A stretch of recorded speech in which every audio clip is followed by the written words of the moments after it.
Simp alert! Simp! Simp! Simp! Simp! Simp! Simp! Simp! Simp!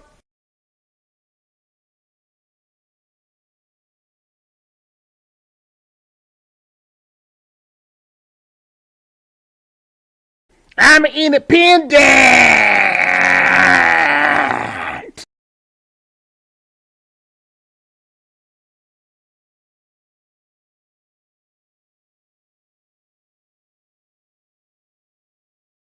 I'm trying to figure out what leverage we actually have. What leverage do we have? They control the House, the Senate, and the presidency. It's their government. What leverage do we have? What leverage do we have? What leverage do we have? Something. I'll take a bit of umbrage here. I'll speak on behalf of my colleagues. I think I can say we are all willing to work with anyone who's serious about doing the work of censoring the American people and advancing progress. I'm done with life, and it's all Jermaine's fault. It's always Jermaine's fault. I'm done.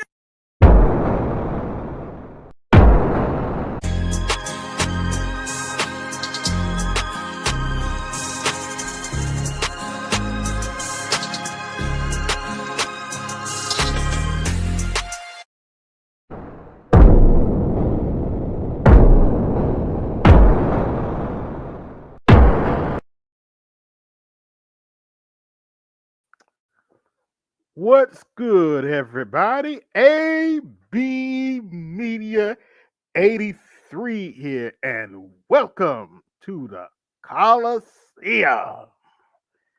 Hope everybody's doing all right tonight. We have plenty to talk about tonight, and we're going to get this show popping right now. Y'all can come up now, and we can get this show popping.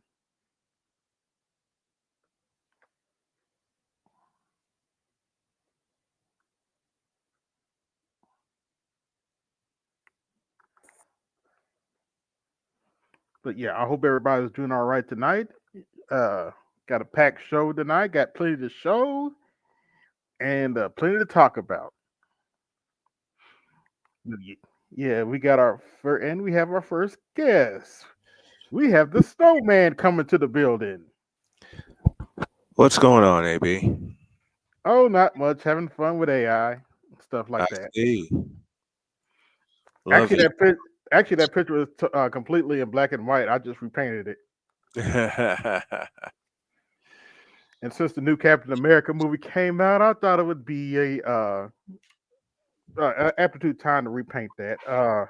Yep. Before we get into serious stuff, I have to address something that happened on TikTok.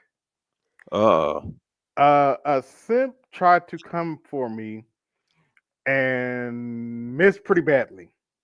Time out. Did you say a simp tried to come for you? Oh yes, a simp tried to come for me and missed pretty badly. Okay, let me open my sound base because I got this. Hold on, wait a minute. I got to set it up first. Let's see. TikTok.com. All right. I won't be up too long because I just took a muscle relaxer to try to stretch up my legs. Oh. Yep. And I got to get up early tomorrow because I have an opening to make for the big game I'm going to do for women's basketball. It's UConn and South Carolina. Oh, okay. Nice. Yep. Top 10 matchup. UConn number 7, South Carolina number 4. Mm-hmm. I'm staying true to what got me to the dance, and that's covering women's sports. Now, let's cover the Sims original videos first. Oh, Jesus. Not this guy. Yep. You know, as a man, I cringe when I hear some of these dudes say stuff like, you know, as a man, we're not designed to be with just one woman, man. We were designed to be with multiple women. That's a lie. That's from the pits of hell, right along with Satan. Genesis chapter 2, verse 24. A man leaves his mother and father and cleaves to his wife, and they become one flesh. So speak for yourself. You're designed to be a Even though it is clearly insinuated that Adam was not just sleeping with Eve. Oops, did I say that out loud? whore, not I. Which is takes place in Genesis. Not all men cheat. That's you. Speak. Oh, by the way, if you read some text, Eve wasn't Adam's first right. Oops, did I say that out loud? Say it again. Just because you're untrustworthy, you have no morals, you have no integrity, and you can't be trusted. Stop speaking for all men. But for you You men, can't be trusted either, you for dumb yourself. motherfucker. Let you be one deep Oops, in did your I say sorriness. that out loud? That's you. Stay over there with that. As a man, if you have that mindset, I can't trust you. I don't trust you And around nobody my wants to daughters. trust. I don't And trust you nobody around my trusts. wife. Stay And over nobody there with wants to that trust you. trifleness, with that demon spirit. Mm-hmm. Not all men cheat. We have men out here that take care of their wife, Blah blah blah. take care of Blah their blah families, blah. take care of their mom and dad, look out for them. Now he got upset Because, because I just asked a simple question. and that question was, What about King Solomon? oh boy, oh boy. You know, as a man, Now you know whenever you bring truth into the equation, you know they're gonna bark. Yeah, You know that. actually, his comment section is quite depressing because, Well, he's at, quite depressing. well, as a Christian, straight up, it's kind of shocking how little some people read their Bible from his comment Uh-huh. section. But Solomon sinned. He fell out of favor with God. But anyway, let me click on this Oh video Lord. right here. so AB, That's Oh actually no, he did speak you by name. yes, Oh he spoke Jesus. by name, but I'm gonna break it down first. so AB Media 83 says, hold on, brother. Explain King Solomon then. I knew I was gonna have a male 304 in the comment section somewhere with a bad Time, faith. time, time, time, time, time. Halt. This is hold the phone. Stop. Penalty flag on the field. This motherfucker had the nerve to call you a male 304. Yep, he called This me. stupid, incompetent, ignorant son of a bitch. He called me a male This stupid, 304. this stupid, ignorant, incompetent asshole Yep. called one of my best friends a male 304. Give me this motherfucker. And God damn it! You can't make this shit up. this is the same guy. That's not even the funny part. Oh, it's not. Yeah, the funny part is I actually believe in being with one woman because dealing with multiple women is a headache I don't want. It's a headache I never wanted either. And I'm glad I And don't have actually, that headache. if you study how polygamy works in most religions, that religion requires you take care of all of those women as if you had one wife. Yep. Which to me screams boring. Okay. Which also disqualifies all the fuckboys by definition. Mm-hmm. Oops, did I say that out loud? Yes, Say it that's right. again. Yeah, that's right. I am not defending the fuckboys who fuck multiple women and don't take care of them. I am not defending you motherfuckers. I'm not defending him either, nor will I. But let's continue. King Solomon argument. Trying to make that throw and stick on the wall.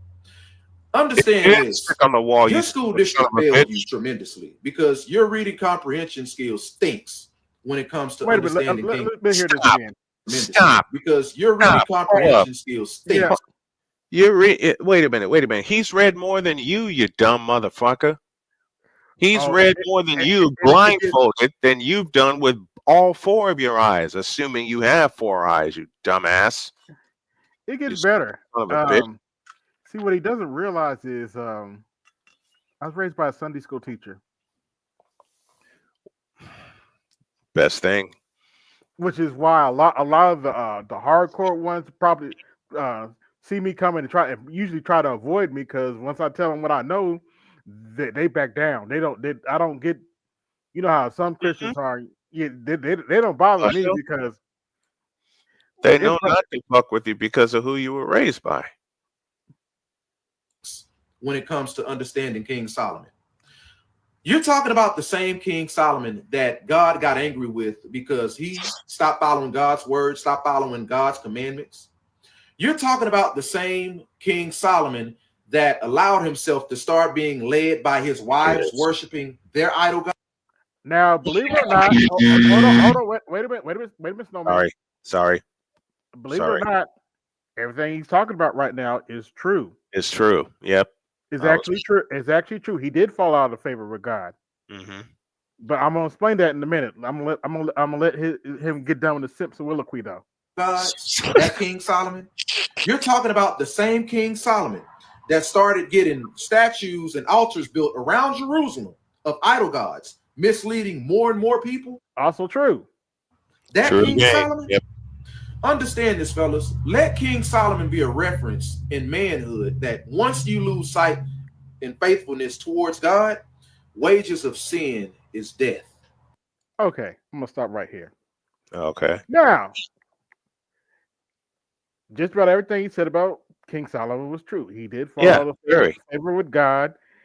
He did started worshiping his other wives idols. Now, but if you stop and think about it for a minute, this goes to BGS's argument about emotional labor. Yep. It's called emotional labor. And I don't Dumbass. and once again, I don't dispute that he fell out of favor with God, but there was one little problem with this particular individual's argument. If you got that much smoke from King Solomon, I have a simple question. Why do you quote from his book in your other videos? Oops. Oops. If you're quoting from Proverbs, you're quoting a book that King Solomon helped write. Uh. If you're quoting from, I believe it's Ecclesiastes. I gotta look it Ecclesi- up. Yeah, I think it's Ecclesiastes. Um. Oh, by the way, if Solomon by most theologians was considered one of the most wisest kings in all the Bible. Also, if God didn't find favor in King Solomon, why is the only sex novel in the Bible written by King Solomon? Oops, did I say that out loud? Oops. Yes, this is an adult conversation. You Yes, dummy. yes. If you don't think there's a sex novel in the Bible, you're completely wrong. It's called Song of Solomon. Uh-huh. It's a sex novel. Yes, there is a sex novel in the Bible. There sure is. Wait, So wait, wait, wait. There's a sex novel in the Bible? yes. I should know because my wife. Oh yes, and it doesn't just refer to normal intercourse either. Oops, did I say that out loud? Nope. No. A lot of that crap comes from the white folk. Well, the palm, excuse me, the palm colored folk and the Puritans back in between the 16 and 19th centuries. Oops. Did he say that aloud? Oops, did I say that out loud? A lot of that comes from their messed up doctrine. But yeah, let's finish this video out. Just because polygamy is in the Bible does not mean that it's condoned. Says you. Oh, I'm oh, I'm wait a minute. I'm Wait a all minute. over that. Let's see. He had how many? I forget. He had hundreds of. He had Solomon. I forget the exact number. He had hundreds of wives and hundreds of concubines. Now, if you don't know what the word concubine means, it basically means taking care of taking care of side chick. It's a taking care of side chick. She's your side chick, but you taking care of her too. She sometimes lives with you too. And King Solomon wasn't the only one. Also, yes, King Solomon did fall out of favor with God. but his father David wasn't much better. No. If you've forgotten, King David stole a man's wife and then had that man sent to the front of the battlefield to have him. And he paid for that. He sure did. By the way, I got 19 watching. Like, share, subscribe, hit the Cash App, support the show, hit the super chat, support the show, support your interests. But yeah, we're having fun with the simp right now. Just because polygamy is in the Bible, it does not say polygamy is right and of God. It does not says. Yeah, what scripture? Hold on, wait a minute. What scripture can you refer that to? There isn't one, but yeah. And actually, shout out to the master teacher because, believe it or not, the master teacher actually responded to him in this video. Oh no. He got the double play. Yeah, now you see, I pointed out. I think it's funny how you and other people got all this smoke for King Solomon, Uh-huh. yet you quote from his book all the time. Yep. He most certainly does.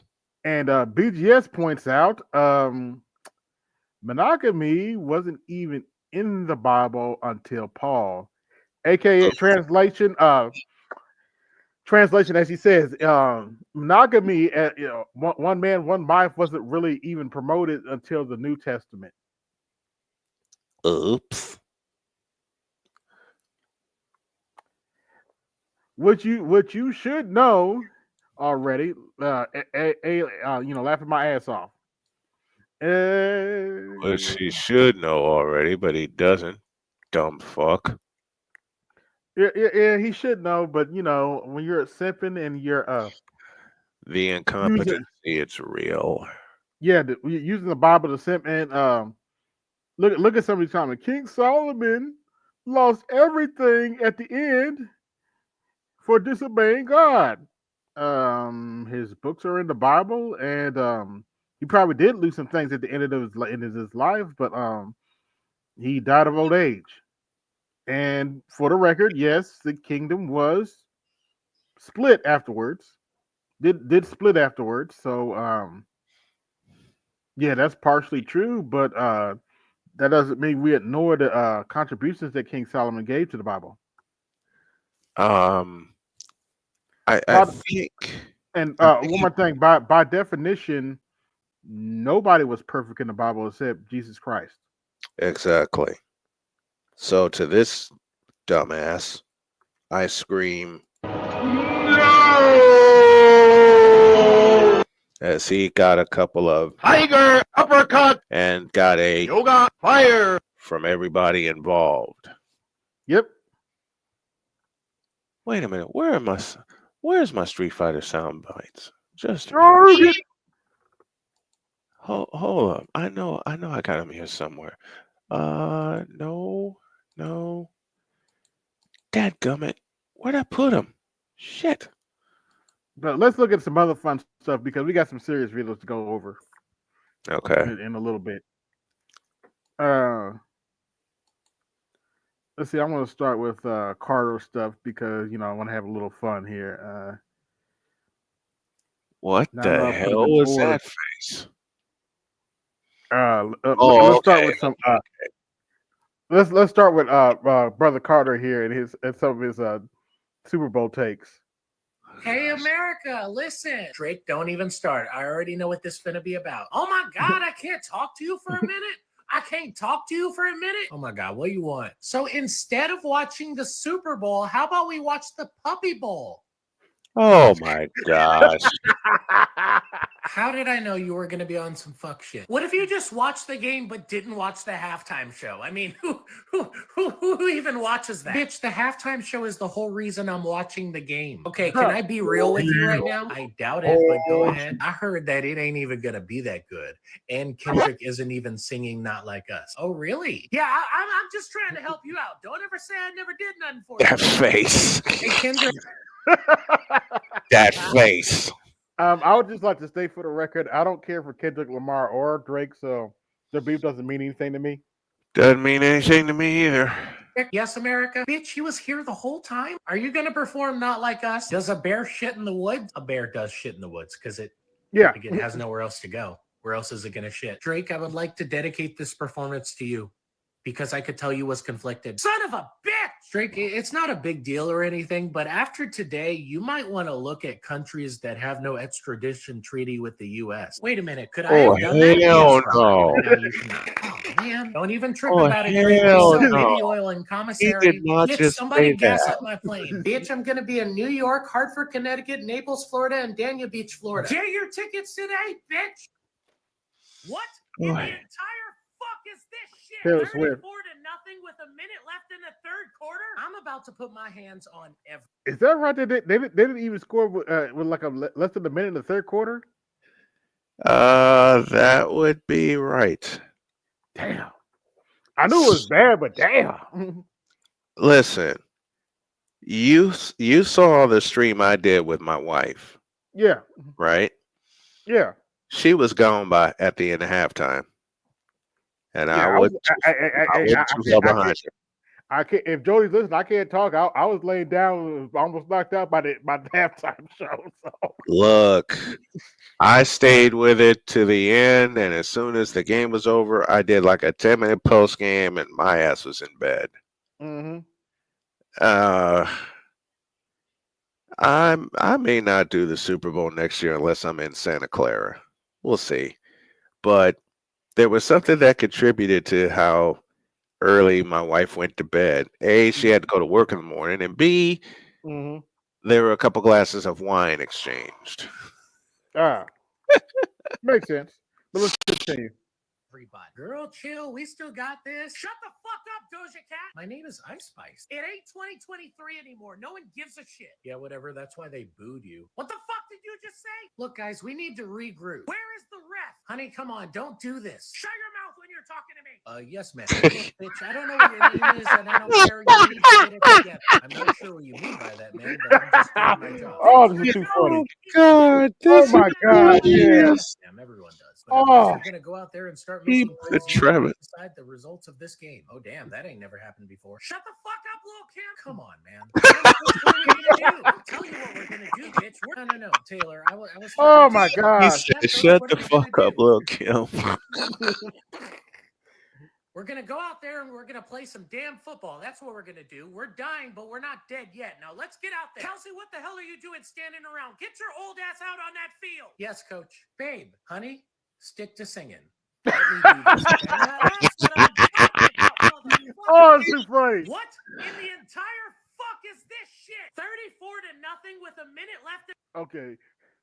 Look at Patrick Mahomes. Yeah. Oh man. That is crazy. Oh, there he is. Shout out to Jules for the $10 cash app. Let me give you your reward for that. Let's see here. Cha-ching, cha-ching, cha-ching, cha-ching. You better thank your donors. Subscribe, hit my cash app, support the show, hit the super chat, support the show. Are you not entertained? But let's go to the next one. I think it's the last one for Carter. Hey Patrick, how you doing, bud? Not too good, huh? Yeah, I can relate. Yesterday was an absolute assault on biracial black people, which I believe is a hate crime. I mean, at least half of one. Nah, bitch, they cool. Oh, This was an hell assault no. on you. Hey, Oh, hell say Drake, no. so I take it you're still mad. Play Oh, that I feel better again. now. Say Drake, bitch, can y'all stop saying say Drake? No. I actually made it my ringtone. Say Drake, Samuel. Yeah, I can relate. Yesterday was an absolute assault on biracial black people, which I believe is a hate crime. I mean, at least half of one. Nah, bitch, they cool. This was an assault on you. Hey, Serena. Say Drake. So I take it you're still mad? Oh, I feel better now. Say Drake. Bitch, can y'all stop saying say Drake? No. I actually made it my ringtone. Say Drake. Samuel L. Jackson, why? I just finished watching Django Unchained. Yeah, you kind of remind me of Steven, motherfucker. I wonder how Travis is doing. Can we please talk about this like adults before you write a song about me? Shit! You've embarrassed me quite a few times this week. I'm not going to get into all of them, but right now you're dressed like a coked out record executive from the 70s. And you played like garbage. Babe, I could live with you losing, but you played like you had money on the other team. So is it just going to be a couple of songs or one? The album's going to be called No Yellow Flags, All Red Flags. Ah, shit. Bitch, this is the greatest day ever. Hey, Jalen, are you seeing anybody? Bitch, I'm engaged. I mean, engaged ain't married. I'm just saying. Hey, Serena, what that thing do? This is an amazing day for me, but an even better day for the city of Philadelphia. Bitch, they tore down our light poles. Why? Oh, this is too funny. That's too crazy. It's going to be in New York, Hartford, Connecticut, Naples, Florida. Damn, did they tear down the light poles? Damn. Damn. Oh man. Hey, Snowman, why should I buy cable again? I'm just saying. You shouldn't. You got no reason to. I mean, I've cut the cord. My wife and I cut the cord. Let's Oh, this is an interesting one. What I just realized, and you guys correct me if I'm wrong, I truly believe that toxic women, keyword toxic women, not all, have ruined the dating game Yeah, pretty much. Agreed.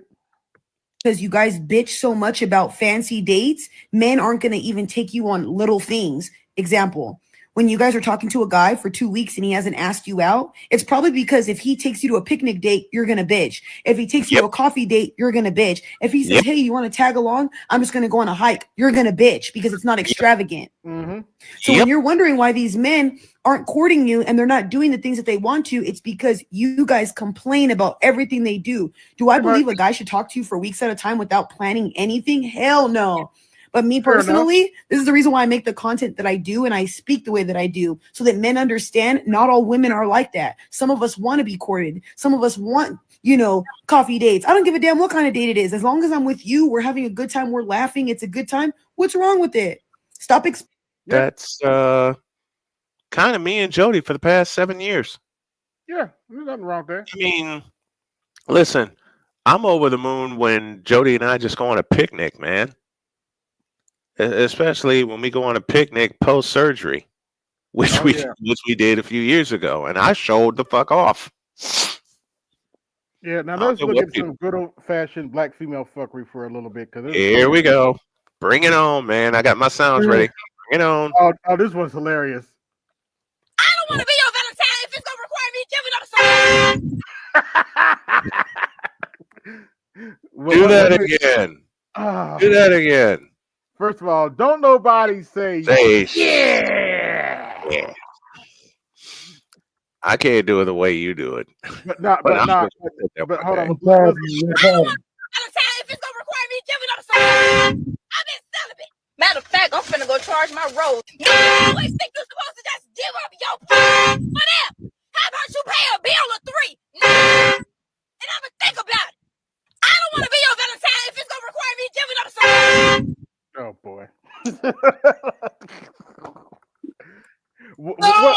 No.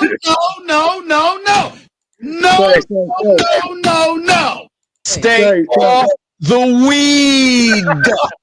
Hey, I got this. Don't nobody want that. Don't nobody want that.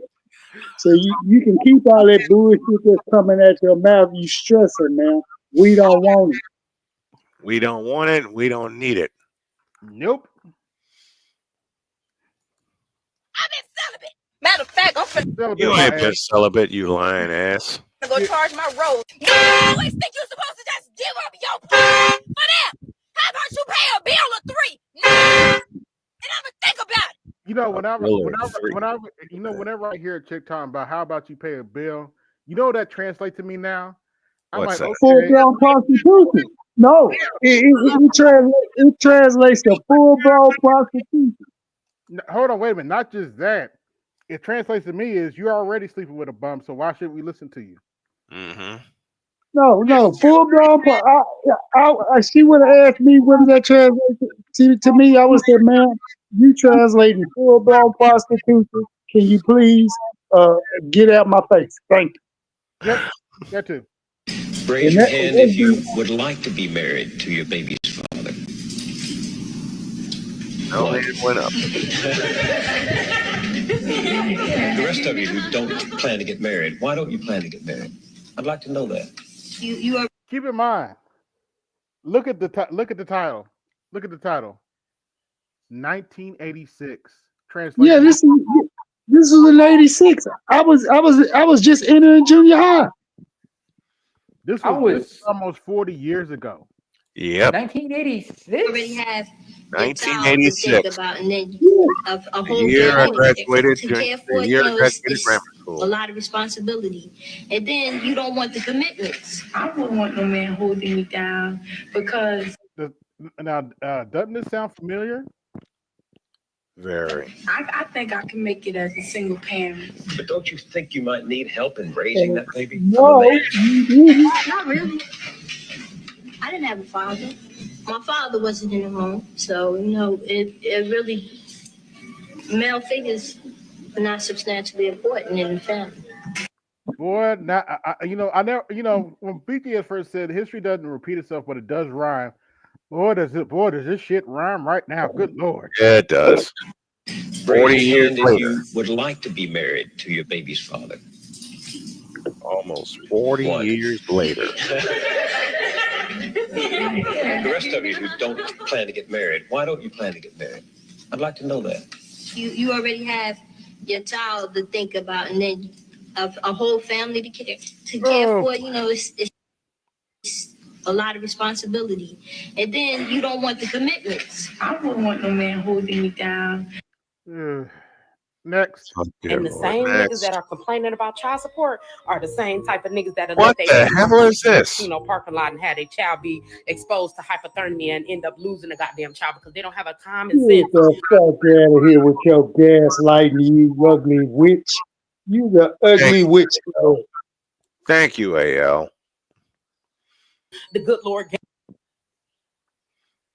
Valentine's Day is for women. I really don't think men should be getting a gift for Valentine's Day.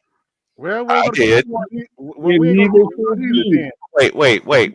Especially if Did she say men shouldn't be getting a gift for Valentine's Day? Yes, that's what she said. She ain't the only one. Let me show you something. I was in the hospital recently, Mm-hmm. and the day I got released was Valentine's Day. My sweetheart gave me this little flower arrangement. Wait a minute, Snowman. Pull that right back up. Okay. My sweetheart gave me this little flower arrangement that she got for me the day I got released from the hospital, which just happened to be Friday, which just happens to be Valentine's Day. Also, there's something else she got for me that a lot of black women don't get. Oh, did I say that aloud?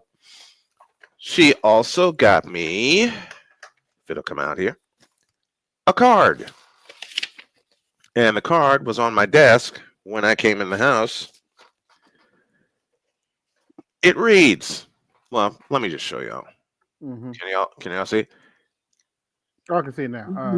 To my love, yeah, can you read it out because I can barely see that. Okay.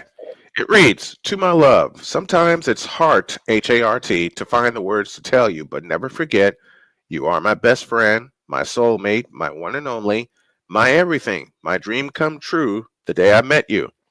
Oh. And inside the card, she writes, I adore you, all my love, Jody.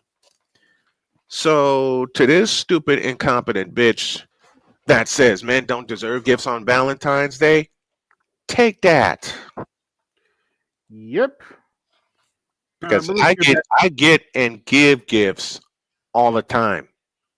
Well, let's get back to the shenanigans. Who'd want to give a gift to that anyway? Like, a lot of men don't provide rose petals, roses, Why would we give you rose petal and Why roses? would we want to give you roses? Candy, teddy bears. Why would we want to give you candy? Like there's like no romance. And then y'all You be don't like, ask yeah. for it. I don't think men should. I think Valentine's Day is for women. And pronounce it Women correctly, will you should please? be the only ones being pampered, showered with gifts and candy and balloons. Don't forget those. Stop. Roses as well. Stop. Stop. Stop. Stop. Mhm. Stop. Yep. Shouldn't be pampered, huh? Then explain the plight of a cancer survivor who's been nothing but pampered for the past 7 years, especially since I've been out of surgery. And to come home to find that card waiting for me in my office and this beautiful flower arrangement that she gave me the day she came to pick me up from the hospital. Mm-hmm. Explain that one. If a man ever tell me it's giving wifey material, I'm gonna go ahead and clock out because clearly I've done something wrong. Because what they really mean by that is it's giving slave. If a Oh, thanks for telling me. Yep. Thanks for telling me. Next. I never liked Kevin Samuels, and after he died, I realized fucking why. How the fuck? Yes, these heifers are still talking about This this. is 2 years. This is 2.5 years beyond. Go on and play it, Snowman, because it applies. Okay. I give me this. I think the button you're looking for says this. You can't make this shit up. Yes, it's 2025, and they're still crying about Kevin Samuels. Fuck you telling all these women what they need to do with their body. They need to do this to get a high value man. They're not gonna have this type of man that look like this. And then your ass died from hypertension. I'm talking to your asses. Good Lord. From dealing with y'all. How about that? Trying to get your stupid asses in line. That's why you had a heart attack. That's why you're drinking all that Red Bull. Trying his damnedest to get y'all situated. Let me turn off this before I get mad, man. Ooh. Yeah. This man got me messed up. I know you just did not throw my flowers, my gift that I received from my boss. You heard that right. And she's talking to her husband of 15 years. No, you did not do that, Cedric. What is wrong with you? What is wrong with you? I received these gifts from my boss. It is Valentine's Day. Hey, let me tell you, I've been at my job for 15 years. I deserve a gift. There's nothing wrong with me getting a gift from my boss. And what is wrong with it? You should appreciate it. I'm the one that's holding it down in this house. If you don't like it, well, where you gonna sleep tonight? I wonder where you gonna sleep tonight. Where are you gonna sleep tonight? Because you're not gonna sleep here because you're not gonna be throwing my gift. And people wonder why I don't want to get married. That I received from my boss. No, sir. No, I don't think so. No. No, you need to leave. You need to leave. Now, you need to leave. Now, you got 5 seconds to leave. 4, 3, 2, 1. I'm out. This motherfucker right here that y'all looking at is your everyday typical dude. Like, I don't understand these dudes that can really just go. For those of you who don't know, that's the father of that lady whose 2 children died in a car in Detroit. Go around having kids and do not care to check on y'all kids and know what y'all kids is doing or to fucking lend a helping hand without the mama having an ex. Had you been checking in regularly on your kids, you would have knew that. Why men don't work hard no more? Like, Because for real. we got to deal with you guys. Well, I don't, but Actually, we do. We just don't want to work hard for you. The women is Good beating answer. y'all at every motherfucking thing. I take boxing classes. And every time I train with the dudes, I don't even break a sweat. Like today, I ain't even break a mother. That's because they're not trying to hit you, sweetheart. Did you ever see? Oh, no. I'm sorry. My bad, fellas. I'm using logic. I'm using too much logic right now. That's because they're not trying to hit you, sweetheart. The fuck is what? But whatever. Because if we hit you too hard, you're gonna be knocked out or worse. I train with the women. They be going hard. Like I be leaving out of there tired. Women working harder than y'all in business. That's why all the studs like me taking y'all bitches. Wrong. That's why we taking y'all. Lord. She said it. Yeah. You know what? I gotta do it. What is that? What the fuck is that? I got it. I had to do it. Bless these children. Bless these little babies' heart. Baby, you're slow. They do not know what they speak of. Baby, because you look like she's in her early 20s. Baby, you're slow. You're slow, baby. Mm-hmm. Hoes. Y'all lazy. Y'all the princesses now. She just made me mad. Baby, you're slow and you're not looking masculine at all. That's why dudes be flirting with you because you're not masculine at all. You don't let stuff like that fool you. They'll put a dress on. Ain't no difference. And and always remember what BGS has always told you about lesbians. Every lesbian has her favorite dick. Mm-hmm. Always remember that.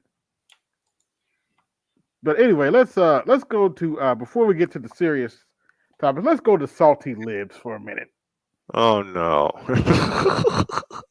And there are plenty of salty libs. From the looks on their faces. Hands off of our money, or go to Mousetown. You get your mustard hands off of our money, or go to Mousetown. You mustard. I say. Yeah, this is what's left of the Democrat Party. These are the scrags. I don't swear in public very well, but we have to Trump. Oh. Please don't tell my children that I just did that. Hey, I just want to correct what a couple of my colleagues said. They used that word in front of Donald Trump's name.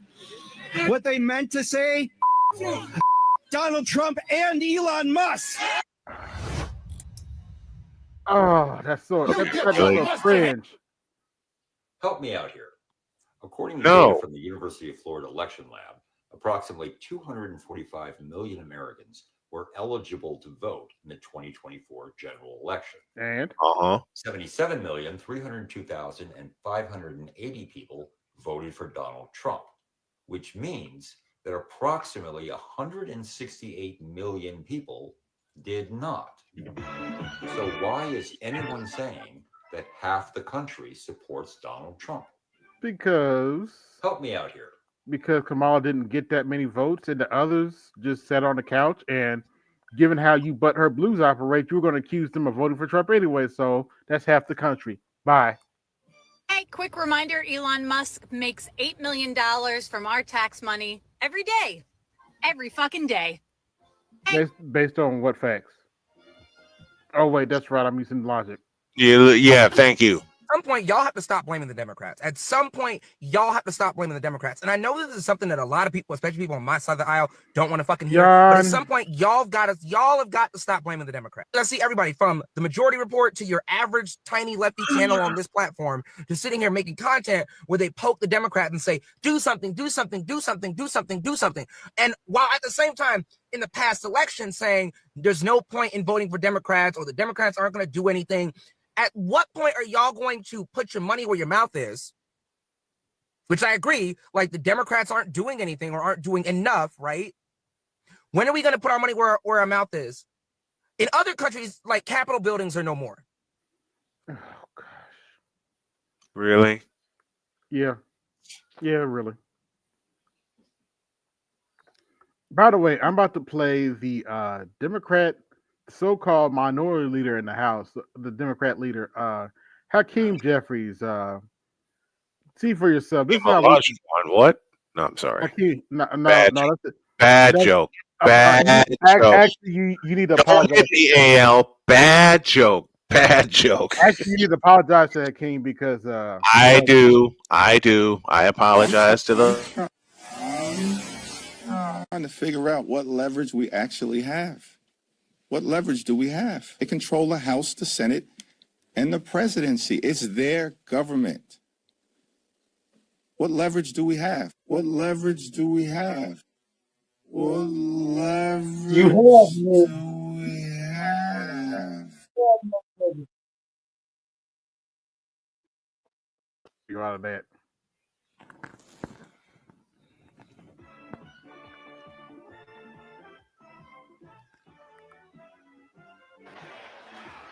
You know, I was preaching in the church last week in North Carolina, and I stayed there 3 nights. There And was not a song that the choir sing that I recognized. you know why? Because you haven't been there. And I said to the pastor, I used to be a musician at my church. No, you aren't. And people have told me in the congregation,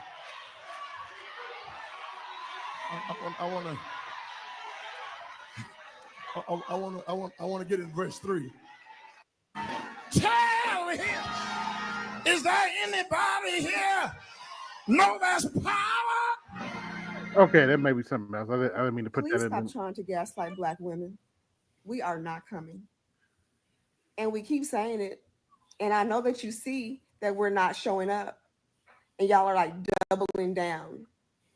You think that by reminding us that you showed up to that one Black Lives Matter march or affirming our power. Yep, that's it. Enough said there. Yep. Elon Ain't gotta Musk, say you're the nothing else. absolute worst Yahtzee in American history. And this message is 100% emphatically for you. First and foremost, you have to be the very first pro bono Yahtzee in American history. You see, you have hardworking taxpayers like myself. Oh boy. If you are trying to Next. conduct audits and figure out where the waste, fraud, and abuse is, I don't know why you would go to some tech guy. In fact, it was only techies that were sitting there at inauguration. We didn't What have in the auditors. So Vida I would blue, welcome yellow-bellied, red-blooded hell is this in front of me? AL, she from your state, bro. You have to take the L on this one. No, I do not. No, I do not. You got me fucked up, sir. Oh man. Beautiful. Beautiful. I take no auditors to ownership come for in claiming and do that forensic shot. audits. In fact, he sat there in the Oval Office yesterday and he admitted that he was lying and he was using his propaganda machine to do it when he said that we sent millions of dollars to Gaza for condoms. That wasn't a lie. That was a lie. So let No, me I tell wasn't. you something. The We were gentlelady's elected, time has expired. Okay, enough of the Enough. Enough of that. enough of the shenanigans. Let's get to the meat of the show. By the way, I got Ooh, Samurai Showdown. Nice.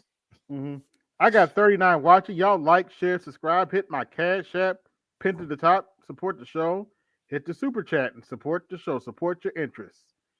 All right, let's go to my channel. We're gonna go to my playlist, and we're gonna play the title of the stream. The playlist with the title of the stream. Playtime is over. Now, to start off, we have Oh God. the black female version of Lex Luthor. This bitch is more bald than me.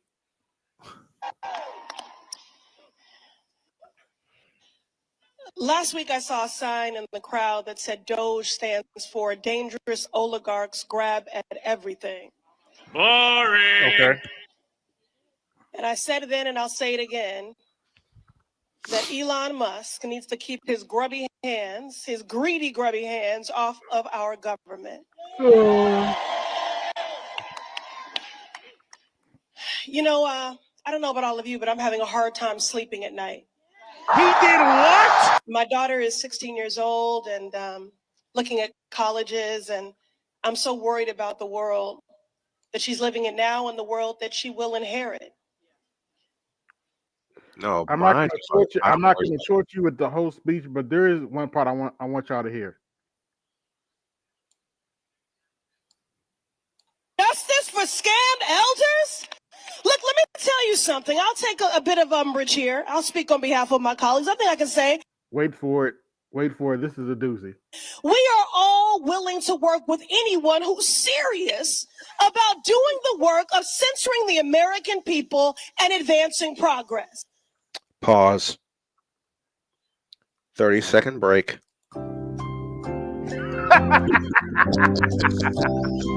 Oh man.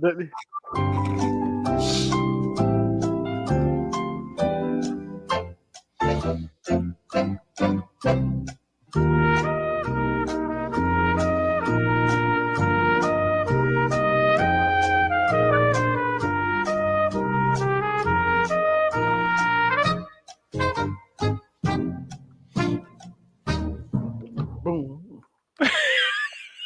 Rest in power to Alex Trebek. Yes. Yes. Has not been the same since he left. One of my favorite game show hosts of all time, Alex Trebek. But listen to that again in case you missed it. Please, let's hear.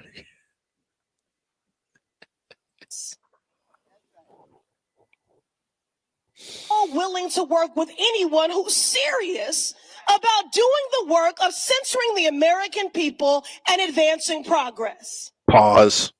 But they. One more time.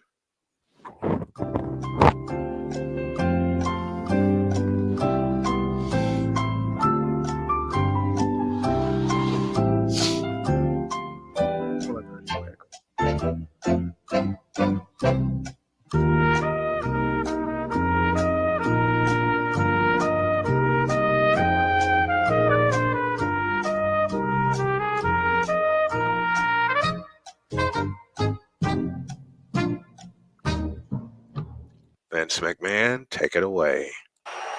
Yeah! Oh, that's a good one. Oh, that's a good one. Oh, that's so classic. What's going on, Christian? Oh, that's classic. Salute everybody. How's everybody doing this evening? Hey, what's going on, man? How are you?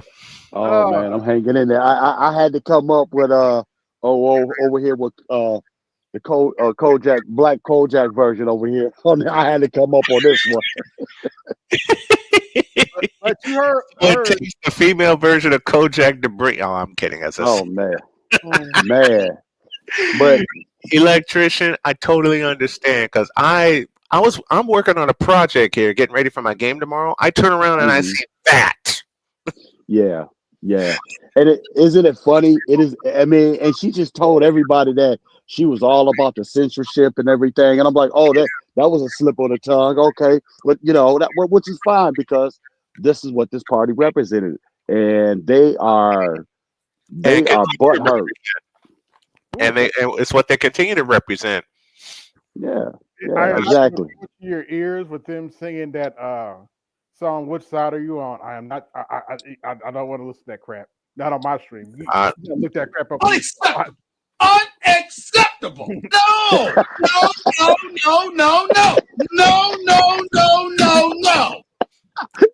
Exactly. I've been waiting to hit you with that one live, electrician, for a while. That is unacceptable. I'll do it again. I'll do it again for those of y'all on the cheap seats at the Rose Bowl. Unacceptable! No!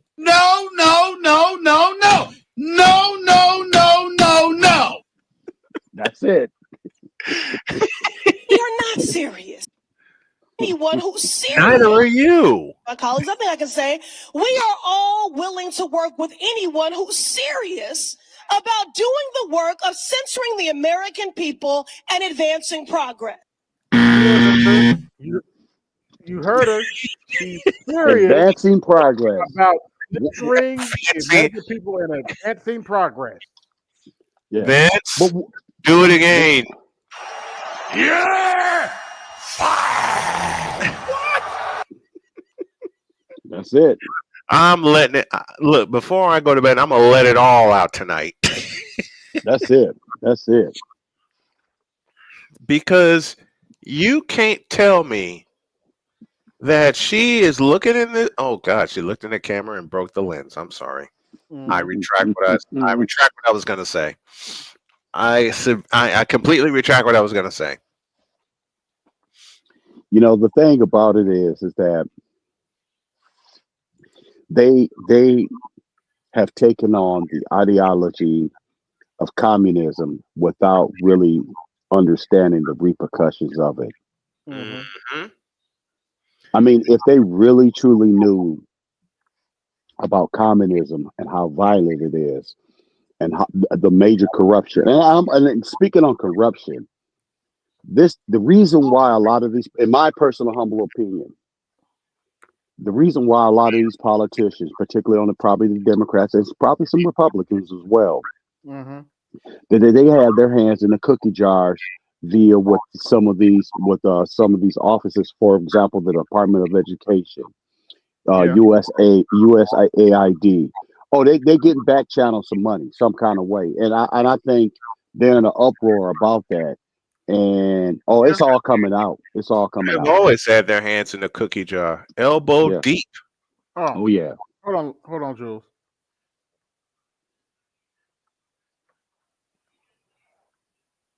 Oh crap, that's the wrong link. Sorry about that. Hold on, wait a minute. Okay. My bad. That's the wrong link. Here we go. Man, they've had their hands in the cookie jar, elbow deep. Man. But yeah, you heard her. She's quote unquote serious about censoring the Censorship. American people. What's going on? Otto Assange? Assange? Am I pronouncing that right? Eshon. Eshon. Eshun. Okay. What's up, Otto? Eshon. How you doing, man? Good. You hear What me are your good? thoughts on this?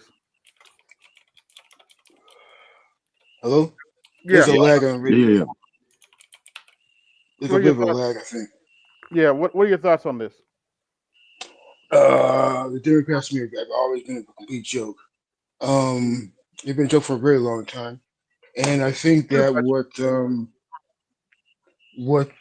I mean right now, after the whole election debacle and disaster, I think what they need to do is completely totally regroup and find out what they need to do with themselves altogether, because they have a complete and total communication issue that is horrible, Yeah. and they need to reevaluate what they're doing, because trying to sell people on abortion and all that kind of bullshit ain't gonna help nobody. Nobody can eat that. I can't eat that shit. You can't eat that shit either. So that's what. Oh, sorry for the French. Excuse me. That's what it is. You know. But that's what it is. You know. You can't eat bullshit and hope and dreams. You know what I'm saying? The infrastructure is not built upon hope and dreams. It's built upon stones and bricks and shit. You know what I'm saying? So that's what it is. That's So yeah, all. yeah. But let's listen to this one more time. Then we're gonna go to another video. I'm not gonna torture you with her little soliloquy. Yeah, please don't. We are all willing to work with anyone who's serious about doing the work of censoring the American people and advancing progress. God damn! Paul Allen. Goodbye, baby. Can't make this shit up.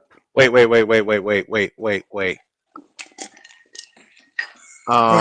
Electrician, I got a good one for you. As far Okay. as this goes. You ready? I'm ready. How do you do that? Wait, no, not that one. This one. How do you fuck that up? How do you fuck that up? Yeah. Yeah. They've Does that not apply to they've this? been doing that for a long time, man. Does that not apply here? Oh yes. Yes. Completely. But my thing is, and and the reason why I became an independent voter a Mm-hmm. long time ago is because when I started reading the history of the Democratic Party, there is no way in hell that I want to be a part of a party that my former slave masters from my ancestors. I don't want to be a part of that party. Nope. I Not refuse to be a I. part of that party. Not You I. know, Hey, what's going on, Miss Grandma and Bears? Long time no see. At least up here. Yo, what's good? What's going on, man? It's like my dad said to me a long time ago. You have two options: get out or get the hell out. Yeah. I chose option C. I got the Get the fuck fuck out. out. Yeah. Yeah. Yeah. I got the fuck out. Exactly. Now Exactly. this lovely Chinese 92 is Lindy Lee. She used to raise money for the Democrat Party, But she got and the hell out too. no, she got the fuck out. She Yeah, got the she got the fuck Yep. out. There you go. There you go. Thank you for the correction. There you go. And actually, it's quite serious because in this interview, she points out that her mental and physical health has suffered from this Mm, I'm not to the surprised. point no. where she's missing her periods. Mm, That's how much that's not stress. good. That's how much stress they put that woman under. Wow. That's not good Yow. either. That's not good at all. That's not good. That at every event he was in the front row sitting like he was royalty. A part of me was just like cringing inside because he was waltzing around like the entire She's referring to Hunter Biden, of course. world didn't Of see him course. prancing around naked with prostitutes and snorting cocaine. I just like, does this guy have no shame to No. be No. at the White House in the hallowed halls of the people's house, pretending like nothing happened, pretending like the world didn't see him in a bathtub? Yeah. And this is Sean Ryan, the interviewer. Shout out to him. He does a lot of good interviews. I gotta watch more of him. Yeah. You know, I think there was a lot of the past 4 years, a lot of disgusting stuff that happened over in the Capitol and in the White House. I mean, there was who was that guy? That guy that was, I asked one of the your sex staff if shots. I'm allowed to curse in here, like fucking in Congress. yeah.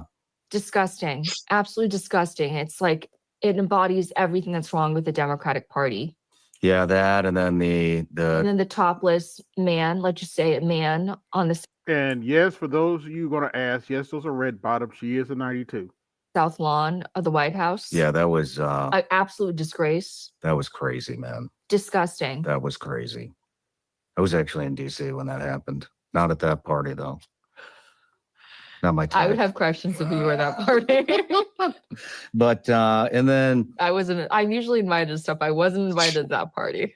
before we get started, when we first met, what happened on Joe's podcast? So he came out and said something about the Harris He came out this morning, or interview. the clip was released this morning. He basically exposed the Harris campaign as a liar, as though we didn't already know that. But so a book is coming out that states that it was Joe's fault that Kamala didn't go on his podcast.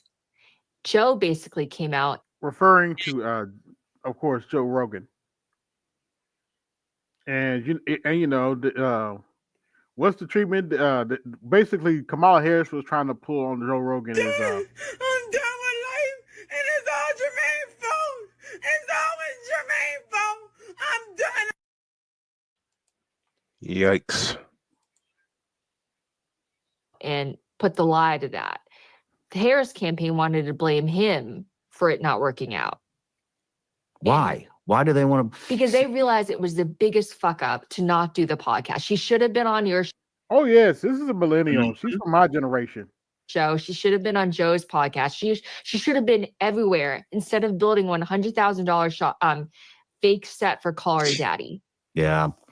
I mean, We invited her. We were talking to her people, and it could only be an hour.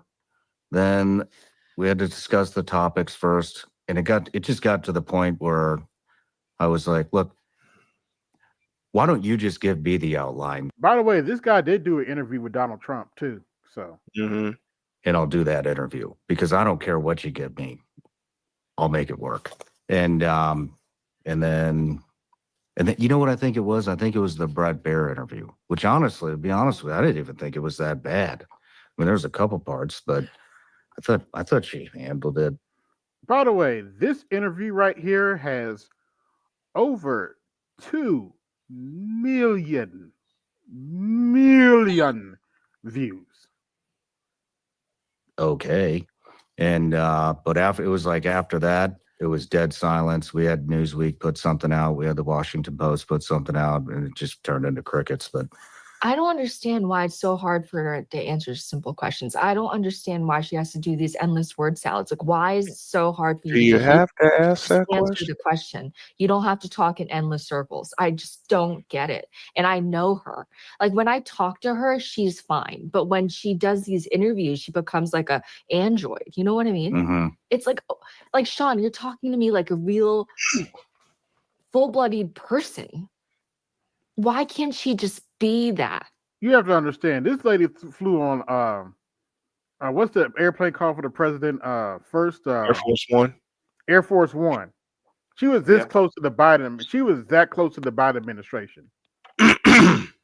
You know, we don't want to rehearse. We don't want to caricature as president. We want a human being that we can relate. Why do you think she can't? Do you think she's intimidated? Do you think? There's so much yeah, I information. Some people say that she's just not that intelligent. It could be. Maybe she can't think on her feet. That's Maybe what she relies on, talking points. But I had friends on her Relies on. Let me shut up. staff who tell me that Relies on sleeping on relies on sleeping on the way to the top. Anyway, she would get pissed at them for her own lack of preparation. Like, she would yell and she would get frustrated at them for her own inability to read the talking points and to internalize them. It's just, I don't know. So we do need to move on because our time is short, but I'm trying to understand how it is that with this emphasis on the border. Lord. Can you imagine having to look at that face if she had one? Good Lord. Thank God we didn't have to. Numbers of Thank God we didn't crossings have to. quadruple Absolutely. under the first 3 years of the Biden-Harris administration. How did that happen? There Don't are a ask that variety question. of factors that relate Don't to what ask we that have seen question. globally and what Would you like Caesar salad or ranch dressing with this word salad? She looks like when the Would dude's you? talking, like she's like, when will he shut the fuck up so I can just go home? I Yeah. don't want to be here at all. And Like she's that's telling you. exactly the thought. That's exactly the thought I had too. She just like shut the fuck up so I can go home. Yeah. And not be where I am now. we are not immune from at our own border in terms of what we have seen in terms of surge of immigration and irregular migration. Dear And God. there are solutions. Clearly at uncomfortable. Let's see. We got ranch. We got French. You got Italian. We got other raspberry vinegar red. We got all kind of dressings for you to go on this word salad right now. Wait, no blue cheese? And Nah, we got it. Oh wait, Look, I'm sorry. My bad, man. We got blue cheese too. My bad. You should have had that. I'm insulted. leaders who are solution I don't care. oriented, Sorry. which we've been and are, and I am going forward.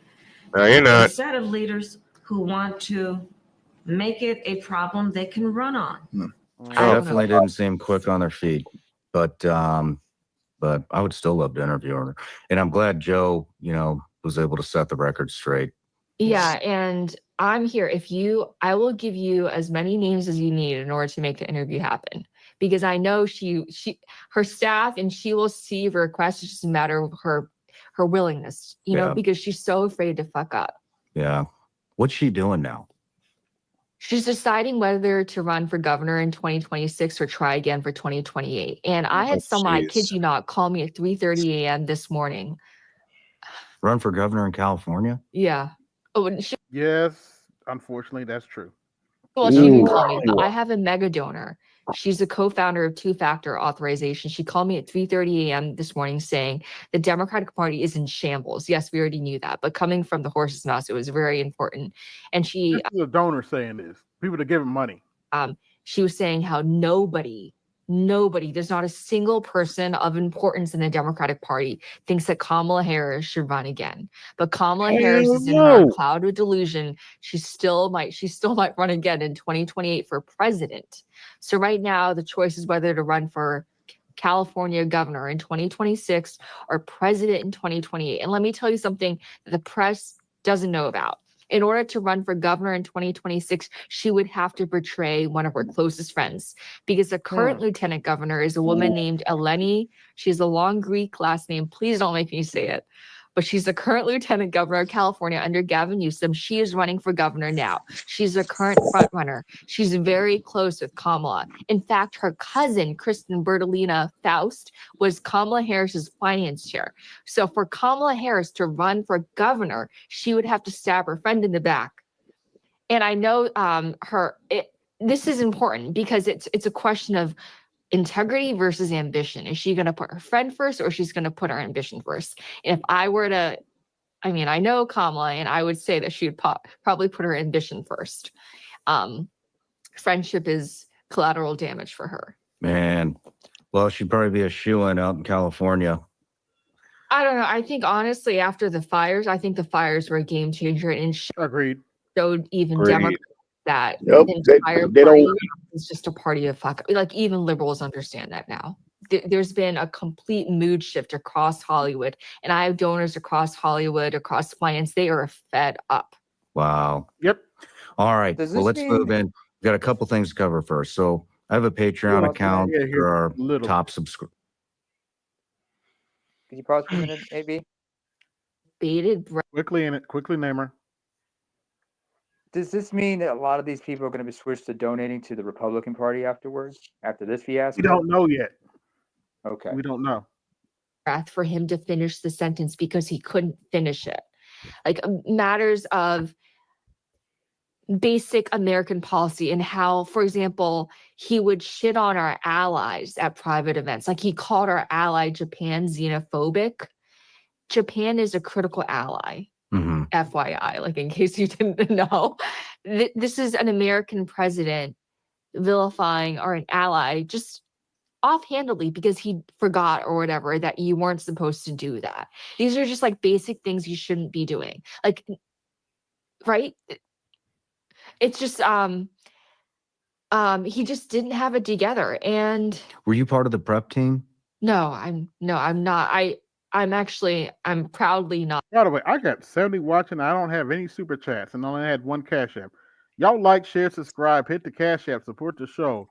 Hit the super chat, support the show, support your interests. Not part of the prep team because they failed the country. And they would run him through these questions, I'm sure, time and time again before he actually gives a speech or has an event, correct? Right. And the people around Bob Bauer, Ron Klain, his chief of staff, his first chief of staff, these are the people who are largely responsible for his prep or lack of prep or inability to absorb the information. And they had to, so he really liked handouts, like printed material, and everything on his printed material would be really big and graphic and colored, and there would be signs like stand here or like exit stage left. Everything would be abundantly clear. Like it would be like for kindergartner. Wow. Yikes. And also you could tell that the president wasn't fully present because he completely neglected the people who put him there. This is just the messy part of politics. And Trump is great at that. He's great at taking care of his friends. And you need to do that because that's just the essence of politics. You had dozens of top donors, dozens of top supporters who were writing into the Oval Office saying, what the fuck is happening? Why are we being completely ignored? People who are still angry to this day that they were ignored by the Biden White House because the president wasn't there. He just wasn't. And so you had a bunch of 20, 30-year-old staffers running the show. Not only that, Can you these pause it for a second? staffers, Yeah. I think my thing with what she's saying is this was all obvious. It Not was. even a year to his presidency, right? Mhm. Like I think the whole thing was that he said he was only going to do it for 4 years, and so Yeah. because the pandemic was so crazy, we were like, we'll allow it. We'll look the other way, and that's how we got in, right? But it was like you can't go on for 2 terms, and then so him trying to run was already like, Yeah. this isn't going to work, right? It's So a I don't, disaster waiting to happen. right? And the way the Democrats sort of looked going into this election, and they look now, I relate it to the way the Mavericks look now, but imagine there's no Kyrie Irving. Ooh. And Anthony Davis is hurt. And everyone's Damn. hurt. PJ Washington's hurt. Everyone's gone. They Oh my leg, literally oh my leg, You oh my got leg, one of oh those my leg, pieces oh my already leg. down. everyone's gone. There's no one there, right? And there's no real idea for rebuilding. So yeah, they're in trouble. They're in dire It's terrible. straits. They are in they are in very dire Are straits. basically nerds who are reliving their high school days by living out their fantasies in the most powerful residence in the world. And what I mean by that is they commandeer the White House social office, and it's the coveted list, the invite list. They would invite all their own friends instead of inviting Biden or Harris's friends. And so they commandeered the White House social secretary list for their own benefit, political gain, rather than doing, executing the wishes of the president. And it got to be a serious issue that I helped to raise. Oregon. We eventually rectified it. But you had a bunch of millennials and Gen Zers running the show. Wow. So And you can tell by looking at the photos, it was the same group of people over and over again, the same cabal of far left influencers. Jeez. So there was nobody at the wheel running this country. The senior advisors. And do you want me to name them? In a minute. But what I want to ask is how did they intimidate you not to leak? You had mentioned. Yeah, they did. Well, you remember with the policing of the photos and I was really, I'd raised $1 million for the event at which they told me I couldn't post anything, and where they confiscated my phone. They put it in a Ziploc bag. Yeah, she's dead serious. They put her phone in the Ziploc bag. In a Ziploc bag, y'all. Wow. This is one of their donors that's raised millions of dollars for me. You treating them like this? And Really? Yeah. What were they And trying they to didn't pull hide? anybody else aside. They pulled me aside. I was really struck by that. And but that was minor compared to what happened eventually. It got to the point, this was after the debate. It got to the point where it's like, okay, I really need to do something, not just to save the party, but to save the country, because Biden is in no way, shape, or form capable of being commander in chief. I told Shannon Bream from Fox News Sunday that I wanted to say this on the record. Politico publishes the names of the people who go on Fox News Sunday the evening before. And I guess they check that every night. The White House checks that every night. They called me the night of July 20th, and I have the receipts on my phone because I texted somebody. Can we see them? I'm going to show you right now. Actually. We'll put them up on screen. Can we cover the person's name that I'm texting? Yeah, you Okay. can airdrop it to us and we'll put it up on screen. But let me show you now. So you know. Do you see the date July 20th? The White House just called to babysit me. Can I read it? Oh, wait, leave out any private parts. Did I say anything private? No. Are you still free to chat? Maybe text. Long day. Okay. This may be the most important day of my life. I still haven't fully figured out how to navigate telling the truth about Biden, learning, in parentheses, earning Fox's favor, and covering for the Biden, in parentheses, earning the White Houses. The White House called me today to babysit me. I got the message. They said that I'm the biggest defender of the presidents. Yikes. Mm-hmm. What was the message? To hold the line, stay loyal. And in exchange, can I go down? Oh, wait, hold on. I didn't even tell them, but Politico and Fox announced my appearance. Fox has been promoting it. They even cut an ad. I also have other issues. Yeah, so do you understand what's going on here? Tell us. They called me the night before Fox News Sunday saying it was like a Tony Soprano move, stay loyal. Mhm. We know that you're the president's biggest supporter. Mhm. It was the friendliest threat. So what do you think? Now, referring to the debate Trump and Biden had, I don't know about you guys, but I had never seen that level of panic in the media No, like I that's did right. right after the debate. I was like, what just Yeah. happened? Whoa, wait a minute. These dudes are really scared. These dudes are really panicking. Mm-hmm. Hold on a second, AB. Now let me tell you something. First of all, now I know this is the worst Tony Soprano impression, but you gotta understand. You gotta stay fucking loyal, and you gotta be a fucking good hunter. But some of these people just want to go around and blab and blab and blab. What the fuck is she open to express by doing all this bullshit? Think they would have done? What? I mean, Well, they did pretty what they would vague. have done. I've been banned from every event. Mm-hmm. Did you? Wow. I mean, She didn't toe the so what I line. don't understand is,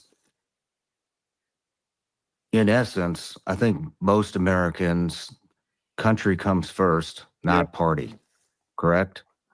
And so, wait till you hear this. how many people inside the Democratic Party put the party over the country? 99.99%. So pretty much all of them. Everybody. I mean, they course. see I am the guinea pig. They Why? saw Why? AB, can you Why stop are that they for a sec, bro? Why is the Yep. They picked the parties. Okay, so in other words, what she's really saying is they're picking the party's agenda over Yes. the American people. Yeah, Yes. yeah. Let her explain because it actually goes to something I've Okay. come to realization. All right. party more important than the country? because it's a religion for them. Yes, Mm. it An is ideology. especially for some black people. Unfortunately, I think it is that serious. The Democrat Party has become a cult. It Yes, has. sir. I wish I didn't have to put that. Trust and believe. I don't want to put this on some of my people. Some of them are some of them claim to be Christians, but the crap that they let the Democrat Party get away with, there's no other way to describe it. They're a cult. It's They basically don't have a religion, so it's become their religion. Wow, that's the first time I think that's really it. It's their entire lives. Sean, I'm telling you, I lost all my friends. I have nobody left other than my, actual friends. They've all left me. I used to get texts from senators, members of Congress on a daily basis, or even especially on holidays.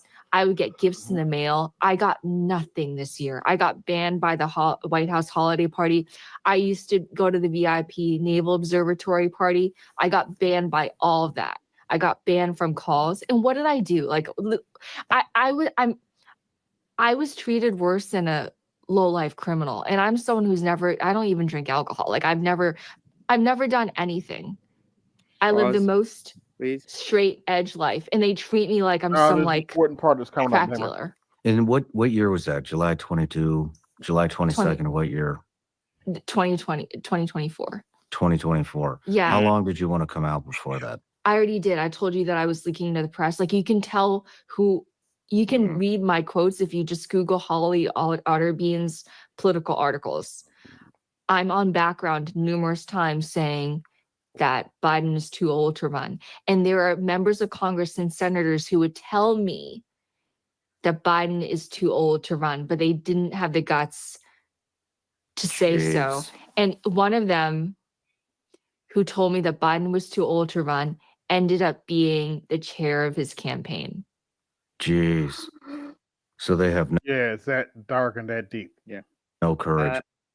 Quickly, name First her. of all, understand she's basically a whistleblower. Yes. And this is how they treat whistleblowers in the Democratic Party. If they could do that, but on the flip side, because I know we're equal opportunity here. Imagine if you're a whistleblower on the Republican side. You get blackballed and everything, and worse, ostracized, you're persona non grata. So Whatsoever. No courage. But they see what happens when you do have courage. I lost everything. And What did you start leaking to the press? 2022. What did you start leaking to the press? Biden couldn't run again. Did you give specific examples? They didn't. I They think didn't ask. if I did, it would identify me. And at that point, I wasn't. It's really hard to, as you know, it's like coming out of a cult. You just can't. It's really hard. It's like coming out of the Church of Scientology. They will do everything to discredit you, disown you, to destroy you. Sean, I hope my parents aren't gonna watch this, and I'm just gonna hope for the best here. But let me tell you, this has been one of the hardest periods of my life. And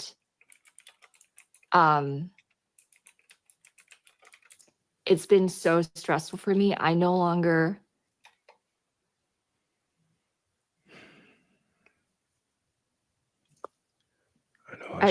sorry, I no longer I have health issues because of this. I can't bring myself to say it, but maybe because someone can understand. It's been so hard. Like, what people call me a grifter, and that I earn money by doing this. I'm asking, like, who paid me for this? Like, you tell me. Like, where are my pay stubs? Who do you think paid me? Fox didn't pay me. Who paid me? Are you paying me? I'm not paying. No one's paying me. And so how am I a grifter when I'm exposing the actual grifters, the people who actually lied to the American people? Mm-hmm. How did the press receive the information? I mean, it wasn't just DC that propped They them. chased after me. They were very happy to get my quotes. They were. Very happy, yeah. And they agreed with me. The entire, like, Politico, ABC News, all of these outfits I would work with, everyone thought that Biden was unfit. I don't know a single person who thinks that. And they lied to us anyway. Biden was fit to run. I don't, other than James Clyburn, who, like, really drinks the Kool-Aid. I don't know if Oh boy. Stop sloganizing. Stop sloganizing. a single person. Man, I mean, it took a long time for him to admit We love Boxer Joe. And Joe knows us. that. I mean, we just heard time and time again. I mean, didn't his doctor say, oh, he's the best fit president ever? And I mean, who were his doctors? Let me tell you something else. Jen O'Malley Dillon, his campaign chair, right? After the debate, she calls me and a few other donors. I'm in my 30s. I'm a marathon runner. I'm vegan. I live a very healthy life. She tells us on the phone call, she literally says, Biden is healthier than all of you. Don't worry about it. Huh? Wait, wrong button. Yeah, play it. Huh? Yeah. I'm starting to cry because I feel for this young lady. Yeah, It was a Zoom call, and I was texting other people on the call saying, what the fuck? What did you just hear what she said? Like, does she think, like, is she stupid? Does she think we're stupid? How could she possibly say something like that? She wants you to toe And the this is fucking the lie. same That's Jen right. O'Malley Dillon who issued that press release on election night saying that Kamala still had a path to victory. I was like, oh my God, these people are just Are you completely serious? Yes. Unfortunately, she is. They've lost it. I mean, as far as cognitive decline goes, I mean, it's not just a Democrat issue. It's also a Republican issue. I mean, look at McConnell. Spaces out At least time after time again, doesn't know where he's at, having strokes on camera. Feinstein died in office. I mean, am I missing? There's probably more. Who am I missing? But so, I mean, it was the president, and I think they definitely Stakes are so much higher with the propped him president. up. But I mean, It was a weekend at Bernie's situation. jeez. Damn. Jeez. So what? Wow. So you didn't get any pushback from the left leaning media? You were feeding them and they were chasing after you. There was no pushback. Yeah. And what year did that start? That was also in 2024 or 2022. Yeah. As soon as I realized, I felt like I had a responsibility to at least tell somebody. Like, if I wasn't going to come out and use my face, I needed to say something. What outlets gave you the most? Politico. Yeah. I think, yeah. Politico, Washington Post. ABC News, MSNBC, Mm-hmm. CNN. I worked with all of them. I've been blackballed by all of them now too. Why are you blackballed? They were Because- chasing after you, and now they've blackballed. Because I dared to ask questions about the Harris campaign. They, as someone high up at MSNBC, left a comment on my Instagram the other day calling me nasty. Wow. Yeah. Wait, nasty, or did they actually say something else? So No, come on, Neymar. Let's keep. does the Democrat Party pay these outlets? How are they controlled? Sean, I forgot to tell you an actually pretty important fact. So after I exposed Biden's cognitive decline on Fox News Sunday, they called me the night before. I already told you. They called me afterwards too. I didn't pick up. And they called me 3 times angrily. I don't pick up, but I can probably guess what they were going to say. They weren't happy. And that woman who called me, she was a woman who ended up being high up in the she became high up in the Harris campaign and became a communications person for Harris. I think she was yanking me off of MSNBC every time I was about to go on, and they put on Ian Sams instead. The first time it happened, I was like, okay, that's just really bad luck on my part. I'll just write it off. But it kept happening. It happened 5 times, and I've documented it. Every time I would announce I was going on MSNBC, moments later, I would get yanked. And it would always be the same person who replaced me. And it would be the White House spokesperson, Ian Sams. And so I remember calling my mom. I was like, what is going on here? Like the first time, okay. The second time, there was a pattern and it kept happening. It got to the point where I no longer announced any of my appearances because I would summarily get yanked. I would get an email from MSNBC saying, hold up. Either the White House or the Harris campaign has somebody else. We can't do you today. We're sorry. And so it never happened to me before I blew the whistle on the age thing, but it happened so many times afterwards. And it's like, it's so hard on you. It's really hard, and it's humiliating. I felt like shit. I felt awful. Man, I'm going to ask you again, or I didn't ask you, but what health issues are you having from all the stress? Wait for it. And all the blowback coming back from the Democratic Party?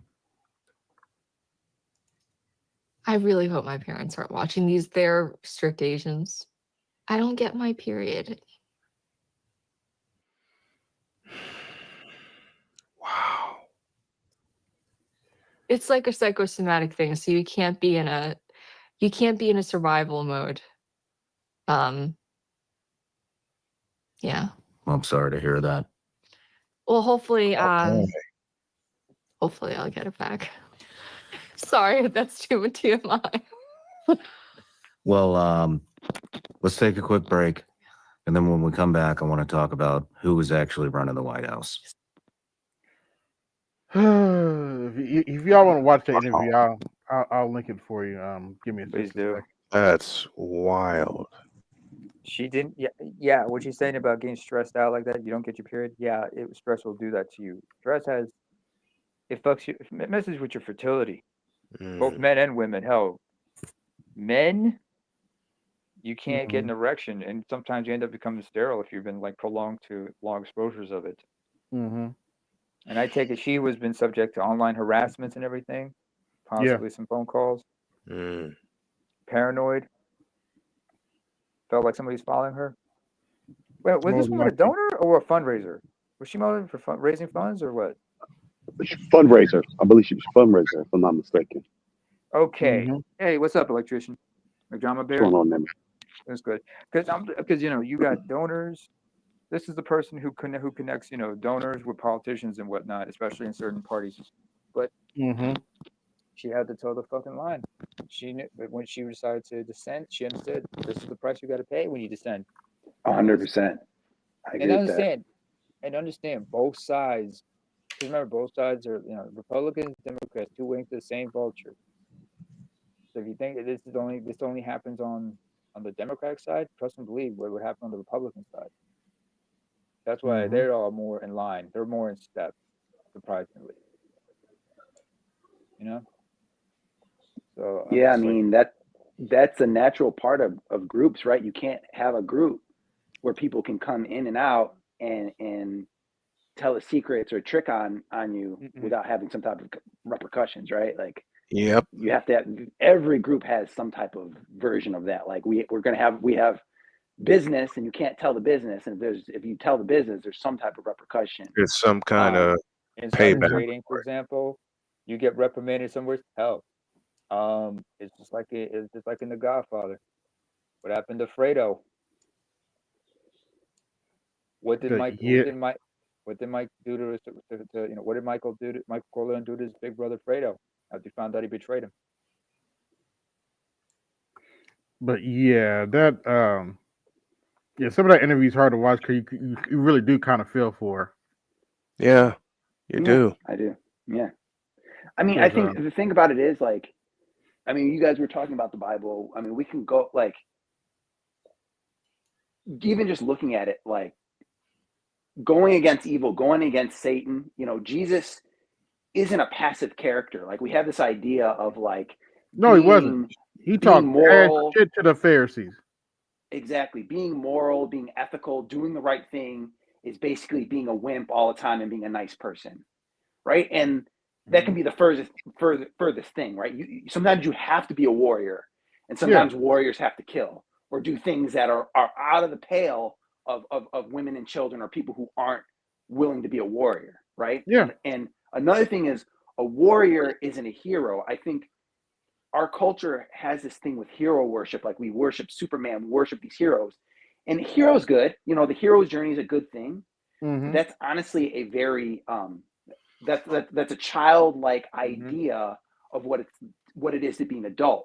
Because if you talk to anyone who has been in the military, you can talk to Charles, you can talk to anyone. What do they tell soldiers? Don't be a hero. Don't be a hero. Do what you're supposed to do, right?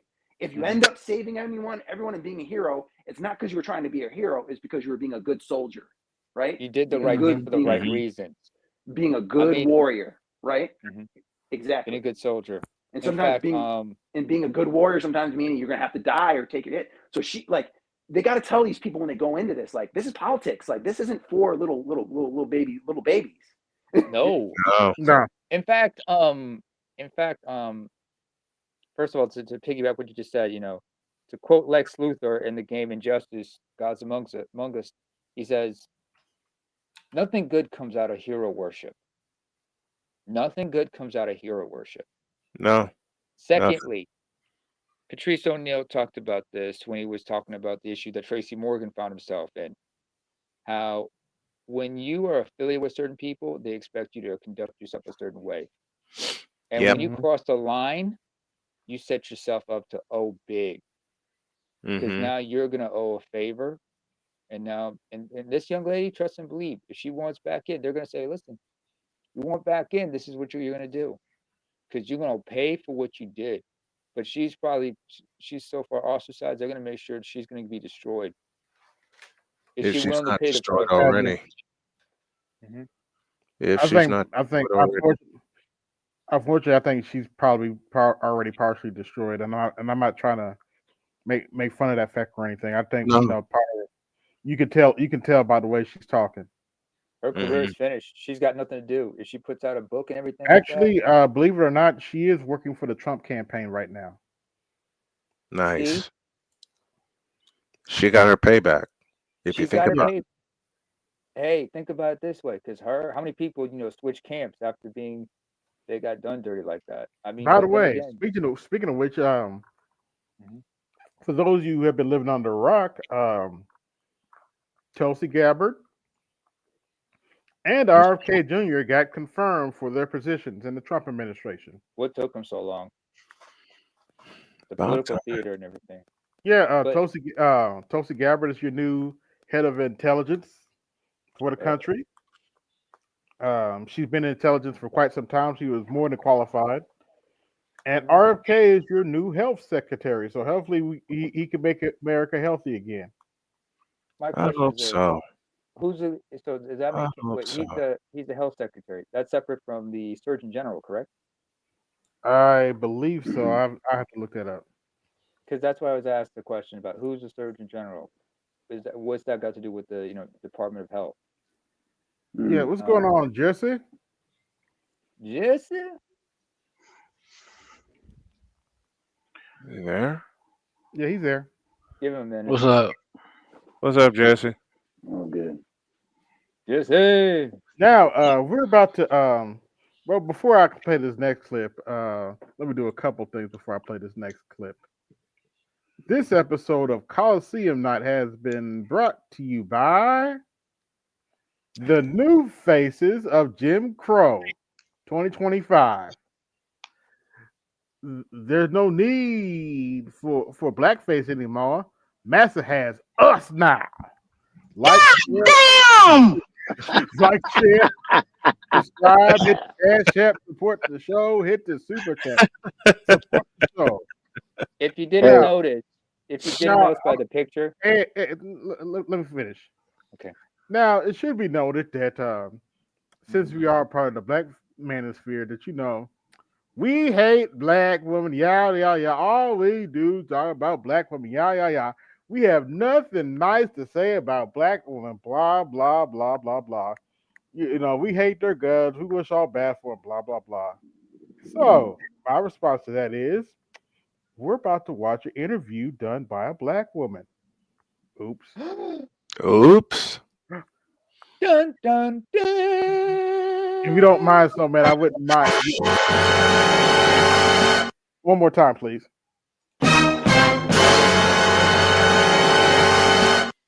Here we go. We're about to watch Savvy Sass as she interviews Scott Ritter. And by the way, this whole interview is pretty much should be tagline with BGS was right. I'm just saying. Okay, ladies and gentlemen, my special guest is Scott Ritter. He is a former U.S. Marine Corps intelligence officer. He's also a former United Nations Special Commission's weapons inspector. Sorry. And he's also one of the people Biden kicked out of Washington. Like a dumbass. About that. Let's go ahead and bring it back. What's going on, Scott? Welcome back. Thanks for having me. How are you doing? We are doing great. We were just talking about Stephen A. Smith possibly running for president. So we're having a lot of jokes tonight. Believe it or not.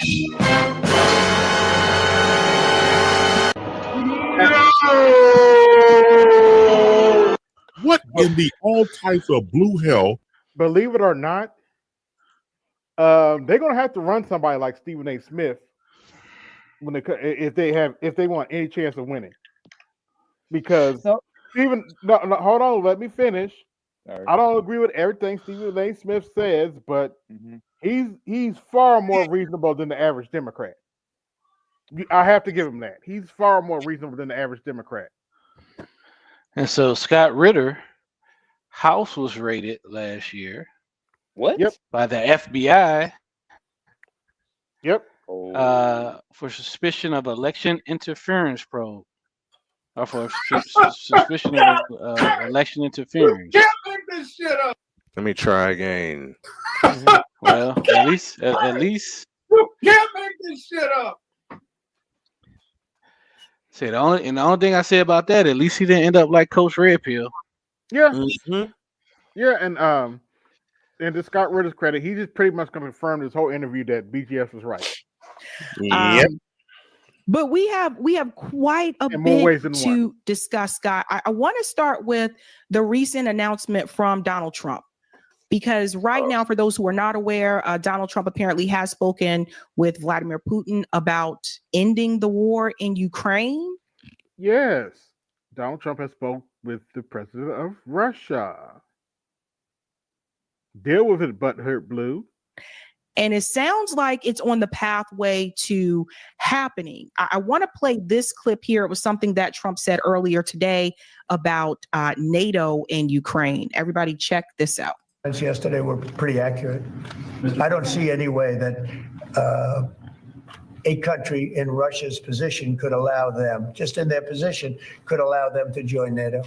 I don't see that happening. And long before President Putin, Russia was very strong on the fact that I believe that's the reason the war started, because Biden went out and said that they could join NATO, and he shouldn't have said that. As soon as he said that, I said, you know what? You're going to have a war now, and I was right about that.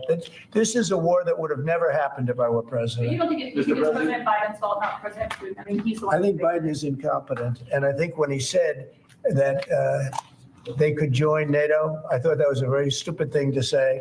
I thought when he said, well, it depends if it's a minor incursion. In other words, it's okay if Russia does a minor incursion. I thought that was a very foolish thing to say. Yesterday were Okay, Scott, that was one of the statements from Donald Trump earlier today. I want to get your take on this. He's talking with Vladimir Putin about possible peace talks.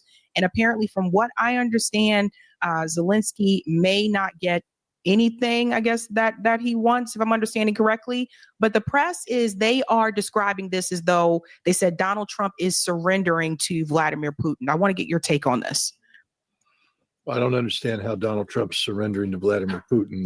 The last I checked, Donald Trump ran on a platform of bringing this war to an end. Yes, he did. I also think that you can't bring. Yes, if you don't remember it, he did a town hall at CNN, if I'm not mistaken, and he literally said, I think this is one of the things that won the election. He literally said, "It's not really about which side wins. I want people to stop dying." And I think that's one of the things that won the election. But let's continue. Bring this war to end unless you approach this problem realistically.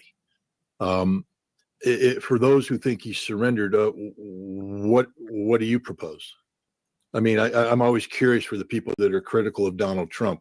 What do you propose? That Ukraine joins NATO? That's why the war started.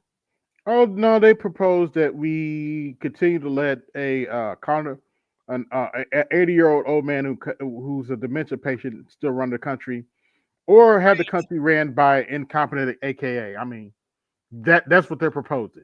That's what they proposed. If you think about it. Therefore, the war will continue, and Ukraine's losing badly. Not just Ukraine's losing badly, Europe's losing badly. NATO's losing badly. It's not as though Europe, NATO, and Ukraine are sitting there going, "Hey, we're still in the game." It's only a 2-point game, and we got like 10 minutes left. No, it's more like a 50-point game, 50-point game in football. We're still in this game. Let's keep going. They're down 100 points, and there's like 2 minutes left in the game, and it's clear they're not going to pull this out. Trump's trying to save lives. I mean, and that's the other thing. All the people that are critical, Trump's surrendering. Tell that to the Ukrainian mom whose child's going to live because this war ends soon. Because otherwise, the child just dies. Yep. Tell that to the people who live in Odessa right now in Kharkov, who want to be part of Ukraine. But if they continue with this war, Russia will take those territories and absorb them, and then they won't have anything. Tell that to every American out here who's alive today who won't be if this war goes south and becomes a nuclear war between Russia and NATO. Well, so did Trump surrender? No. First of all, he's not. This isn't Trump's war. He hasn't lost anything. He's just trying to stop it. He's trying to bring it to an end. And he's doing it realistically. Look, he had a guy named Keith Kellogg. Everybody might be familiar with that name. He was the Ukraine special envoy. Keith Kellogg has been advising Trump on the Russian-Ukraine conflict, and much of Donald Trump's initial thinking on how this war would come to an end came from proposals floated by Keith Kellogg. But in the past 3 weeks, Keith's plan has been sort of leaked out to the press, and the Russians have said straight up, no, we're not doing this. And Trump knows he has one shot. You get to do this one time with Putin, and then if it doesn't work, Putin doesn't play the repeating game. He'll just say, fine, we just complete the war without you. We don't care. So you get one shot to do this right. Keith Kellogg's plan was destroyed. So what happened? Kellogg was supposed to go to the Munich Security Conference and present his plan, I think this coming week. He headed there, and then Trump said, no, you're not presenting that plan. Why don't you go talk to the Europeans and NATO? And off he went, but he really didn't get that much of a conversation there either. Trump had his 90-minute call. Putin will not have that phone call unless he knows there's a chance of success. Putin doesn't entertain those calls, just like an American president would.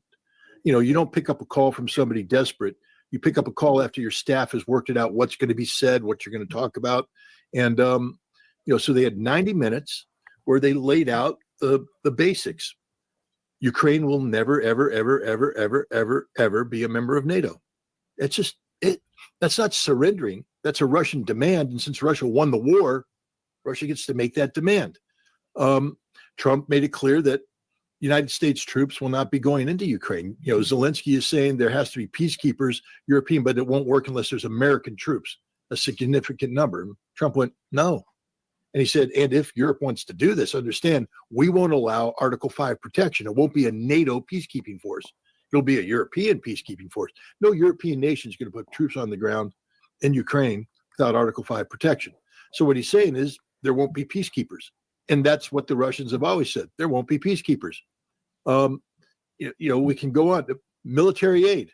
Trump said, first of all, he's curtailing it. Then he said, what we will provide will be linked to Ukraine's ability to pay for it. He sent the Treasury Secretary over there to do a deal where Ukraine was supposed to sign away American. By the way, you do know Ukraine's lost about $100 billion of our money, right? We found that out with Doge. Oops. Access to the Ukraine's, rare earth metals. Zelensky didn't do the deal, which means Zelensky gets no weapons from the United States. Puts all the pressure on Europe, and Europe can't do this, can't afford it. This isn't surrender. This is reality. Yep. This is the reality of the situation. Trump is trying to bring this conflict to an end in a way that's best for Russia, believe it or not, for Ukraine, for Europe, and for the United States. The only thing he's surrendering to is reality. And God bless him for doing it, because we had 4 years of a president just playing stupid games that ended up killing hundreds of thousands of Ukrainians. The fact that Trump has said no to NATO, this was what the Russians said from the very beginning. They said, just Ukraine can't be a member of NATO. And Biden said, no, you can't, you're not allowed to dictate. Russia, we're not dictate. We're just telling you it isn't going to happen ever. And the war was because of that. NATO's admitted it. Stoltenberg and now Rutte have said, this is because of NATO expansion. That's what this war was all about. And Trump just said, no, they're never going to join. If Ukraine had accepted this reality back in March of 2022, the war would have ended, because there was a negotiated peace deal between Ukraine and Russia. But Boris Johnson flew in and put the kibosh on that. And as a result now, Ukraine has lost hundreds of thousands of additional dead, 20% of their territory, and they've lost this war. It all could have been prevented simply by saying the obvious.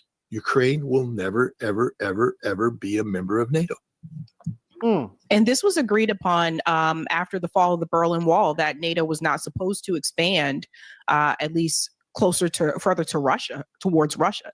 It was not 1 inch eastward. Not 1 inch eastward was the exact quote from James Baker to Mikhail Gorbachev, repeated over and over again by every foreign minister. People said it wasn't in writing. Now it turns out to have been in writing. And they just tried to deny it, and now it's just painfully obvious. I mean, James Baker came back and reported to the National Security Council of George Herbert Walker Bush and said, yeah, I told Gorbachev not 1 inch eastward. And they went, not so fast. We think actually there's going to be a lot inches eastward. And then we lied to, Bill Clinton lied to Boris Yeltsin, then expanded it anyways against the objections. And that's what Trump said. He said, this isn't Putin, making outrageous. He said, Russia has been against this from day one. And it's true. It's about Russian national security interests. And the interesting thing about Trump, we can mock him all we want, and there's a lot to mock sometimes. But John F. Kennedy, one of the classic speeches of the modern era was the speech he made to American University in June of 1963, where he talked about the potential of peace with Russia. And one of the things that John F. Kennedy said in that speech, and it's quoted all the time, is the absolute need to get into the shoes of the other side, not because you're surrendering, but because you have to see things from their perspective. to understand where they're coming from. And my God, because JFK said it, oh my, we all bow at it, as we should. It's a brilliant speech. Donald Trump, in his Donald Trumpian way, just said the same thing. He said, it's just from the Russian perspective, it's just not going to happen. But now that's called surrender. If JFK had done it, of course, he would have done it more eloquently. But, people would have said, my God, what a genius diplomat this man is. But it's Donald Trump, so it's surrender. No, Donald Trump is applying JFK type thinking to solve this problem. He just does it in a New York City realtor fashion, Pretty which much. isn't as smooth as, Hyannisport. This is a good point. And another thing, too, I do want to mention this. He mentioned about Russia and the future of the G7, which used to be the G8. Everyone listen to this. Do you want to have Russia back to the G7, sir? I'd love to have them back. I think it was a mistake to throw them out. Look, it's not a question of liking Russia or not liking Russia. It was the G8. And, I said, what are you doing? You guys, all you talk about is Russia, and they should be sitting at the table. I think Putin would love to be back. Obama and a couple of other people made a mistake and they got Russia out. It's very possible that if that was the G8, you wouldn't have had the problem with Ukraine. And if I was president, you definitely wouldn't have had the problem with Ukraine. Russia would have never attacked Ukraine. But so that's an interesting point there. He's bringing up that he's interested in bringing Russia back to what used to be the G8 and it's now the G7 because Russia was removed from that. But to bring them back, it sounds like he is more willing to want to work with Russia in some way, shape, or form, whereas Biden and Kamala did not want to work with Russia. And I think it's just, something Professor Wolf said when I talked to him a while back. He said that the United States government is going to have to be willing to work with other countries like China and like Russia, because number one, there's the economic factors, right? Like China's economy is booming. And I mean, if you look at Russia, like their economy was able to withstand the sanctions that the US government put on them. What did BGS tell y'all? I told y'all this whole hour is pretty much an hour of stream about BGS is right. Well, let me say goodnight here, fellas. Thanks for having me. Appreciate it. All right. All right. Good night, Snowman. Peace out. Have a good night. That's to Jody. Let's continue. And it's only inevitable that at some point it's like we're.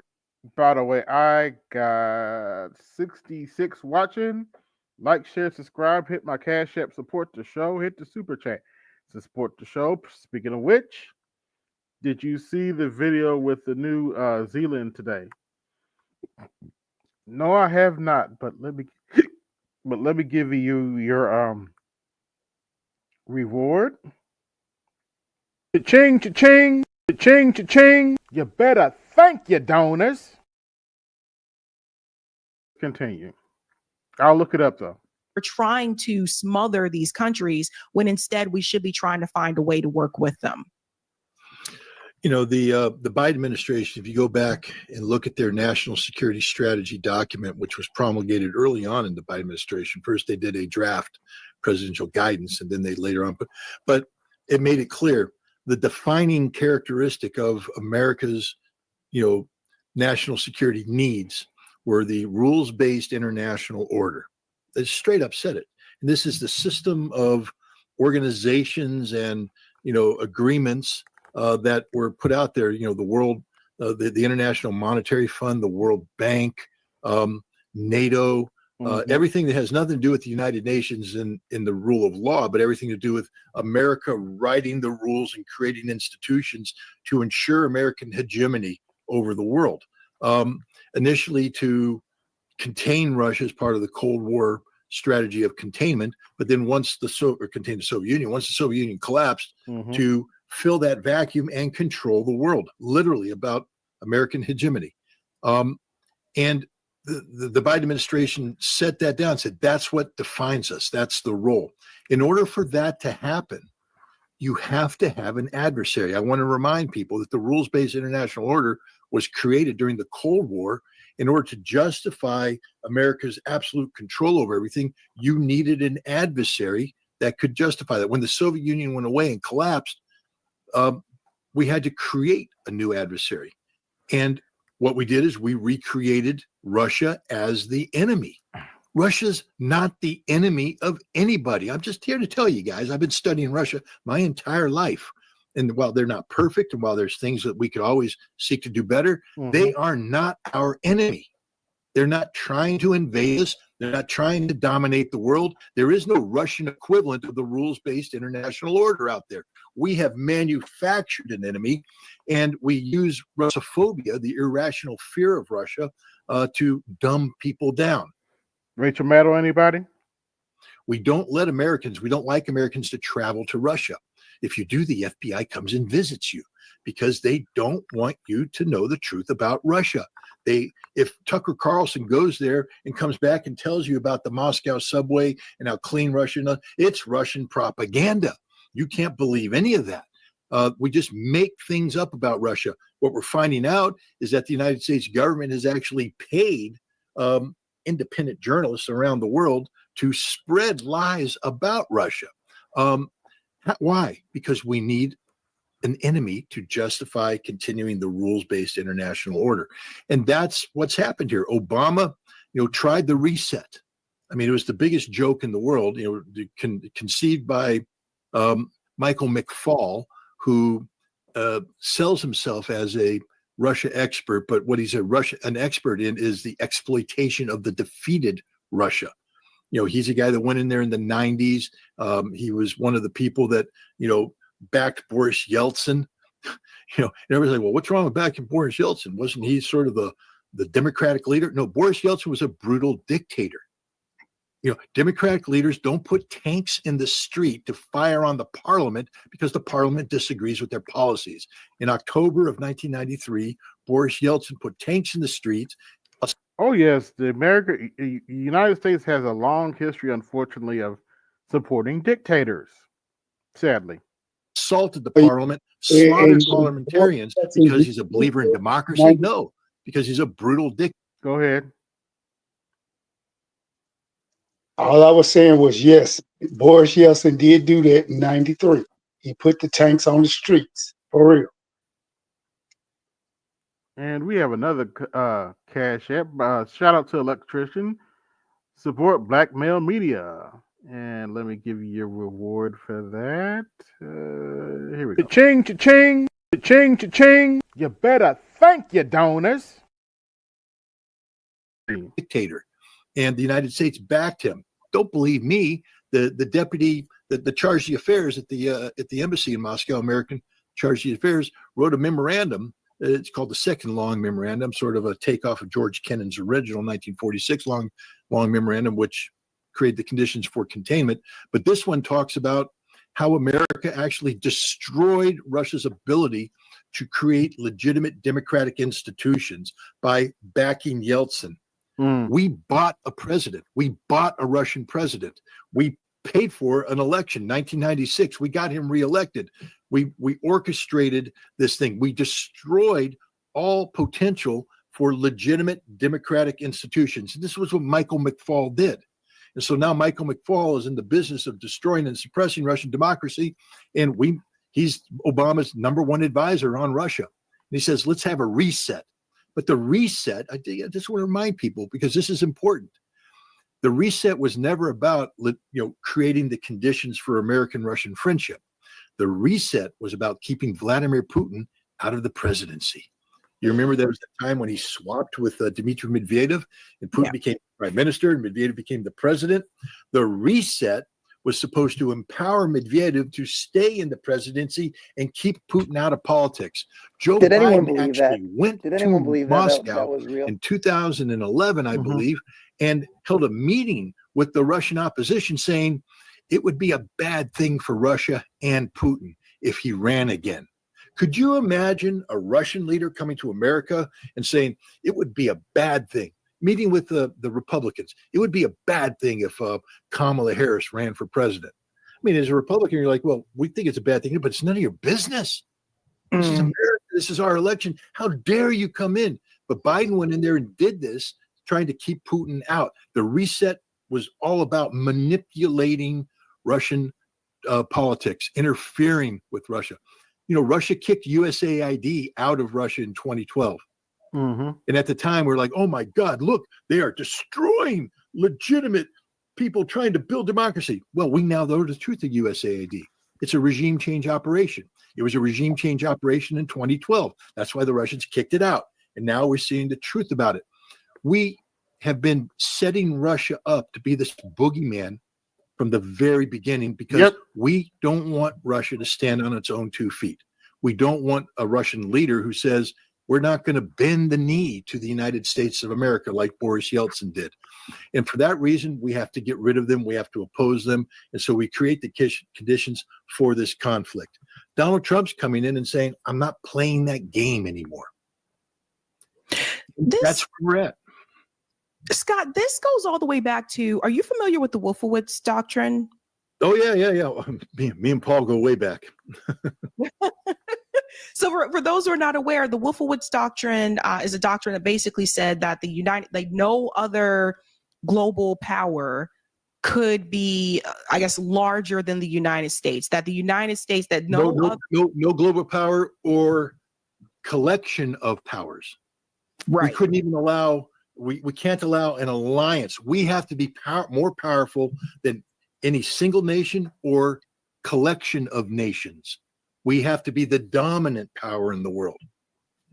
Yeah, a lot of people are not aware of that or familiar with it, and that just reminds me a lot when we talk about Russia, we talk about China, all these other countries that the U.S. is heavily criticizing. Again, if you guys talk to people that have been to those countries, like Danny Haifong, I know a lot of you watch Danny. By the way, I got 80 watching. Y'all like, share, subscribe, hit my Cash App, support the show, hit the super chat, support the show, hit the Cash App. Get some more Cash Apps. The BGS for his right tax is in effect. Because everything Scott Ritter's telling you, BGS has told you for the last 2 years. Danny Haifong goes to China. He's been multiple times. He has videos of him in China. Does it look like it's what our government is telling you it is? Same thing. Some of you were watching the interview with Tucker Carlson when he interviewed Vladimir Putin. And he was like, look at what we see in Russia. And he was talking about the subway. He was talking about the food. He took you into the grocery store. They have better food than we do. Does it look like what the government was telling you about Russia?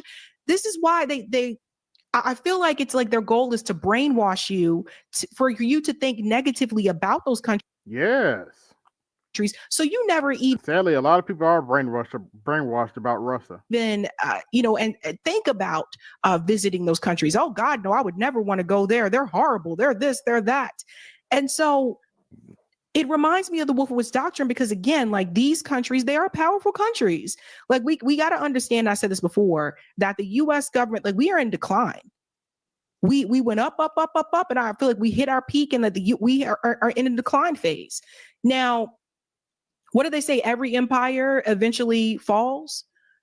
And there are other countries, you see this, China is growing economically, Russia's growing economically.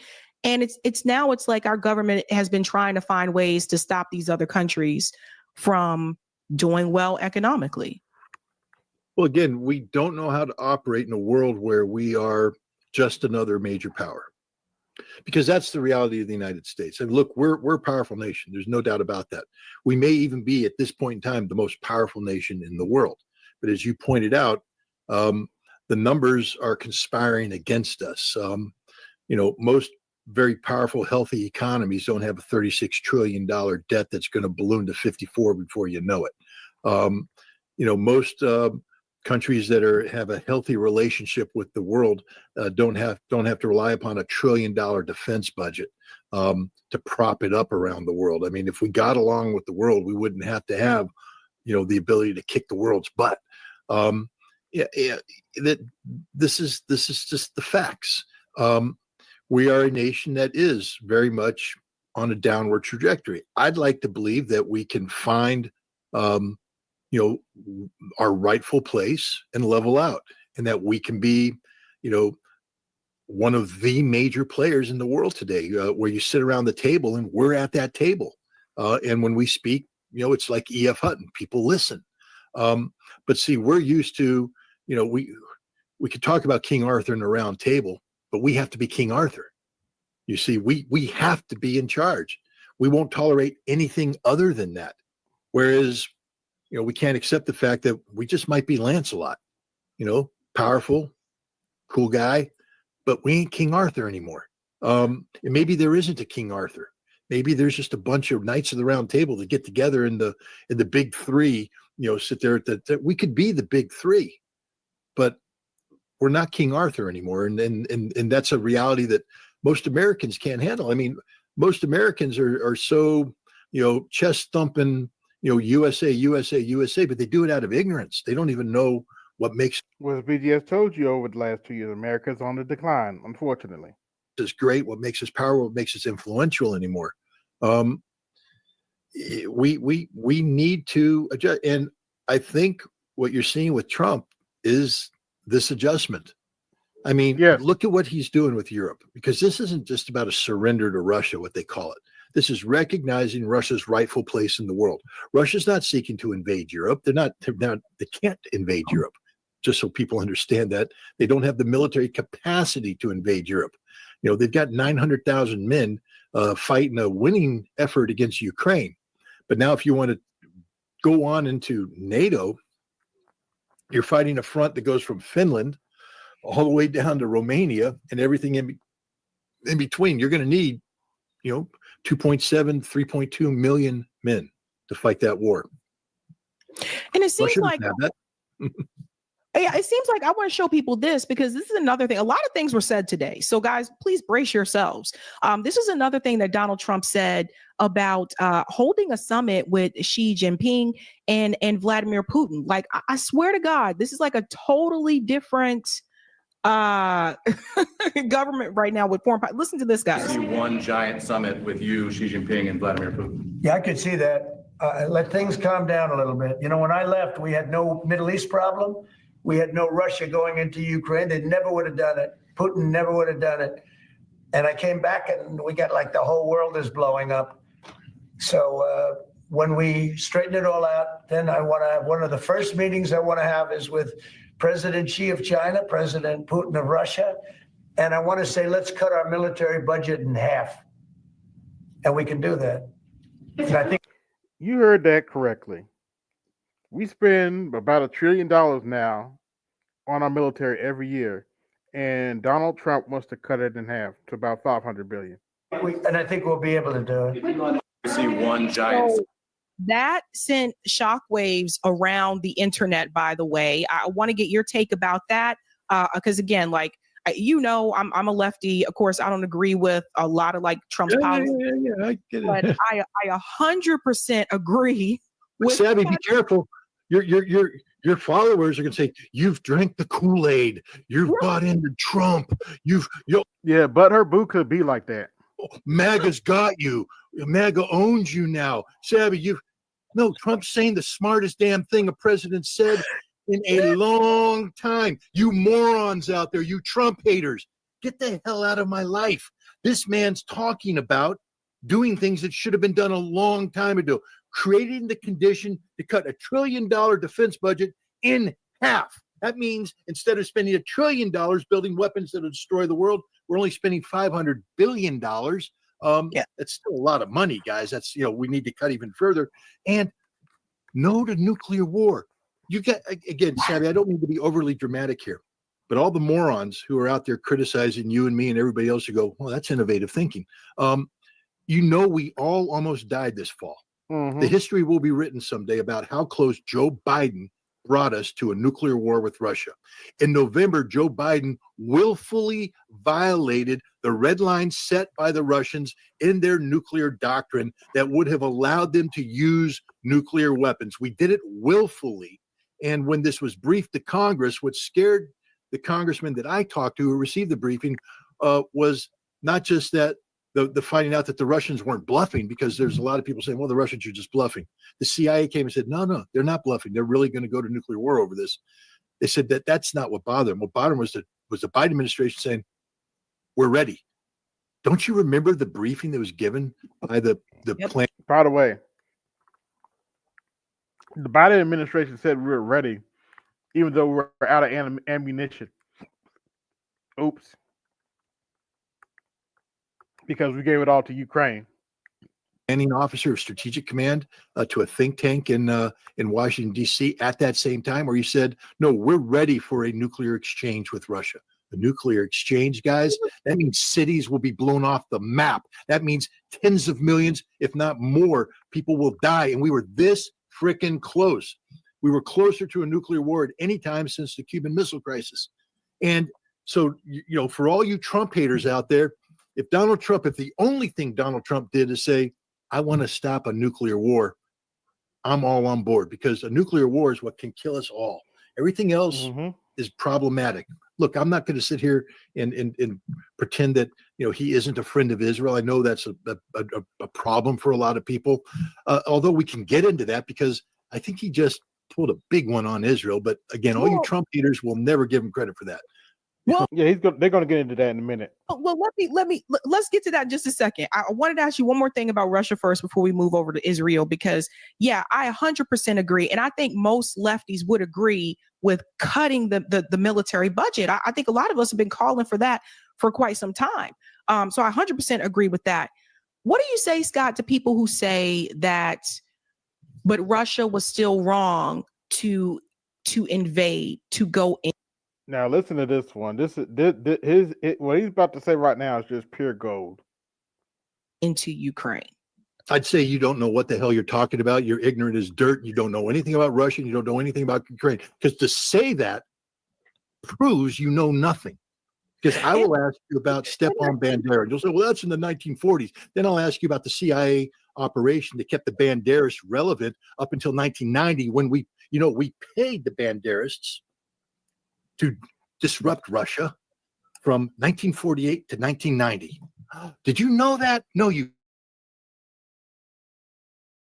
ignorant, stupid punks. Do you know that right down the road from me, 60 miles away in the town of Ellettville, New York, is a Banderas Nazi camp? Yeah, this is epic. Every summer they run 3 iterations of Ukrainian American youth through, who wear the brown frickin' uniforms of Stepan Bandera, carry his portrait in a torchlight parade where they sing songs glorifying the slaughter of Poles at the Volyn massacre. You didn't know that, did you? You idiots. I get so mad at these people. You did know that the CIA has been funding regime change operations in Ukraine to empower these nationalists. I'm not talking about 2014, which most of you might have some vague, but if I said, the Orange Revolution, 2004, 2005, you do know that a guy named Viktor Yanukovych won that election. And then we came in, interfered, so they did a rerun. He won that too. Constitutionally, he must be the president, but that wasn't the outcome we wanted. So we ousted him, put in a nationalist. You know what the first thing that nationalist president did, Yushchenko?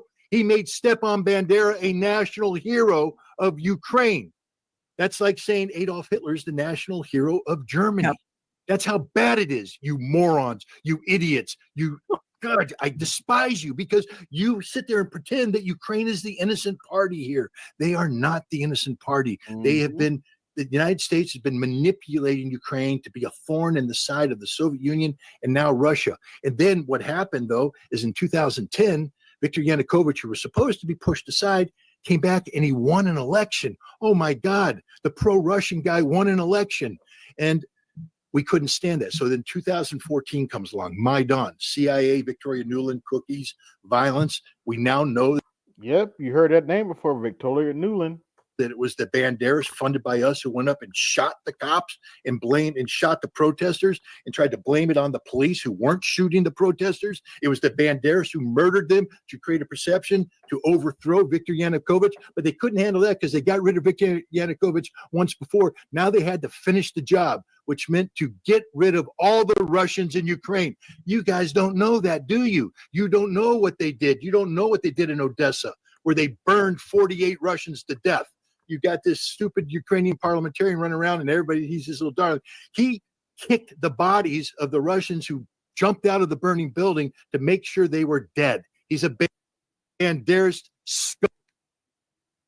I got 84 watching. Like, share, subscribe, hit my Cash App, support the show. Who's he referring to as Banderas? I guess he's one of the American psyops or whatever. They all are. Then they tried to move on Crimea, but the Russians wouldn't let them because Crimea is primarily Russian population. And the little green men came in and they said Crimea belongs to Russia. Then they moved on Mariupol. Do you want to know why they call it the rape of Mariupol? Because the Azov people came in there and literally raped Mariupol, raped the Russian women, murdered the Russian men, seized control of the city, and created it to become the headquarters of the new Nazi regime. When the Russians retook Mariupol in 2022, they found the headquarters, Nazi memorabilia, the everything, all of it. That's what they are. They're Nazis.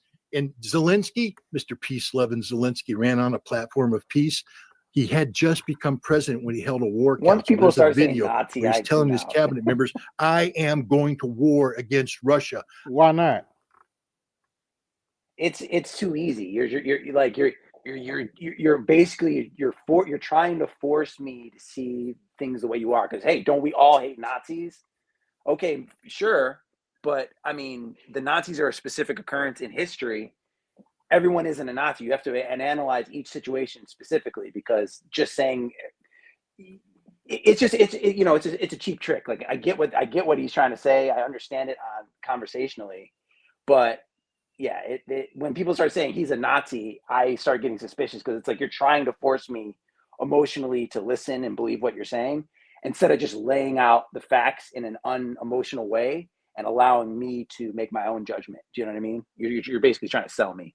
Anyways, that's just me. Yeah, but in this context, unfortunately, he's probably right because it's been reported that there are a number of Nazis in the Ukraine army. Unfortunately, he's not the only one talking about that. I am going to war in the Donbass. I am going to finish this anti-terrorist organization, because that's what he called the Russians who rose up and said, we're not willing to be kicked out. No, Russia didn't. Russia, in 2015, Russia had the Ukrainian army surrounded in a little town, Debaltseve or whatever, in Donetsk. And if Russia wanted to, they could have killed them all because they had them surrounded. And the Germans and the French, Poroshenko, the Ukrainian president, called up the Germans and the French and pleaded, please, please, please, don't let Mr. Putin kill us all. So the Germans and the French went to Putin and said, could you please just have peace? And for all you people out there saying Russia wanted Ukraine the whole time, Putin said, sure, but we need an agreement that will make sure that Ukraine's borders are respected, but you can't be killing the Russians. You have to respect linguistic, cultural, religious heritage, and it has to be in the Constitution. It's called the Minsk Agreements. There was Minsk 1, and then because the Ukrainians wouldn't do it, Minsk 2. And this was Putin's way. He wasn't looking for territory. He just wanted to protect the Russians, to make sure that they weren't butchered by the Nazis. And what did NATO do? Well, we now know. Poroshenko, Merkel, and Francois Hollande, who was president of France at the time, have all admitted that Minsk was a sham. They lied. It wasn't about peace. They were never going to implement it. Minsk was to buy time so NATO could rebuild the Ukrainian army so that it could go to war with Russia. Don't believe me? Look at the slides prepared by the United States Army, who built the training camp in Western Ukraine in 2015 and bragged that every 55 days they train a battalion of 800 Ukrainians here in the West. So they draw an arrow so they can go. Thank you, HB, for the $10 Cash App. And you get cha-ching, cha-ching, cha-ching, cha-ching. You better thank your donors. To give a little pushback to what Mr. Ritter is saying, he's very accurate on a lot of things. Although I would have to say, like, first of all, the Russian minority in many of these former Soviet republics are a lot of them. Who's messing with the mic? How am I doing? Okay. Can I talk? Okay. I'm okay. Yeah. Okay, keep going. Remember that you do have Russian minorities in many former Soviet republics. Yes. And sometimes sometimes they're just used as a pretense just to fuck with each other, to keep these countries under Russia's sphere of influence. Many of them are holdouts from the former Soviet Union era. But there's been issues about how you integrate these minorities into their adopted homelands. Secondly, as much as you have neo-Nazis on the Ukrainian side, you have neo-Nazis on the Russian side. You'd be surprised. That's what I'm trying to say. Like, Prime that whole example. area- Prime example. that's Prime example I so will give. crazy. Prime example I will give. Oh Prime my example I God. will give. The Wagner Group. They were neo-Nazis. Oh, the name in it tells you. And plus the Little Green Men, that's also associated with other also far-right groups who have had unofficial affiliations with the Russian government and whatnot. Okay, can we continue now? But yeah, continue. We're here to fight the Russians, and we've been doing that since 2015. And we built the army up, and the Ukrainians were getting ready to go in and assault the Donbass when the Russians said enough of this. They tried to warn the United States. They had a meeting with Biden in Geneva in June of 2021, where Putin said, all you have to do is get Ukraine to agree to Minsk. If they agree to Minsk, all this problem's solved. It's done. And Biden promised, he said, Tony Blinken will take care of this. Well, that was in June. In September, Tony Blinken was cutting the secret deals. He's now admitted it. Secret deals sending Javelin missiles and Stinger missiles to Ukraine. When he was supposed to be implementing Minsk, he was preparing for the war. Tony Blinken, was preparing. The Russians found out about it, confronted the French and the Germans in October of 2021 and said, okay, one last chance. Are you going to do Minsk or not? And they said no. And the Russians said, okay, no more Minsk. But before they invaded, because they didn't want to invade, they came out in December 17th. They put out a peace treaty. They put out a treaty to NATO and to the United States and said, let's talk about this. All we need you to agree to is that Ukraine will never be a member of NATO. And then this problem goes away. We wouldn't agree to that. The Russians tried negotiating directly with the Ukrainians in the lead up to the Russian incursion. Ukraine admits that the Ukrainians are laughing about, we led the Russians on, we led them on, and right to the very end, we led them to believe there was an agreement. There wasn't. So Russia went in. Everybody's like, oh, the Ukrainians kicked the Russians' ass. Didn't happen, guys. Russia slaughtered the Ukrainians, but the purpose of Russia was never to take Kiev or do anything other than to get Ukraine to the negotiating table. 6 days after Russia went into Ukraine and was slaughtering the Ukrainian army, they resisted, by the way. The Russians did take casualties. I'm not denying that. The Ukrainians went. They started the peace negotiations in Gomel. They had 3 rounds of negotiations in Gomel before they moved to Turkey in March. And by the end of March, they had a completed peace treaty ready to go. The Istanbul Communique, initialed by all the parties. The Ukrainians are actually getting ready to pop the cork and celebrate the end of the war on very favorable terms, by the way, to the Ukrainians, when Boris Johnson flew in and said, nah, it's done. You can't accept this. The United States made the phone call. Boris is right. You can't accept this. And so the Ukrainians turned down the Istanbul Communique and the war began. So for all you morons out there who say Russia invaded, Russia started, you don't know what you're talking about. You are literally dumber than dirt, and you don't deserve to be at the table talking this topic, because all you do is get in the way. Your ignorance gets in the way. And I'm sick and tired of it, because your ignorance has created the conditions that have resulted in over 1 million Ukrainian dead. All you idiots that put the little Ukrainian flag on your social media, we care about Ukraine. 1 million Ukrainian dead, and the numbers are going to be worse than that, people. When the final bodies are counted, when the final tally is done, you're going to find out it's going to be a much higher toll than that, because Ukrainians are abandoning their dead on the battlefield. They're not accounting for their dead. They're lying about their casualties. The West knows the truth. And it's your fault. It's all the ignorant people out there who say, I'm with Ukraine. Why would you be with Ukraine? They're not the good guys here. They've been the bad guys from day one. Well, they don't. Well, a lot of people, most people don't know, though, Scott. Most people don't know. Ignorance isn't an excuse, is it? 100%. No, but just remember how a lot of us were misled about the war in Iraq, too.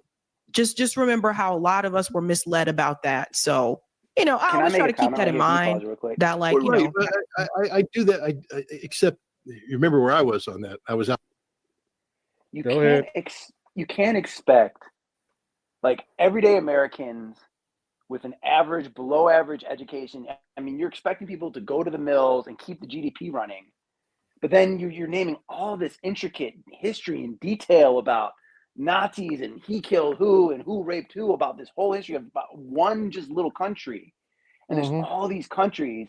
It's unreasonable to expect average American citizens to keep all that in their head when they're trying to do other stuff, right? Like, that's why we need a good news organization. That's why we need a president that does his little fireside chats that, like, gives us as much game as he can and maybe explains this stuff, right? Like, it's not unreasonable to ask someone who understands this to dumb it down and explain it and do it a couple times, repetition, right? Yeah. I don't know. It's just this whole idea, like, you idiots, you haven't read these 100 million books and paid attention to all this shit. It's like, we all got other shit to do, man. Like, like someone should just sum this up and give me the 3 different options that make sense of what I should be thinking, right? Like, and as I do this more often, I'll get better at it. Like, I don't know, man. Go ahead. Out there educating. Yeah, there's some truth to that. People. And I travel around the country and I travel around the world. I briefed the United States Senate. I briefed the United States Congress. I was on every TV network possible. I was speaking at every university possible. I went to brief NATO. I went to the European Parliament. I went to the Japanese Parliament, the French Parliament, the British Parliament, the Italian Parliament. I went everywhere. I talked till I was blue in the face, telling everybody that there were no weapons of mass destruction in Iraq. So you can't sit there and say, well, we didn't know. No, you opted not to know. You opted not to know. You opted not to believe me. You opted to believe the government. That's it. I mean, I'm just saying, I was there trying to tell the truth about it because I was the chief weapons inspector in Iraq.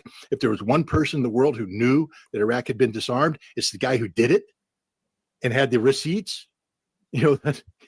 So, I get what you're saying. So I'm just saying that's a little personal for me because, I put everything on the line to try and stop that war and try to tell the truth to the American people in the world about the real status of Iraq's weapons of mass destruction programs. And so when people say, well, we didn't know, I'm going to say, well, you opted not to know because the truth was there. It was really there. But, again, I have my best friends. I mean, guys I love to death. We would go play, Oh, he's about to kind of prove your point a little bit, McDonald Bear. Go watch. We're getting a little old to play football, but we go to Monday Night Football. And we'd sit there and have the conversation. And I'd be a little bit on them. I'm like, why aren't you guys getting all fired up about this? You're going to be, well, come on, Scott. What do you want from us, man? This is your job. You do it 24 hours a day. We have real jobs. We have to go do our real jobs. So to your point, McJohn Bray, he kind of acknowledges what you're thinking about. But do you hear his tone? Do you hear his tone? Like, financial management and listen.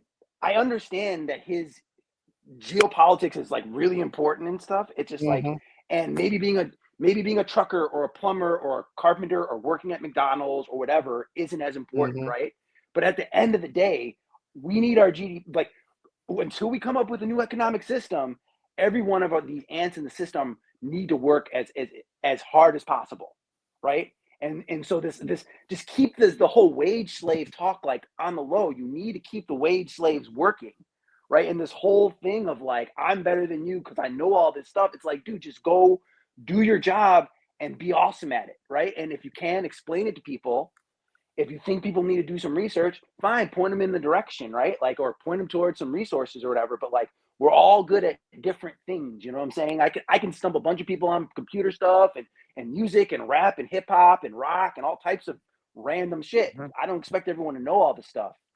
For something like this important, it needs to be constantly talked about, constantly repeated, constantly talked about, constantly repeated. It can't just be like, you need to go read Tragedy and Hope. And if you didn't go do it. Furthermore, I'll to stop pick right up there. what he's saying. Let's continue. And we work our butts off during the day. And when we come home at night, we're sort of tired. We got real wives and real children and real lives, and we don't have time to do all this. And I'm like, okay, I mean, I sort of have sympathy for you. I'm there. But then we're watching the game, and they all run fantasy football leagues. They're all in there. And they're sitting there, my God, what a horrible play. The statistics show that if you run through the 2-3 gap with you would have gotten 5 yards. And I'm like, how the hell do you know all that?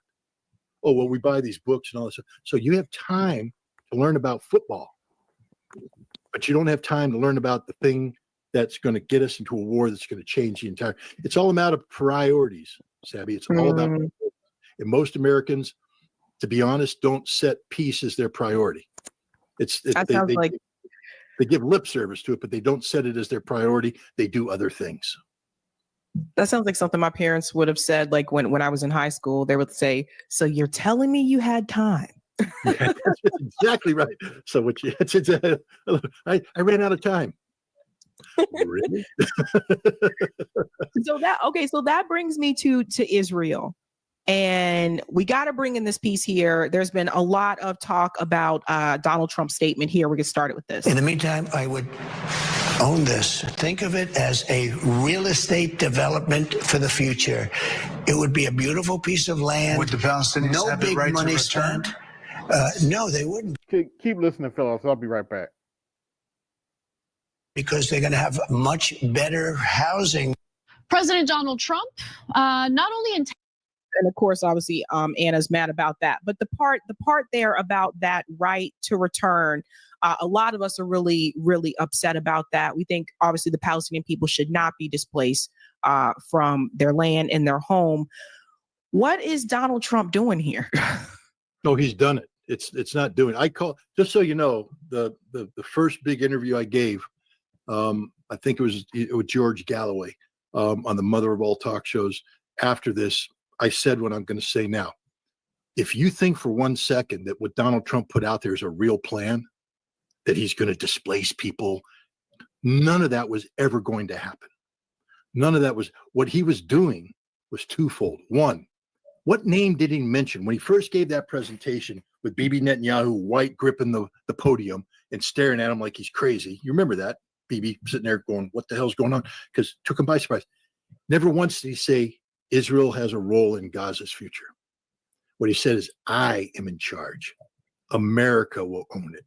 And we're going to kick all them Palestinians out and create something new. And the world's going to be in there, not Israel. And Israel's going, wait a minute, that's our land. That's our thing. What Trump did is tell Israel, you've created a problem. You're done. For all the people out there, all the Trump haters, and there's many of you out there who say, my God, he surrounded himself with so many Zionists. So many Zionists. Of course he did. Yes, he did. Yes, he did. And he won the election. All right. Clever man. He won the election because sort of had the Zionists, placated. Ask Elise Stefanik what role she played in Trump's little presentation before or none. She's a big Zionist. People hated that Elise Stefanik was going to be the United Nations ambassador, the U.S. ambassador to the United Nations. Michael Huckabee, that good Christian Zionist, insane man, by the way, I despise him, going to be the ambassador to Israel. What role did he play? Not a damn thing. Marco Rubio, taken totally by surprise, Mr. Zionist. Not a single one of the Zionists that everybody hates was in on that. Why?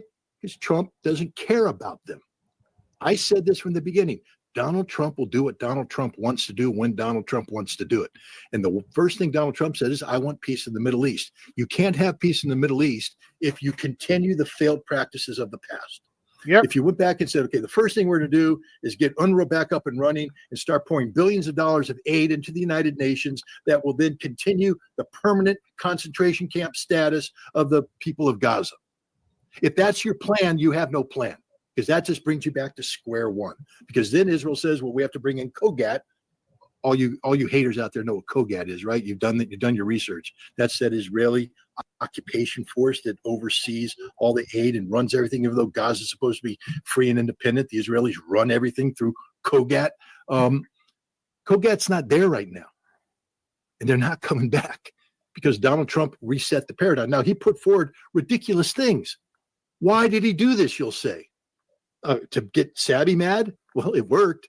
To get me mad? Got me furious. Got a lot of people furious. But he doesn't care.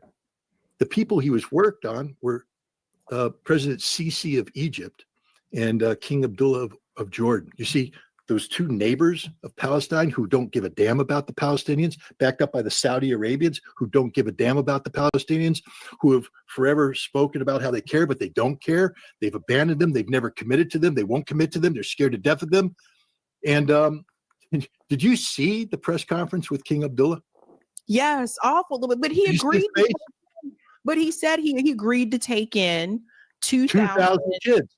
That was a panic mode. But even that, he thought he was going to die when he lands in Amman because he can't do this. He can't betray the Palestinian people. He needs something. Sisi was supposed to have a phone call with Trump, and he canceled it. And here's the ringer, guys.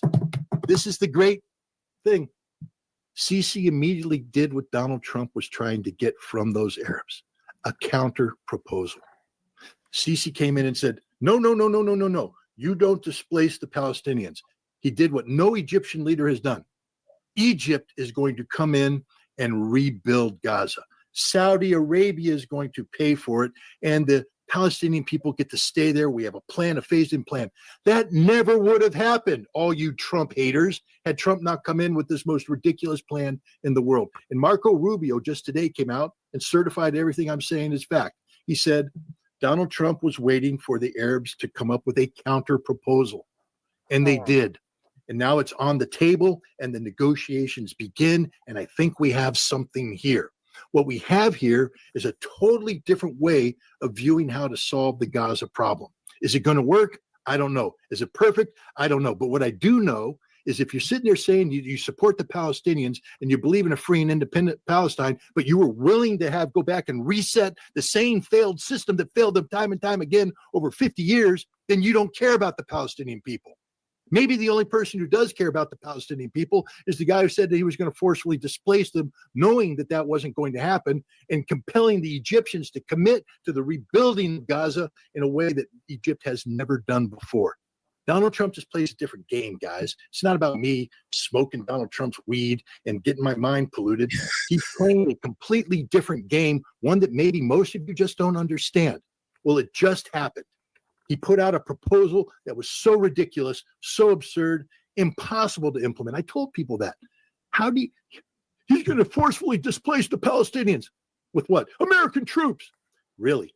How many American troops do you think would be needed to do that? I know how many. Do you? It's 100,000. But when you talk about 100,000 American troops, you don't put in 100,000 because you have to have 100,000 more ready to rotate in to replace them in 6 months. And you have to have 100,000 more in the training pipeline. That's 300,000 American troops in the U.S. military that can't sustain that. We're overstretched in Europe. We're trying to redistribute forces in the Pacific. Donald Trump committed to a plan that requires 300,000 troops up front, plus another 60,000 to manage the logistics. That's a third of the American military. Isn't going to happen, was never going to happen.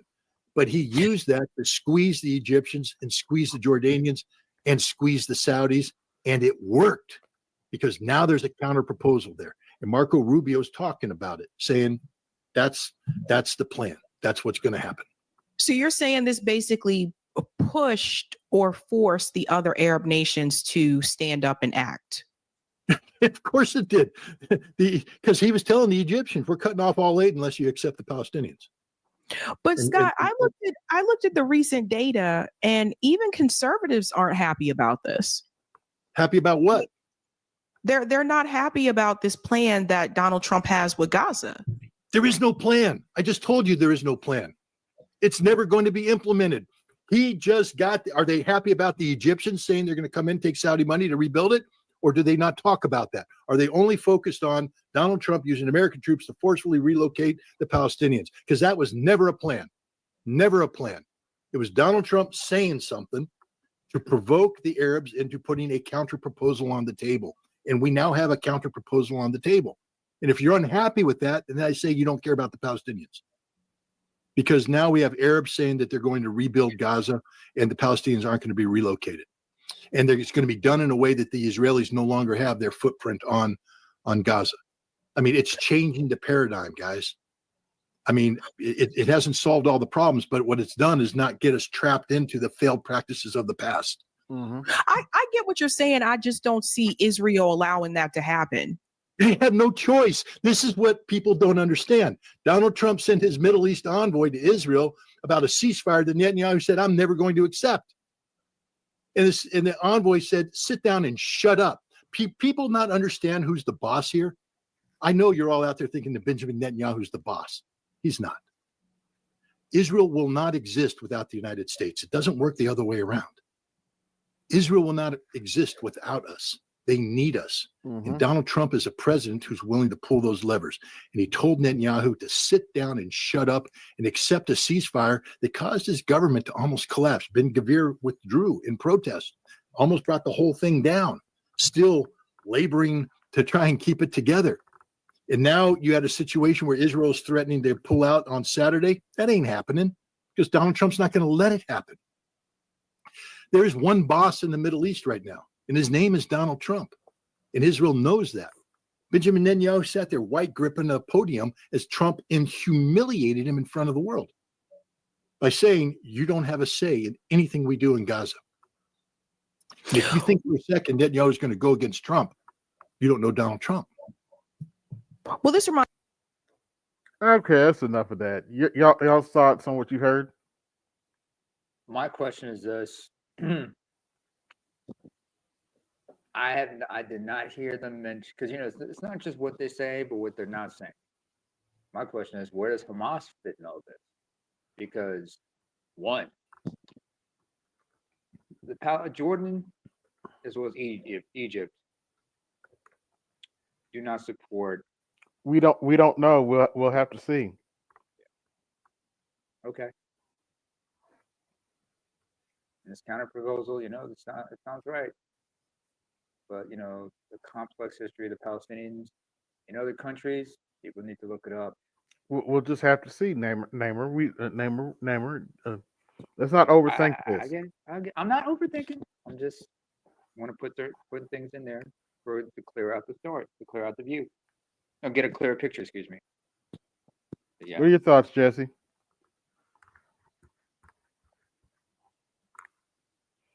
Guess Jesse's a little busy. Oh. Thoughts on what exactly?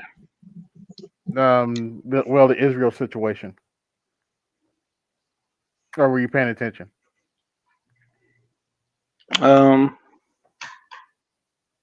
The Israel situation, I don't know, man. I don't agree with the plan that Trump has in place in terms of trying to basically relocate all of the Palestinians in Jordan and Egypt. Okay, you weren't paying attention. According to Scott Galloway, that's not really the plan. You mean Scott Ritter? Scott Ritter. I'm sorry, Scott Ritter. He said, he said that, but that was to get the other Arab countries to come in and actually rebuild the Gaza. Yep. Oh, okay. So it's like a some more saber rattling. Pretty much, yes. Yeah. It's nothing to saber rattling. It would take, and I do agree with him, and he's pretty accurate. It would take like 300,000 of our troops to go over there to actually do that, and we're already stretched too thin, so that's probably not going to happen. Not to mention, if you have U.S. troops down there, you're just going to invite in trouble. You're just inviting insurgents to come down there, and people and trust and believe, if American troops went down there, they would not have learned their lessons from Iraq. The lessons of Iraq would have been lost right then and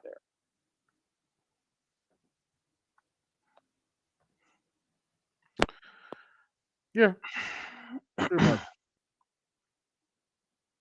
What the hell is this? What? They're pissing on the corpse.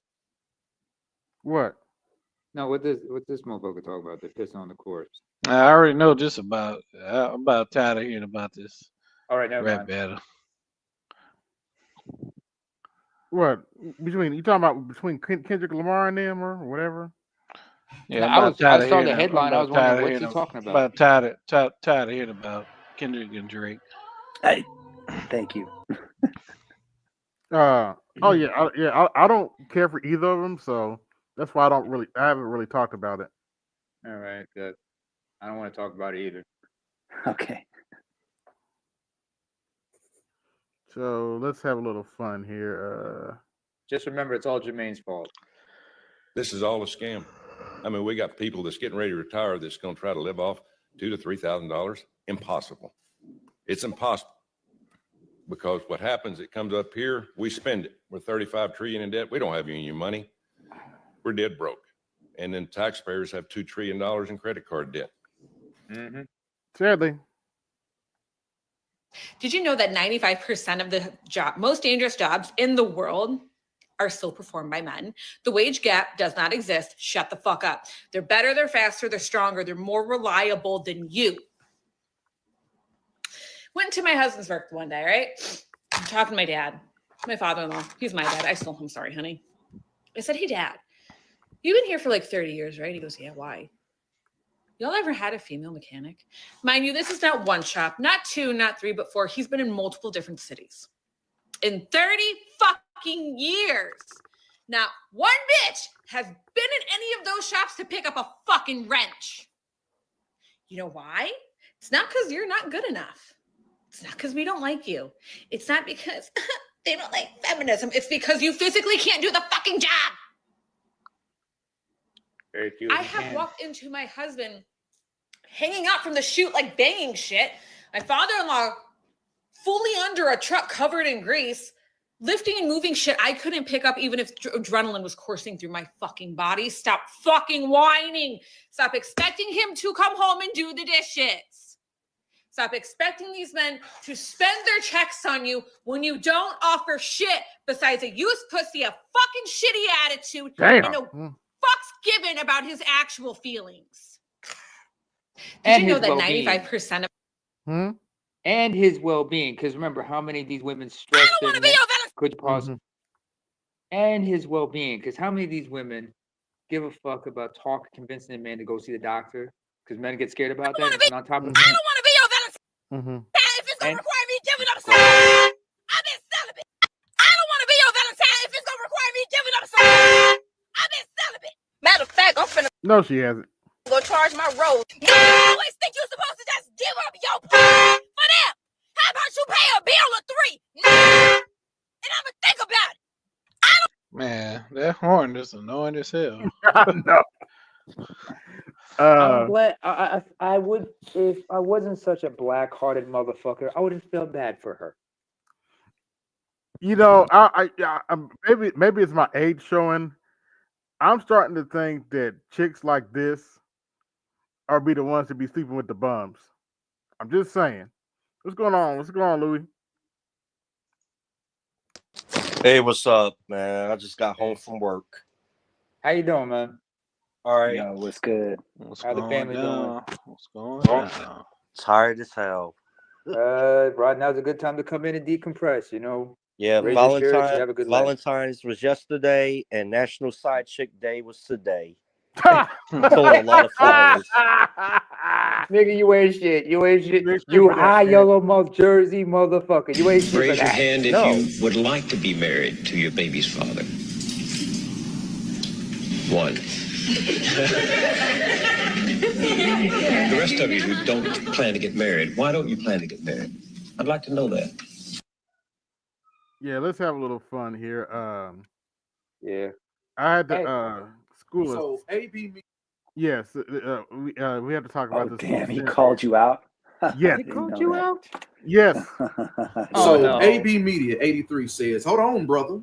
Explain King Solomon then. I knew I was gonna have a male." Well, let me show you the original context of this video to give you an idea where this simp is coming from. Let's see. Oh wait, I know what I could do. Activity, because they still whining about what I said. You know, as a man, I cringe when I hear some of these dudes say stuff like, you know, as a man, we not designed to be with just one woman, man. We were designed to be with multiple women. That's a lie. That's from the pits of hell, right along with Satan. Genesis chapter 2, verse 24. Man leaves his mother and father and cleaves to his wife, and they become one flesh. So speak for yourself. You're designed to be a whore, not I. Not all men cheat. That's you. Speak for yourself. I have a term for these kind of people. I call them the holier than thous. Well, I do no wrong. Blah blah blah. Just because you're untrustworthy, you have no morals, you have no integrity, and you can't be trusted. Stop speaking for all men. But for you men, you don't speak for all men, motherfucker. Men that think that way, speak for yourself. Let you be one deep in your sorriness. That's you. Stay over there with that. As a man, if you now what he's crying about is I just asked him, okay, explain King Solomon. I forget the actual number. How many wives did he have? Oh, Hundreds. So AB Media 83 says, hold on, brother. Explain King Solomon then. I knew I was going to have a male 304 in the comment section somewhere with a bad faith. Yeah, he called me a male 304, even though I believe in being with one woman. But anyway, King Solomon argument, trying to make that throw and stick on the wall. Understand this. Your school district failed you tremendously because your reading comprehension skills stinks when it comes to understanding King Solomon. What? Okay. Yeah. Okay. Wait a minute. Okay. Prove it. You're talking about the same King Solomon that God got angry with because he stopped following God's word, stopped following God's commandments. You're talking about the same King Solomon that allowed himself to start being led by his wives worshiping their idol gods. That King Solomon. Yeah, that King Solomon. All And actually, 600 of them. hold on. And actually, the stuff he just said is true. He did fall out of favor of God because of what he said. Now, as you pointed out, Lewis, he had like 400, 500 wives and 300 concubines. And didn't Solomon control demons also or some shit? I'm not sure about that one, but one of the Because reasons he dealt with magic. Yeah, one of the reasons he accommodating these other gods is because he was married to so many wives, and what did BGS call it? It's called emotional labor. He had to keep these chicks satisfied. So, but what he's saying is true, but that doesn't mean he totally fell out of favor with God.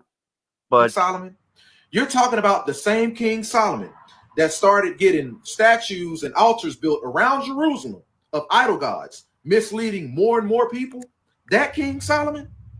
Understand this, fellas. Let King Solomon be a reference in manhood that once you lose sight in faithfulness towards God, wages of sin is death.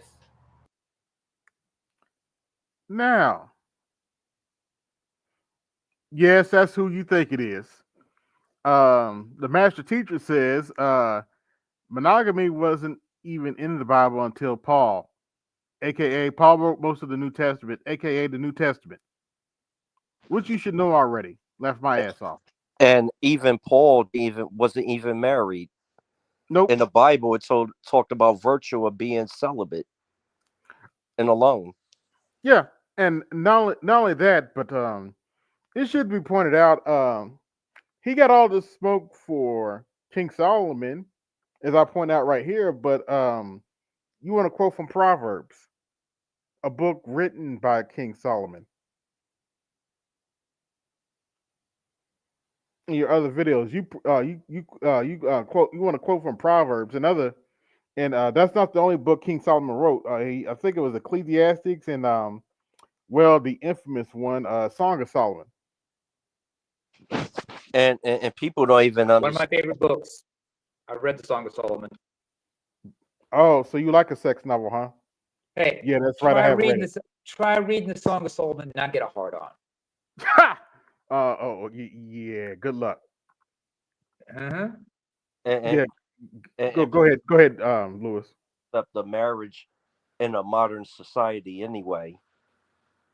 Yeah. But he's sitting up here trying to be a holier than thou, and all that, Just because polygamy is in the Bible does not mean that it's condoned. Oh, it was condoned. It was condoned long before Solomon came along. He don't know what he's talking about. And what was the state of the earth during that time? Hunter-gatherers. Hunter-gatherers. And agrarian. Yep. Mm-hmm. He's also forgetting. And during that time, most people were nomadic. Yep. Mm-hmm. Especially in Canaan. By the way, He's also forgetting one thing. One of Solomon's flaws. Because remember who his father was. And like David, like father, like son, Solomon, his own ego would sometimes get the best of him. Because remember, when God came to him and asked him, "What gift do you want?" He asked for for the gift of wisdom. Mm-hmm. And he sometimes was a little boastful about being the wisest king of all. Yep. And let's not forget, Solomon was a simp. In the Bible, he showed Solomon was a simp for a certain queen. Bathsheba? I gotta be a fucking homer on that Sheba. one. I gotta be Sheba. yes. Sheba. Sorry, not Queen of Bathsheba. That was David's wife that he stole from another man. Oops. Did I say No, that that's out loud? Bathsheba. You're saying that's Bathsheba you're talking about. Bathsheba. Bathsheba stole wife. David stole from another man. They sent him out on the battlefield to Uriah. have him killed. General Uriah. That was a Yeah. general from his top tier general. I'm talking about Solomon was a simp for the queen of Sheba. Her name was Makeda from Yeah. Sodom. Wrote a whole book on her. It's called Song of Solomon. It should be and it should be noted for some of you knucklehead evangelical purists. They didn't just talk about missionary position. Oops, did I say that out loud? They No. weren't just talking about the missionary position. So, yeah, let me be quiet. Anyway, Just because polygamy is in the Bible, it does not say polygamy is right and of God. God is happy with it. That's not what it says. And a lot of you cherry pick God's word and you locate King Solomon. Okay. Like you're doing right now. You're not fooling anybody, bro. He had multiple wives. Okay. I don't need to see more context. That's my right to be a Santa Claus. Ho, ho, ho. If you want to. And as I said, and as I said earlier, don't get it twisted. This is not me defending fuckboys. If you actually pay attention to how religions that do polygamy, if you actually pay close attention,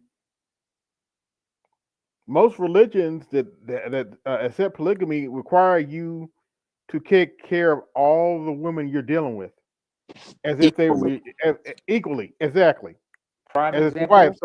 So that by definition automatically disqualifies the fuckboys. I am not defending And being a here's the thing fuckboy. too.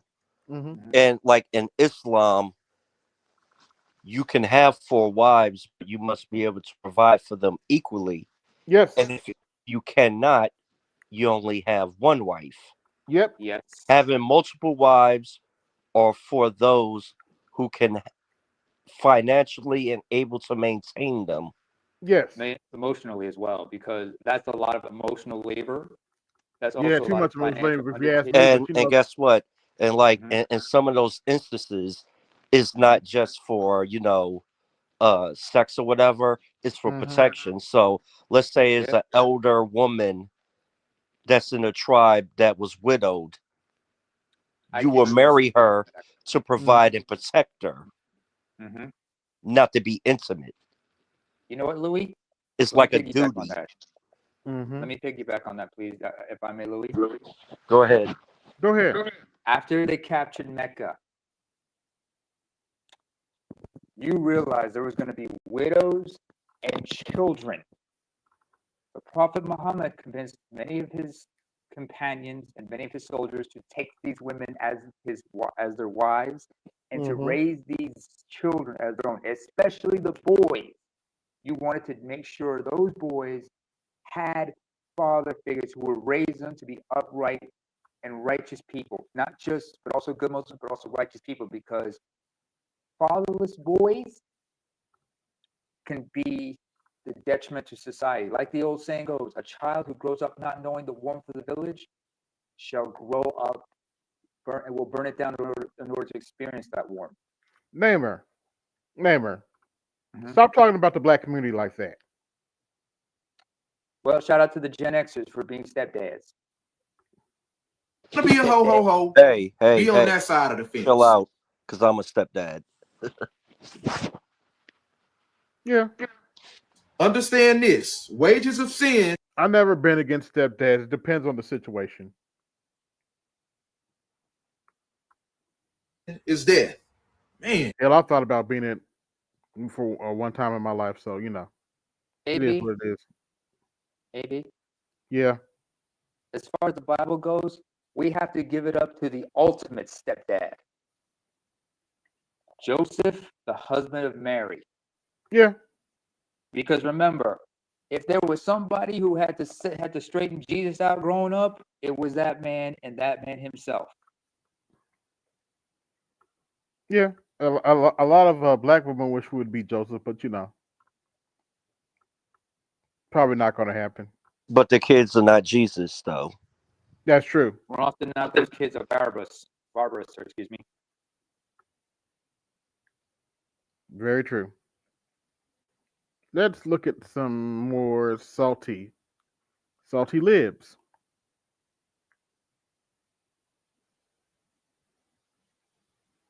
Yes. It's out there.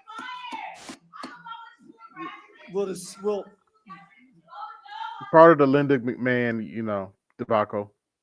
She's trying to be education secretary. She hasn't aged well.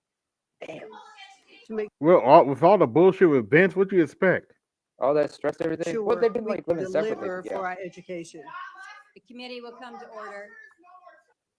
Because she said something yesterday that really pissed me off. And that was, she said there will be no wokeness here. Oh, yeah. Let me explain something to you. Is saying she got the job based on looks when DEI is all about based on looks? Daytime television has been turned upside down by one of the big. Oh, yes, we didn't know the press secretary is suing The View now. For defamation? slander. Yeah, for defamation slander. Biggest controversies to hit The View.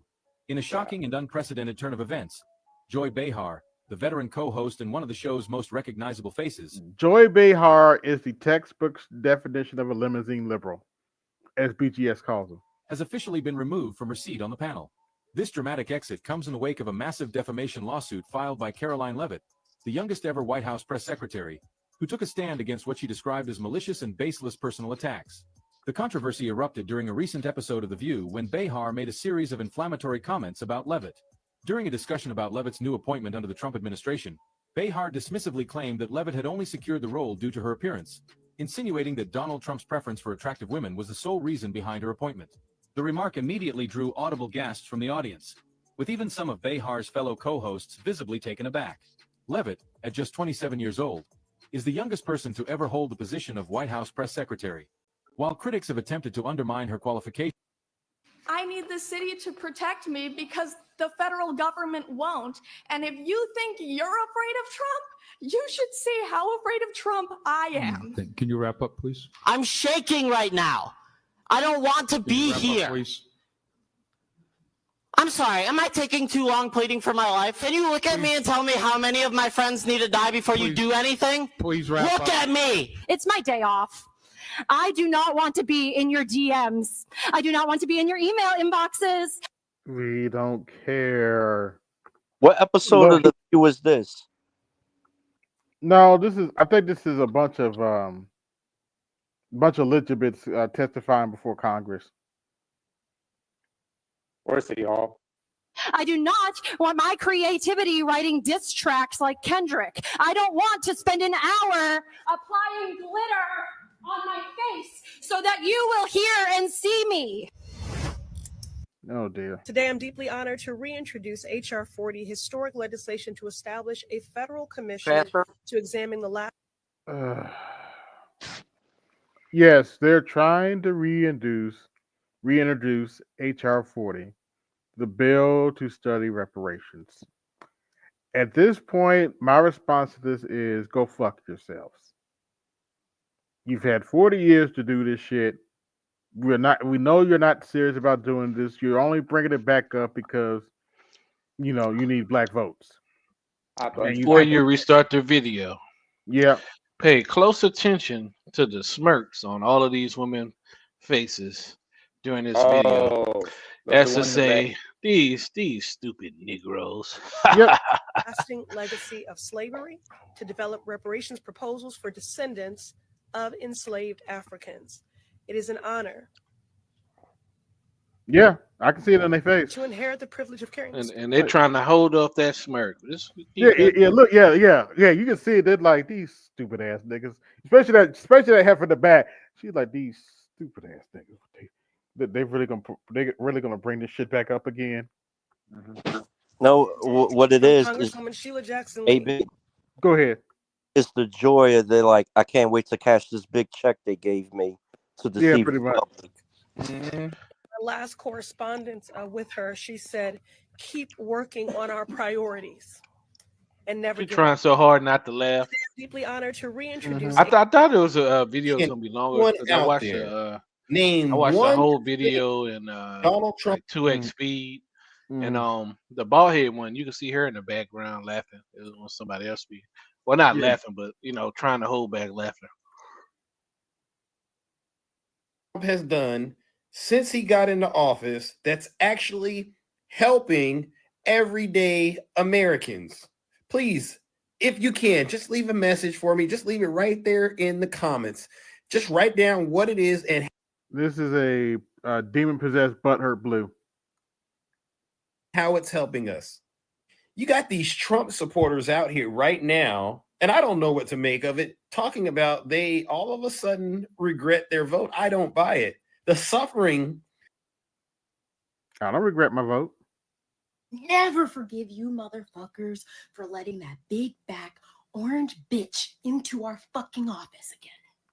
Never forgive you motherfuckers. We don't care. On behalf of the Black women of the 92%, do not comment on our videos Oh boy. asking us to raise awareness about the mass deportations going on. Donald Trump should be scared. And there's a very specific reason why he should be scared. And that's because Maxine Waters exists.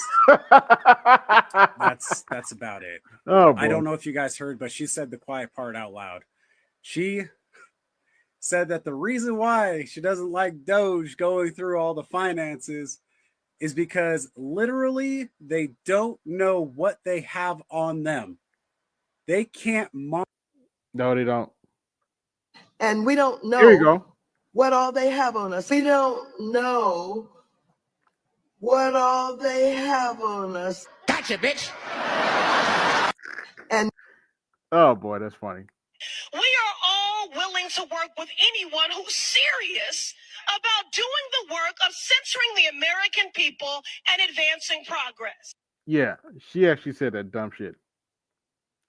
They're serious about censoring the American people and quote unquote advancing progress.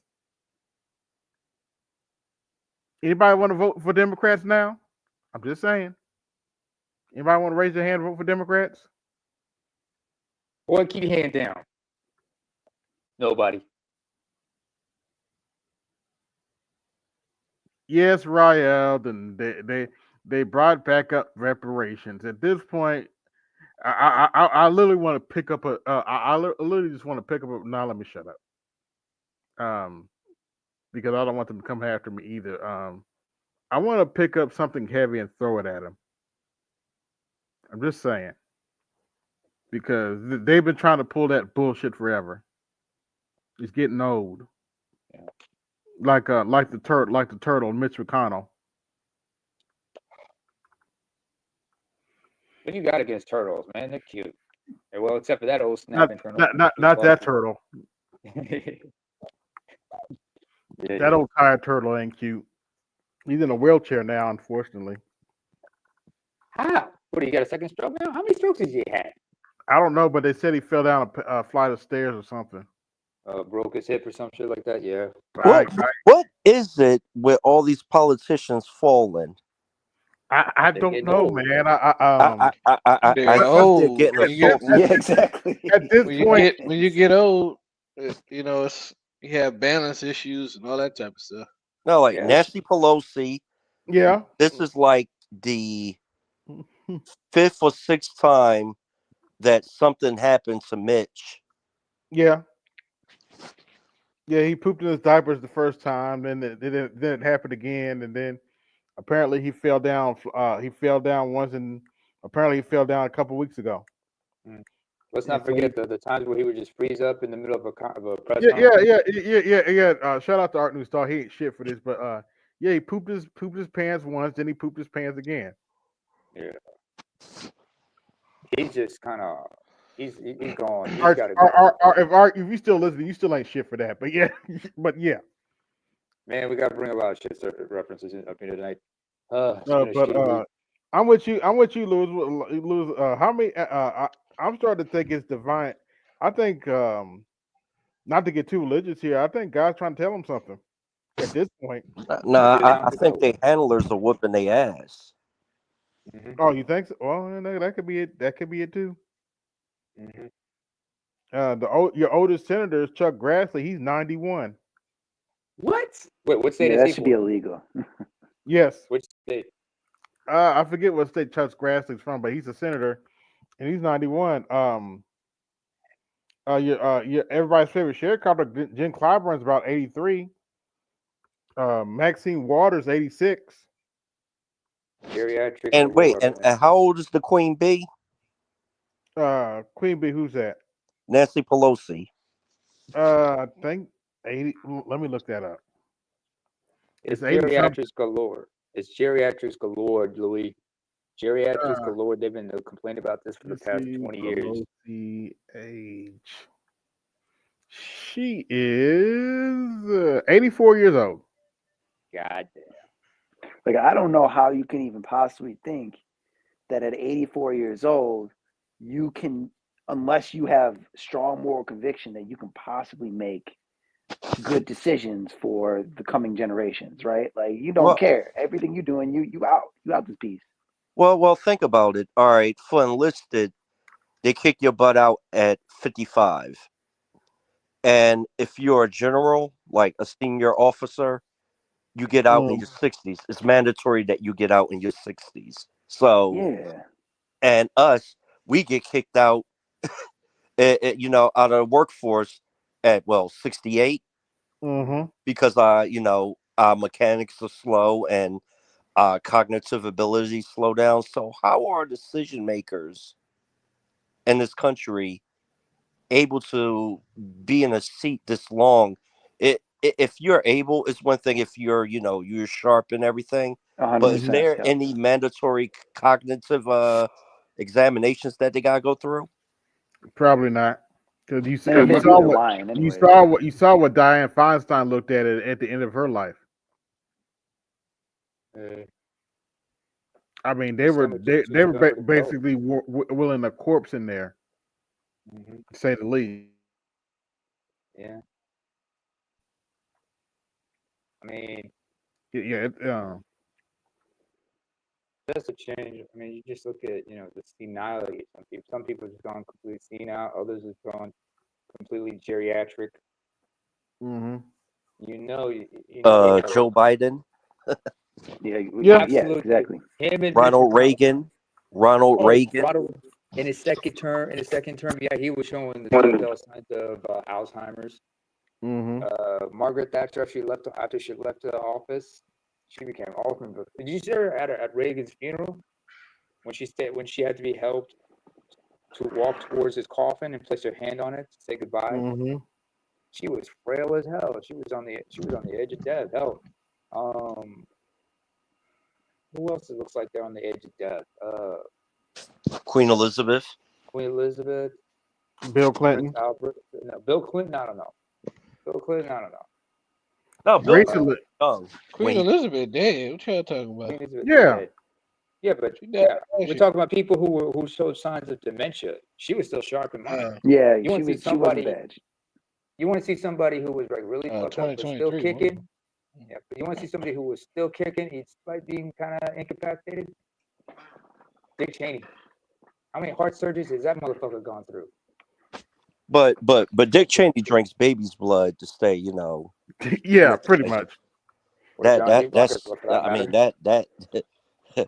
yeah. Not Big Dick Cheney. I'm not gonna lie though. Guess what, guys? What? Y'all know who else kind of has lost a step? Who? Trump. Yeah, you've seen it. You've seen it a little bit. He's much better than Biden for sure. And yeah, for as old as he is, all the stuff that he's able to say and do, you know, I would be willing to give him an exemption, right? Like if he goes to the Yeah, test, he's it's like, definitely slowed down. He's not as eccentric as he was in his first term. He's definitely slowed down. Yeah, I mean, I give him the benefit of the doubt, but Mm-hmm. hopefully he can keep it together for this final term. That's I facts.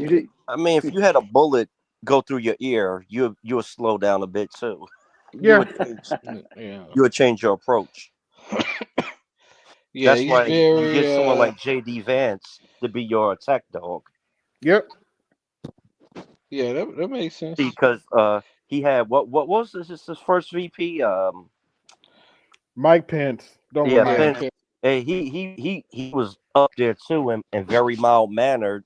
So you had to have the opposite in Trump to be bombastic. But now, since you got somebody with the energy and vigor, as J.D. Vance, you could afford to be a little mild. Mm-hmm. I mean, even his voice sounds all soft now. Well, you know, yeah, we have this big, beautiful project, and Still, you know, still we're gonna blink, see what we still can do. blink. We'll see what we can do about it. Mm-hmm. But then again, he could kick the bucket at any day, and then you got. But even, 100%. but if you look at it, Trump even throws out his insults very nice. Yeah. Nice and calm. Mm-hmm. I mean, you know, being what he is. He's not the Terminator Trump from the first. No, That's you not know, 2016 Trump. Jesse, you brought up a good point. I mean, not a lot of people are actually talking about it, which is kind of weird, right? Mhm. But I noticed it. You don't notice it as much, like, I guess, in the news or like the mainstream media. But when I was seeing him on the Rogan interview and just how soft he was talking to Rogan, Yeah, I was like, The damn, word he's salad. old, man. He's like, that was when it was like, okay, he must take something or do something when he knows he needs to be on. And I think they've already talked about it, that there's some type of amphetamine or something that he's been known to have taken in the past. Oh. Some type of speed, some type of upper. But yeah, he is good. He's getting old. He's definitely getting old. Yeah, you know, Trump, Biden did the same thing as you know, told to us by Lindy Lee.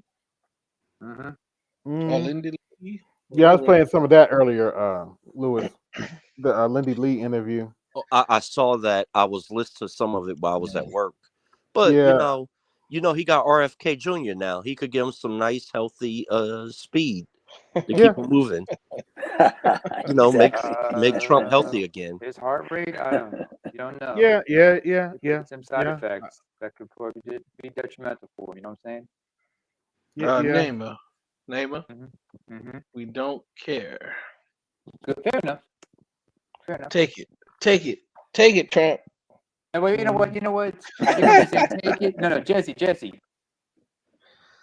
it like Diddy. No Diddy. Take that. No. Oh my gosh. Hey, you brought it. Hey, you said take it. I'm on. You got to I did not bring up the diddler. Come on, you Yeah, got I to got be diddler, 76 watching. Like, share, subscribe. Hit my Cash App. Support the show. Hit the super chat. Support the show. I've seen that. AAB. Yeah. Are you going to be simulcasting with us Monday again? Yeah, I can. Hopefully, if I can stay awake, because it's a dialysis day. But yeah. Oh yeah. Hey, AB, can you blow me up for like 10 seconds? Hold on. Let's see where you at. Jesse. Hold on, I'm trying to move you. Here we go. Oh, wait a minute. That's Louis. My bad. That's Louis. Let's see. Where's Jesse? Here's Jesse. Just in case y'all didn't see my Abby, when the United States is going through terror, who shall make America great again? The MAGA Justice League. Oh, not bad. Not bad. All right, you can take me now. Yeah, but I still have that picture. Where's that picture at? Let's see. Media. Scroll up here just a little bit, and oh yeah. Got your Trump Justice League fighting vote blue no matter who, wherever they are. We should have an AI like who can do the best AI of like some type of topic. Yeah. I have to pick on. I'm not gonna show any of his crap, but I'm gonna briefly pick on Mail of Tomorrow because he's over there crying today about Dr. T, reviewing Captain America. Speaking, Hey, Yeah. speaking of AB, AI, show mine. speaking of AI, I did Tulsi. This is why I got a Tulsi so far. Oh, I mean, yeah, that's Tulsi pretty look nice. good. She don't look that damn good. Oh wait, Funny my person. bad. Wait a minute, Louis. Here we go. You said the AI put a little bit too much extra on it. Put a little Yeah, extra that's a on little that. bit too much extra on Tulsi. Because Tulsi looks good from afar, but when they start zooming in, you start noticing that the face, the skin issues and stuff. Her hair is like Yeah, well, Robo. she's close to mid 40s now. She's a millennial, but Yeah. she's close to mid 40s now. She's 44. She don't Oh, look bad. She don't look bad for a white woman though. So She's not completely white, but yeah. she don't look but, she don't look too bad. But speaking of AI, that was pretty cool. What the Trump AI came through on the stream. oh yeah, that I was mean, that was hilarious. I had to clip that. Yeah. I just I watch it like sped up Mm-hmm. sometimes just to get a laugh because whoever did that, not only does the AI that they using work real well, but they actually studied how Trump speaks because I mean they answered every question the way he would answer it. Mm-hmm. So that was pretty impressive. Yeah, that was pretty impressive. I had to give him that. Say, I'm surprised y'all didn't upload that on y'all channels. Shit, I would have clipped that and put that in my shorts. Hey, blow this up. Oh Lord.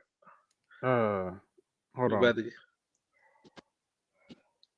that what I think that is? that's exactly what you think it is. Wow. No, I'm kidding. What the hell is that? Oh, that's the red pill. Okay. That's a red pill. What do you think it was? Get your mind out the gutter, AB. Get your mind Very out the funny. gutter. Oh, very funny. I don't want that. Okay, here we go. Don't tell me that's Princella. Nah, but here's my image that's in the thumbnail. Oh, that's nice. Yeah, Who that's supposed to be? just a red pill dude, pretty much. A random red pilled black man. Yeah, I actually this was actually all black and white. I just took it into a photo editor and recolored it. Yeah, that's the way to do By it. the way, Gabbard is 40. So you're doing go ahead. Go ahead. I want to make sure Well, something. Gabbard's still 43. She'll be 44 this April. Okay, Yeah. You don't look bad Yeah. for her age. I mean, she's pretty. She's just older and got a Yeah. little skin issues. I mean, Matt she, White have you know, Samoan. yeah, and you won't even notice it until you they zoom in on her. You know, from a distance, you be like, ooh, Mm-hmm. okay. Yeah, let me have a little fun here. Well, I gotta put my program up first. Oh, I still have it live. Give me 1 second, fellas. Let's go to my StreamYard. I do not remember what I was going to say. Thank you, I Name. think you were going to talk about because he had mentioned he brings his AI into an Illustrator or something, and I think Yeah. you're going to comment on that. Yeah. No. Here it is. No, I was going to say, I was going to ask AB. Y'all see that? No, we see something in the background of your Abby. That's it. Mm-hmm. Oh, wait a minute. My bad. No, but I was going to ask you, AB, are you seriously considering doing like some comic books or something like that? Yeah, I'm thinking about it. Okay. Yeah, let me turn my bad. Let's topic off. There we go. Now, can y'all see that? Mm-hmm. Yeah. And basically, that's just me adding an extra layer on. 'Cause that's the original photo. Kind of looks like my little brother. It's funny. You know, add a little black to it. And actually, I was working on one earlier when I was on Ooh. Mr. Z's channel.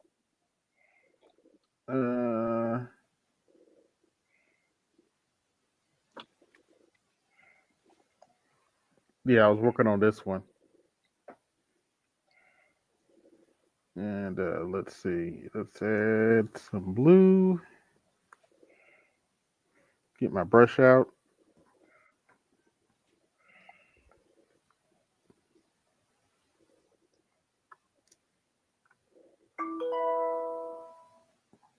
Yeah, man. One of these days, you should have like a panel Oh, talking wait a minute. about AI or AI tools. We were sort of talking about it a little bit on Professor Dunbar's channel today. I Yeah. actually threw Salchi some links. We were just talking about AI. And one of the things I was trying to mention, we were just talking talking about it's a great opportunity right now, especially for Black men to get involved with AI because there are no real qualifications for being an expert at it, right? Like in Right. terms of using it, right? And so it's a great opportunity to be able to learn something that's the entire planet is still new at and get in and become useful and actually like make money and stuff. Right. And one site I go to, I don't know if I'm sure people in the chat might know about this, and this is a gem. I don't really talk about it. It seems like it's not a big deal, but it's a site that I've gone to for the last 15 years. It's the what I use every day to sort of stay on top of technology stuff, and it's Hacker News. Okay. Yeah. This is one gem that I can give to anyone. It's helped me become very self-sufficient and very happy in the tech industry. Go to it every day and try to read as many of the links as you can. And most importantly is going to each one of the links and then reading the comments, because you'll literally have tech CEOs, people who are CTOs, people who are at Netflix, at Google, at Facebook, across the whole industry commenting on all types of tech stuff. But anyways, there was one blog article that I was reading of this guy who was he basically was overviewing Claude and ChatGPT and how well you can use it for programming. He's basically like, it's good, but it needs better tooling. And in one of the comments, one of the guys like, AI sucks. I asked it to make me a parser for blah blah blah language, blah blah blah, and it couldn't do it. And I'm like, that's the kind of competition that we're going up against. That a lot of these guys that are really technologically good, they're too stupid to know how to break down the logic and give it to the AI. Because in their head, like, if I have to break it down and tell it what program or what function to use, I might as well use it. And it's like it's like literally whereas Yeah. Black It's men, called. Yeah. This is a normal process of program. You actually found out how stupid the computer actually is. Oops, did I say that out loud? 100% right. And so to them, they're like, if it's not literally Star Trek Yeah. AI, it's Computer. dumb. You can't use it. But us as Black men, we can use it. Like, oh, I know how to use this to make shit. I know how to hack it and use it. I don't have any ego in it. I'm telling you, if you like, and this is what I'm trying to tell everyone, like, use this AI every day. Like I'm right now, I'm over here building apps, building businesses with it. You can do everything you need to do with it. You might need to make it in smaller chunks. You might need to, you know what I'm saying? You need to work with it. It's a tool, but you know what I'm saying? Like this is the golden age right now that if you get in and you know how to use it, you can literally go to any business and be like, I can help you with whatever you need. So, that's my little 2 cents on that. Yeah. Like I'm using it now. This is AI generated. I'm just inking it in for myself to make my own image. Yep. Is it perfect? No, but I can always work out the kinks, and been doing raster art for 15 years, so I'll make it work.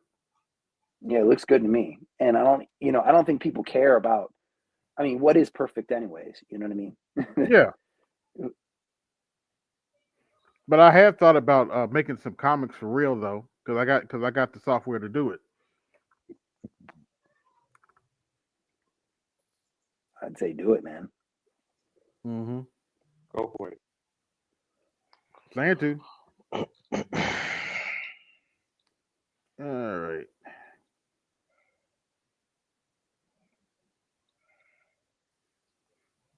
All right, let's see what we got coming in. What's going on, brother? You got brother Rael Oh, peace, coming man. in. What's going on? What's going on? I do. How y'all doing? How's your weekend been? Oh man, just been chilling, man. Spending time with my shorty, man. It was her birthday on the 14th, so. Oh, congratulations. How old? She's 46, man. So, yeah, man. Just been chilling, man. Just been chilling. All right. Okay. Yeah, how y'all been doing, man? One day at a time. I was doing something, so I couldn't come at that time. You dropped that link, but the conversation about the reparations is what really piqued my interest. Okay. Because this particular issue, this was a perfect issue to show how easily Black people collectively get distracted, and all it takes is for Black people to get distracted in Yeah. a large quantity at a moment in time as it relates to elections to get them to give that vote away, and next thing you know, you're effed for like the next 4 years, unless this person gets pulled out of office for some criminal stuff or something like that. And so when you look at this scenario and how it played out, because running up into the 2020 election, there was a lot of talk about reparations, particularly in this space where people were kind of like trying to shame people in terms of like trying to say people were not like trying to support reparations and things like that. Mm-hmm. And what many of us were trying to get a lot of Black men to recognize was that it was a ploy. It was never, you know, Yeah, they were never serious. used to be serious. You know, it was a ploy. It was a distraction to get you all emotional. Mm-hmm. As soon as you say reparations, obviously you can start thinking about slavery.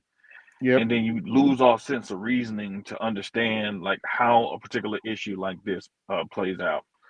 So that particular year, 2021, there was talk about a possible, I think maybe congressional or commission that Biden could have done to study it. He gave a speech June 1st in Tulsa where he was asked questions about it. And while he talked about all the, negative history about, Black people experience and all that, like, as if, we don't really know that history. I mean, it is our own history. When it came to supporting, reparations, his excuse was, well, he didn't know if he could get it, through the Senate. So at this particular time, from one of the articles I was reading, there was like 188 people who had already like jumped on the co-sponsor, because John Conyers used to put up the bill like every I think every session, every congressional session. And so I think since like the late 80s, HR 40. So he said he didn't know if he could get it through the Senate. Now, anybody knows at that particular time, like if you were paying attention at that particular time, that the Senate was 50 Republicans and 48 Democrats. And there was 2 independents, and they caucused with the Democrats. So basically, it was a tie. Yeah. So because he was the president at the time, they got the tie-breaking vote through the vice president, which was Harris. So to say that you couldn't get 50 Democrats or the 48 Democrats and the 2 independents who caucus with you to support something like this, you know, because even I think when Bernie was running, I think there was something where he said, you know, something about studying it or, you know, trying to give the impression like he would have kind of went in that direction. So that was the first major push was during Bernie. Yeah, during Bernie. Okay, so if you can get it from the House, because I mean you had the House that was majority Democrat at that particular time. If you could get the House to get it to the Senate, if you're campaigning on it and you actually get in the government, you get in the position, you got the presidency, you got the tie-breaking vote, why would it be difficult for you to pass it in the Senate if you actually saying you would support it during the campaign? And so this is how you know it was a complete joke from the very beginning.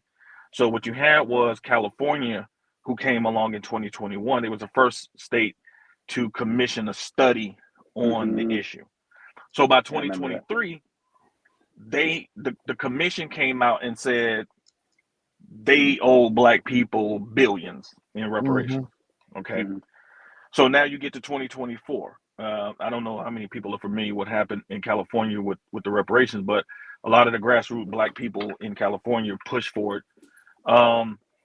When it was, now mind you, California is a super majority state. So basically, there's nothing Republicans can do in the state of California in terms of the legislature to stop anything that the Democrats want. I mean, the Democrats want to pass. Right. So if they wanted to, because they had no problem passing any type of bills for illegal immigrants coming across the border, getting the food stamps, getting thousands of dollars on the card, all of that. So when it was time for them to put the bill up, the Congressional Black Caucus in California they wouldn't even bring up the bill. So that lets you know like the whole enterprise about It's reparations, the study, it was a grift. Well, It was, Rael, you're talking about California. You know, I'm in LA. You're talking about an area maybe last year or year before where they recorded the city council members calling, you know, a black boy a monkey in Spanish. And these aren't the dark skinned Latinos, right? These are your more lighter skinned European looking ones, right? And this was behind closed doors where they didn't know anyone would hear them, and it was recorded, and they were all Latino council members, right? So I mean, none of this really should be a surprise. No one wants to give us anything. No, it's not a surprise. I brought it up because the topic that he actually brought up reparations.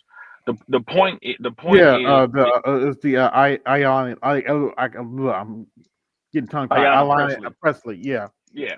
So the point is that they had ample enough opportunity to pass reparations if they wanted to.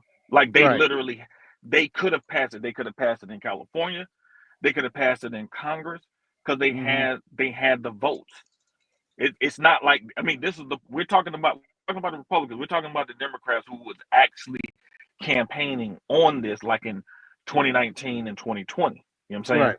So they literally, like, they can't say, well, the Republicans blocked the bill. Like, they can't say that because they had the opportunity in the Senate and in the House, and then in California, when it was time to bring the bill up, a Republican actually wanted to bring the bill up. It wasn't because he supported reparations, because he didn't. He just wanted to prove that they was full of crap. He wanted to show Black people, like, man, these people are not, they're on not your side serious at all. They're not on your side at all. So when he tried to put it up, he needed another Democrat in the state, in the House, to actually join in with him to actually pull it up for a vote. And no Democrat would come on with him to bring it up to the vote. And so that's why you saw, like, because there was two bills. It was one for cash payments, but then there was also the other one that I thought should have been easier to pass, which was one that was based on if you had property that was taken from you through eminent domain, given to some white folks and stuff like that, and you could prove it. That bill was more of a softer version of saying, okay, Mhm. we can give these types of people who literally legitimately have some property that was taken from them, which I thought was the easier bill. So they didn't bring it up, and Mhm. then after they issue an apology for their involvement in slavery back in the day, man. So so now for them to come out after all of that, after having all of the opportunity Mhm. that they had to literally pass it. It's not like they had any obstruction from Republicans. Right. But after having all that opportunity to actually pass something that they actually campaigned on, man, it was the Charlie Brown man and Lucy with the football, man. They pulled that football right out the way, man. So it's just interesting, like the fact that they just showing black people how dumb they think black people are to actually even go for it again. The fact that they actually had the opportunity to pass it, they didn't, and so now they don't have anything else to hit Trump with. So now they're like, okay, let's go to the racism thing again. So it's Yeah, just let's get the black people back in line. right. So it's just interesting, man. This is a question to the panel. What does everyone think reparations should look like? And I mean, same thing with people in the chat. Like, as succinctly as you can. What do you think is fair? What do you think is possible? What do you think it should? What do you think the package should be? I don't know.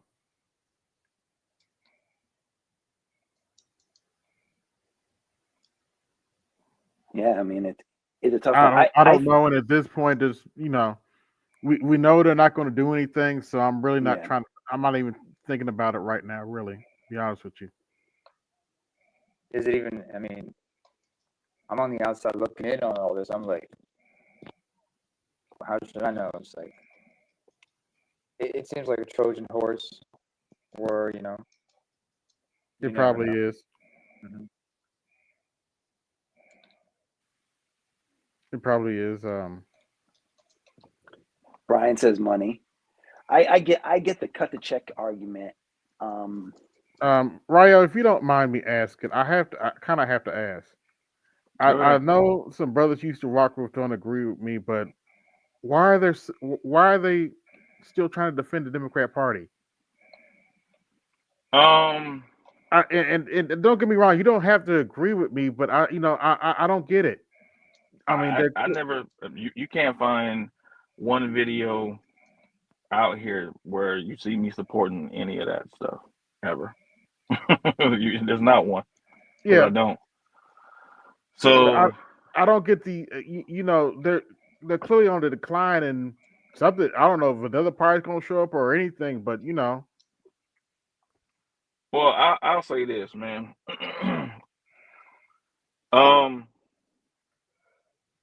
I've seen the back and forth, man. That's happened, throughout the years, and back and forth, back and forth, back and forth.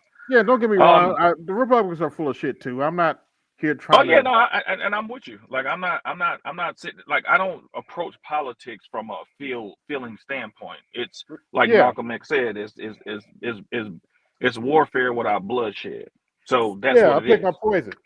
Right. So when you approach it from that perspective, like you have, it's a sobering reality. So you gotta think your way through. It's positioning and leveraging and things of that sort. Right. And so, if you no, I don't care what group of people it is. If you just give your vote away to just one party and you don't make them work for it, and you Right. completely cut off another side that you can possibly do business with, then Mhm. at the end of the day, like the party you give your vote to, they don't have to work hard for it, so they don't really take you serious Right. because you're just literally giving it away. So they Oh, don't wait a have minute. to work for your interest. So Actually, that's they can just tell you things that make you feel good. They can come to your churches, sing songs with Mhm. you, play the saxophone on your TV shows with your black entertainers and all of this type of stuff. Like, but when it comes down to the nuts and bolts of things, like, I mean, we gotta keep it real, man. Like, for all the talk that a lot of black people love to give about civil rights, Mhm. the people who don't benefit the most from civil rights is the people who actually fought for it. Right. So when you look at it from that perspective, black leadership has some questions to answer. Like you can't ask to be in the leadership position, and then when you fail, if you Yeah. fail, like you just like, well, let's just keep doing what we've been doing. Like, nah, that ain't that ain't gonna happen. Like that, you can't do that in the private sector. If you took that kind of model in the private sector with a business, you're gonna go bankrupt. You're gonna be out of business soon. Easily. Because you got to Yeah, but deal with them. You got to deal with the market forces. So the reality is like for a lot of people who had a lot of rah-rah before the election and Mhm. talking this, like, you know, pulling up and we'll drop the link and, you know, all this type of stuff. Like, yeah, that's fine, but your party got shellacked. Yes, badly. Like, I mean, there's just no way to get around it, dog. Like, I mean, it's just like anybody with a brain, like, see, you got your ass whooped. Like, your party lost. I mean, you don't have the majority on the Supreme Court. You better Mhm. watch out for Sonia Sotomayor, because if she got to retire because of diabetes, because she ain't looking too hot, that's Mhm. another one that he gonna get in there. Yep. The Senate, I mean, once McConnell get out of there, I mean, they not even playing. They gonna get some hardcore dude in there. He ain't gonna be no rhino. Mhm. So the House, I mean, it's in Republican control. And now you're 4 years out of like not getting the funding to fund all of the BS programs that you've been using to propagandize people with. Right. So now your major power mechanism, which was the funding, which is what all this USAID stuff is really all about, because now people are able to audit and now they get to see the books. Yeah. And so now they can see the books. Now they can see where the money's been going and see, like we saw before the election. $2.7 trillion Yes. in misappropriated Medicaid and Medicare funds, not in the United States, but Yes. overseas. Overseas. Yes. So now you got a whole different, like, I mean, I've been studying politics, man, since I was in like high school. So Mhm. we've never had this opportunity where the government is actually being audited. I don't think people really understand like how powerful that really is. You can say what you Yeah. want to say about who's doing it, but they had more than enough opportunities, man, to do it themselves. They had Clinton in there for 8 years. They had Obama for 8 Obama for 8 years. years. They had Biden for 4. So you had opportunities where you could have actually done it yourself. You know what I'm saying? Mhm. So you didn't. So Yeah. now he got the upper hand. So now it's like, okay, like if you ain't doing nothing wrong, you shouldn't even be worried about anything, honestly. So I just think that we just in an it's an unprecedented kind of, you know what I'm saying, Yeah. environment, because people like, even like Ron Paul, man, he's when he was in Congress, he was pushing for audit in the Fed, like, man, for years. Yep. So like, this is not something that Republicans have not been wanting to do. They've been wanting to do stuff like this. They just could never get what they have now. So now, it's balls to the wall. And so, like, for all the people who, if you're grifting, you're probably going to get exposed. And I think that's Yeah. why a lot of people are That's really why kind a of lot of them. quiet. That's why a lot of hit dogs are hollering. Yeah. So But let me play a little clip from Brianna Joy Gray. She sums up what what Democrats think about black people in a Before nutshell. you play that clip, just make a quick Quickly, Jesse. comment. Speaking of the exposing, Elon Musk exposed that Google says there's been an uptick in Google searches in the DC area Yep. about how Yep. to receive I saw immunity. that. About what? How to receive immunity. Yeah. Yeah. A whole bunch of houses got sold, and that Google show's going on right now. But anyway, let Oh, me pause. and searches, Google searches in DC for criminal defense attorney Yeah, has that been too. up 500%. Wow. But let me go on and play this clip.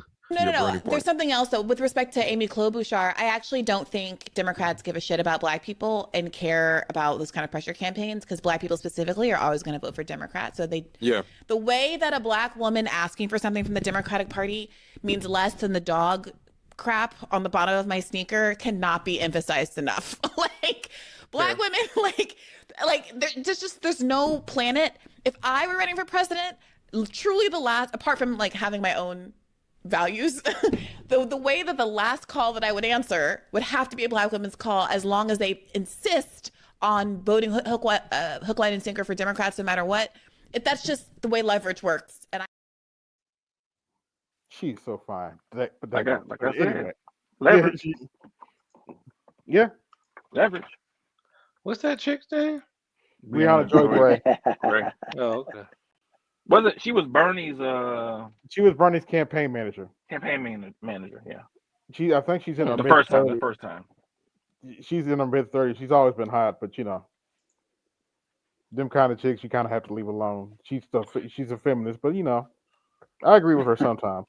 Yeah, I mean she makes some salient points sometimes.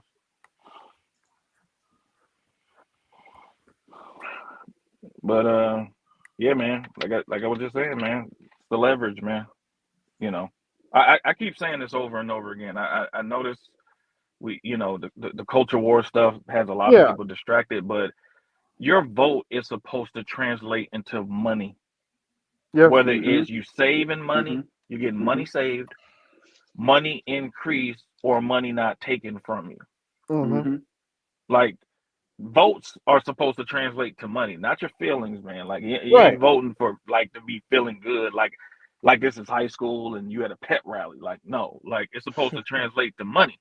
So if it's not translating into money, what the hell you voting for? You're literally not they're getting money because they in there. Obviously they stealing a lot of the money that's in there, as we've been seeing so far.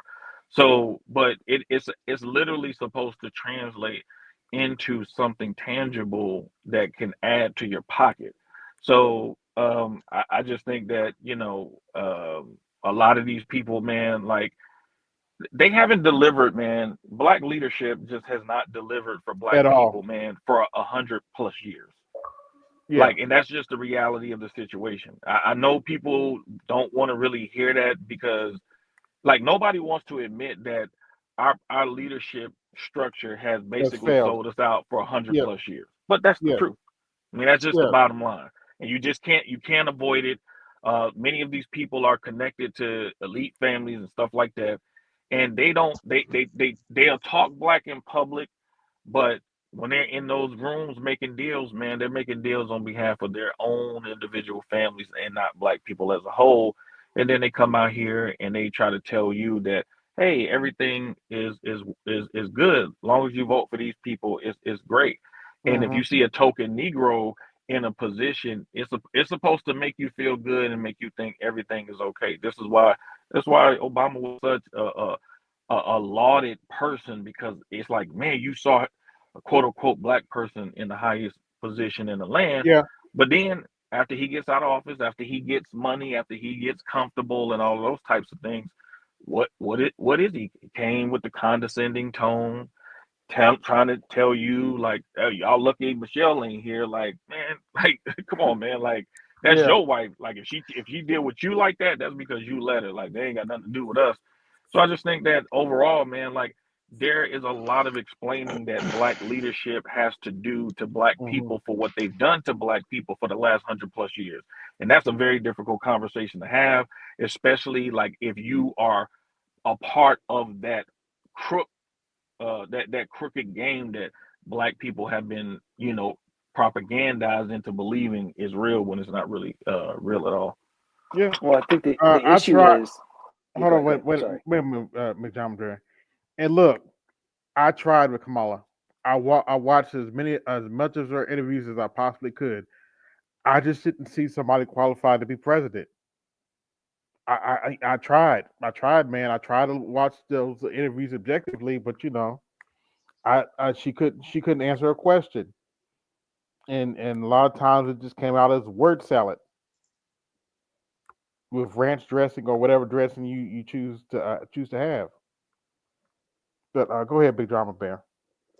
Well, sort of to respond to what you're saying, everybody knew she wasn't qualified. She knew she wasn't qualified. She knew she wasn't going to win. Everyone knew it wasn't possible. And the implications of if she could, in 3 months, win a presidential campaign, I mean, that breaks the whole system, in my opinion, right? Yeah. Because now it's like, do you even really need the 2 years or whatever? The 2 Yeah. years you're supposed to be going and seeing the different factions and groups and kissing babies. Like, it takes that amount of time. Like, it takes that amount of time for people to learn about a candidate, right? So she was never a real candidate. And I think the real issue is, and this is what I was going to originally say, and I'll tie it all together, is that we as Americans don't know how to really do politics and like, you're supposed to get something like Rael said, you're supposed to get some type of monetary, you're supposed to get something tangible. Yeah, you're supposed to get something for out of politics. It's not supposed to be a place where you're doing morals or emotions, or at least those are secondary to you getting the stuff, right? The whole reason we have a country and we have all of these values and morals is so that way we can live and eat and breathe and survive, right? If we aren't living and breathing, surviving, and we're just under tyranny, there is no point in all the morals, right? Because they've clearly failed us. Right. Because clearly they failed us if we're losing. And I think that's sort of the mindset that a lot of Black people don't sort of understand is we are like the Detroit Lions have always been, or the Browns have always been, or name whatever crappy team, right? And this is a good analogy. It's like when you have a crappy team, the Jaguars, and when you have a crappy team, like what did the Lions have to do to turn things around? It's like you had to get a new coach. You had to have a coach that's going to change the philosophy. He's got to be a little bit different, right? People were sort of laughing at him because he was crying. They're not laughing at him anymore, is he? Are they? Like, he's done the impossible for that team. That was the worst team ever, right? And I'm using that as an analogy of like the way we do things. We have to like throw out the playbook completely and draw up a whole new playbook. We need to fire all the offensive and defensive coordinators. Like the whole thing needs to be redone. And rebuilt. What that means is a very scary proposition. That means like a lot of the stuff that we hold on to, that we call our identity, we need to be willing to let go because it's just stuff that's kind of holding us back, So I'm going on too far with it. Like that's sort of my thing. I think people don't know how to do politics and don't know how to say, I need to have something if you want my vote. I have to get this thing. So that's it. Drama Bear? Hold on. Wait a minute. I need to cover these two super chats.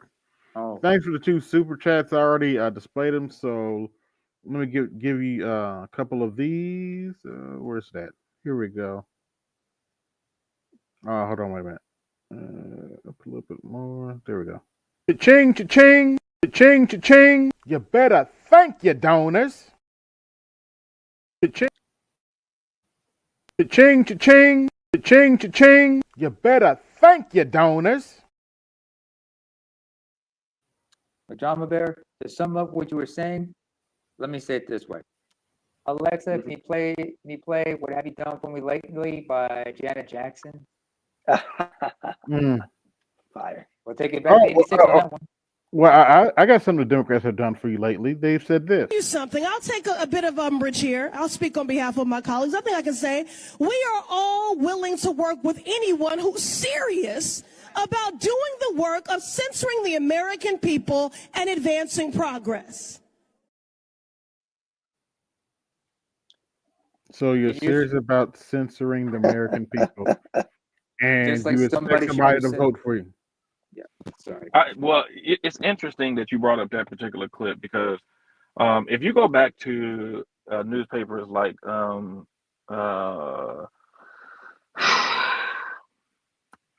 New York Times 25 years ago, for example, they actually have an article written by, I forget the guy's name that used to be the publisher.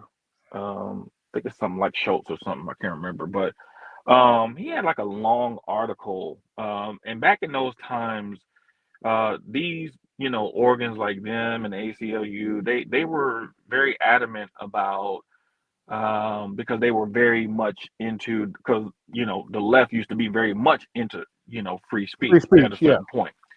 And so what you will find is when they were defending the KKK, for example, because they when they were saying why the KKK should be able to say what they want to say, they used the argument that it strengthened America to actually let people like this say what they wanted to say publicly. Now there's some I actually agree with certain like parts of that from the simple standpoint. Like, I mean, don't y'all want to know like who's really thinking like that in public? If you gonna tell on yourself, like I want to see it. You know what I'm Yeah. saying? Like that's me. I mean, I just like it's the people that's I agree. hiding it. It's the people that's hiding it that I got a problem with. You know what I'm saying? So Right. There's some truth to that. You know what I'm saying?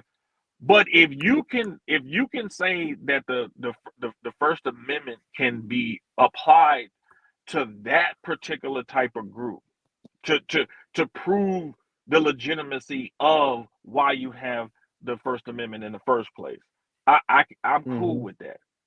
But then when you come back, man, 20, 25 years later, man, and you get to censoring people on social media and stuff like that for just merely questioning, you know what I'm saying, certain policies, like now Yeah. now you're full of crap now, because like if especially from a black person standpoint, because we know what the KKK represented like for us as a group. And then you have Right. then when you have people like Biden and Obama who gave a eulogy at Robert Byrd's freaking funeral, a known KKK member, bro. Like, and then you say, oh, this is their reasoning for giving the eulogy is to bring about a healing on the American conscience, that something that stained the American conscience for years, like all that mumbo jumbo. And then you coming over here and you're saying people with podcasts and stuff like that, oh, when they disagree with your policies, everything is misinformation or disinformation. Like, man, get out of here with that nonsense, bro. Rael, they're the authoritarians, and Right. that's the whole Yes. mind f of this whole thing. It's because they're everything about it's, I wouldn't even call it left, right? Because It's not. Yeah, you're right. I'm very much more liberal, but that doesn't mean I'm crazy and there are like I don't believe in like rule of law and a bunch of stuff, right? What they're doing is essentially an authoritarianism, but we're at this level where everyone is the problem with this new generation. I don't want to say the problem, but what Gen Z and everyone is, they're too stuck on aesthetics, right? Like the idea of an abstract identity thing, like politics, justice, like abstract things don't really matter to a lot of people. What matters is like how it looks, how it feels right now, how it looks, right? And so because they're saying I feel scared, and they're putting on this face as if they're weak and they're being nice and this and that they aren't authoritarian, but really they are. They want to silence all opposition. They don't want to have real conversations. And no, if they can't, and if they can't silence you nicely, they will try to cancel you. They'll try to get you fired. They'll SWAT you. They'll do all types of things to you, right? Yeah, it's just character assassination. Character assassination, the whole thing. Yeah, I mean, that's what political correctness is all about, by the way. But let's not forget, you have authoritarians on both sides. Let's go back to post 9/11. Oh yeah, because we had it with Bush. Yes, we had it with Bush. Yeah. we sure did. Let me. Who remembers this? What was one of the best ways they would use if you dissented, if you spoke out against the Iraq War? What's the first thing they would say to shut you down? You don't support the troops? Yep. Do you love America? Oh, you're siding with the terrorists. You're unpatriotic. You're unpatriotic. Y'all remember the Boondocks episode where MLK comes back from the dead? Mm-hmm. And in that interview he did. Oh my gosh! I saw the clip. He said, would you niggas please shut the hell up? I was like, damn, I felt that one. I felt that one. But I'm talking about when the interviewer was just like, stop it. Do you love America or you don't love America? Yep. And then Huey just jumps him and whoops his ass. Yeah. This is what it's become. I mean, even now, you see, I mean, the country's so divided, you know, you've got people calling for other people to say whatever they said. Patrice once said, I condone hate speech. Say whatever you want. You want to hate me? Good. Hate me all you want. Just as long as you're not calling for me to be harmed or persecuted or anything like that. Okay. As long as, I mean, you have freedom of speech, but you also have, laws against incitement, laws against harassment. And if you threaten somebody if you exercise your speech by threatening somebody, that's a criminal offense. So let the people expose their ideas, expose those ideas to the light instead of shoving them into the dark. But hold on, but the thing is, if you have most of the media on your side, most of the media carrying your water for you, not being a neutral arbiter of a debate.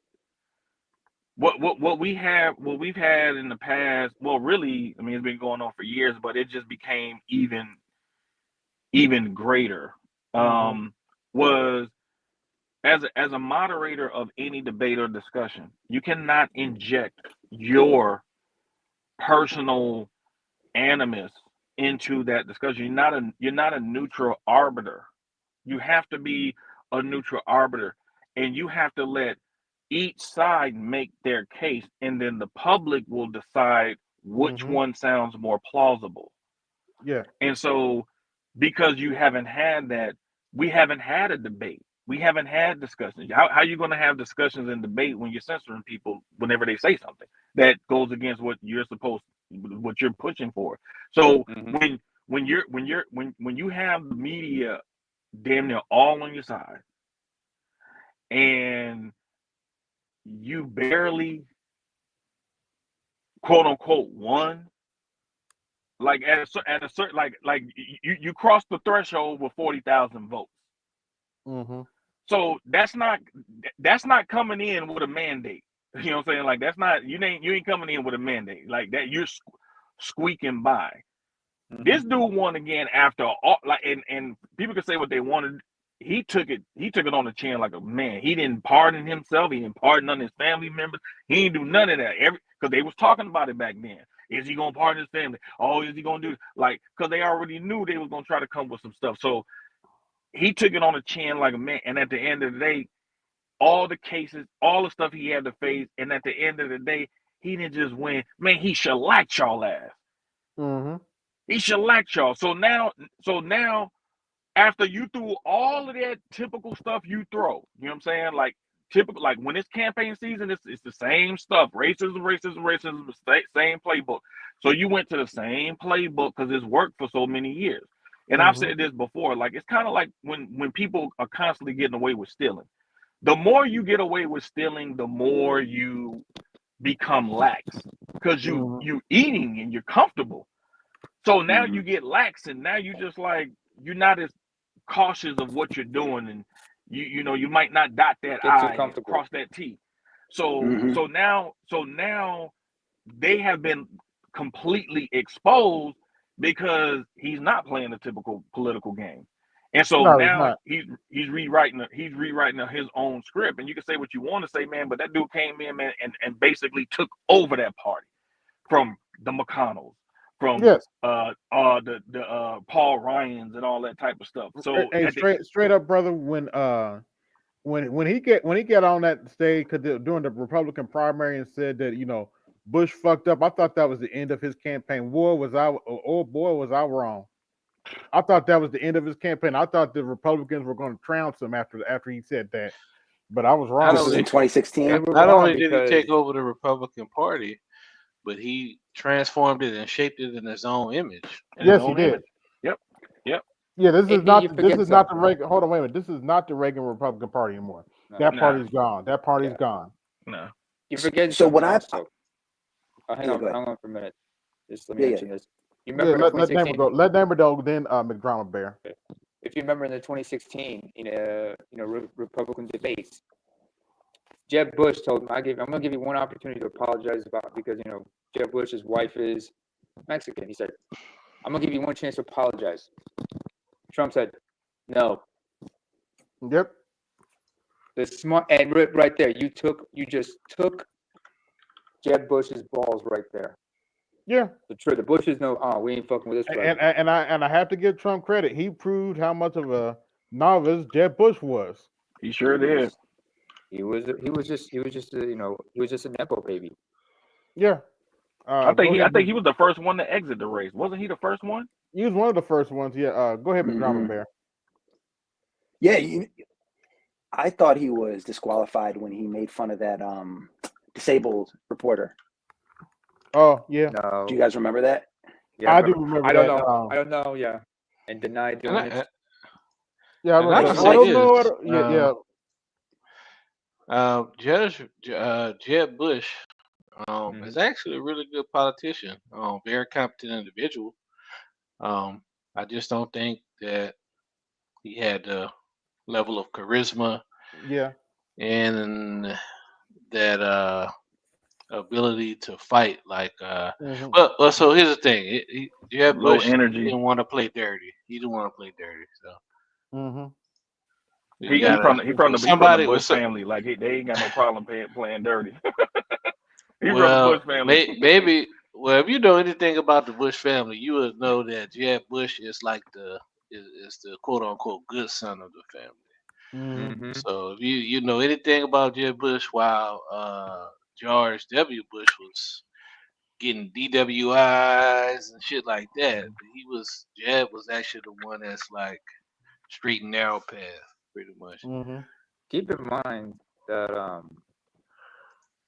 Donald Trump has never been in a fight in his life, and George W. looked like he never walked away from a fight in his life. So, Trump said something to him, he wouldn't have no problem just punch him right in the face. Yeah. Am I wrong? He fought that deep state. He fought that deep state. And who ran that deep state at one time? Old man Daddy Bush. Well, you goddamn right. Herbert Walker. HW.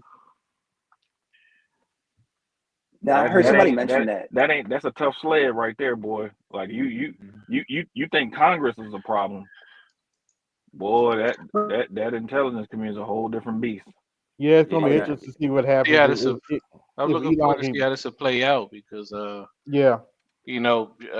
Trump is doing some stuff that John Kennedy said he was gonna do and got killed 5 weeks after he said he was gonna do it. Not to laugh, because it's not funny, but it's like he said he was gonna crack there's a famous quote that said he was gonna crack the CIA into 3,000 pieces, and 5 weeks later, he was dead. Yeah. And so Trump is actually doing that. So we shall see. We shall see. Well, fellas, I'm getting a little tired. To shut it down. You're bored in a minute. Yeah, I'm tired too, man. Peace. Peace out. Yeah, I'm about to shut it down, fellas. Thanks for having me I'd up. like to thank everybody. I thank everybody that came through. This is AB Media 83, and I'm out. Hit my Cash App. Support the show. Yo, this is AB Media 83. Want to support the channel? Hit the Cash App. Also, be sure to like, share, and subscribe to the video. Also, be sure to hit that bell notification so you can be notified next time I upload a live stream or video. And always remember, keep it grinding, keep it pushing, keep it moving. This is AB Media 83, and I'm out. Peace.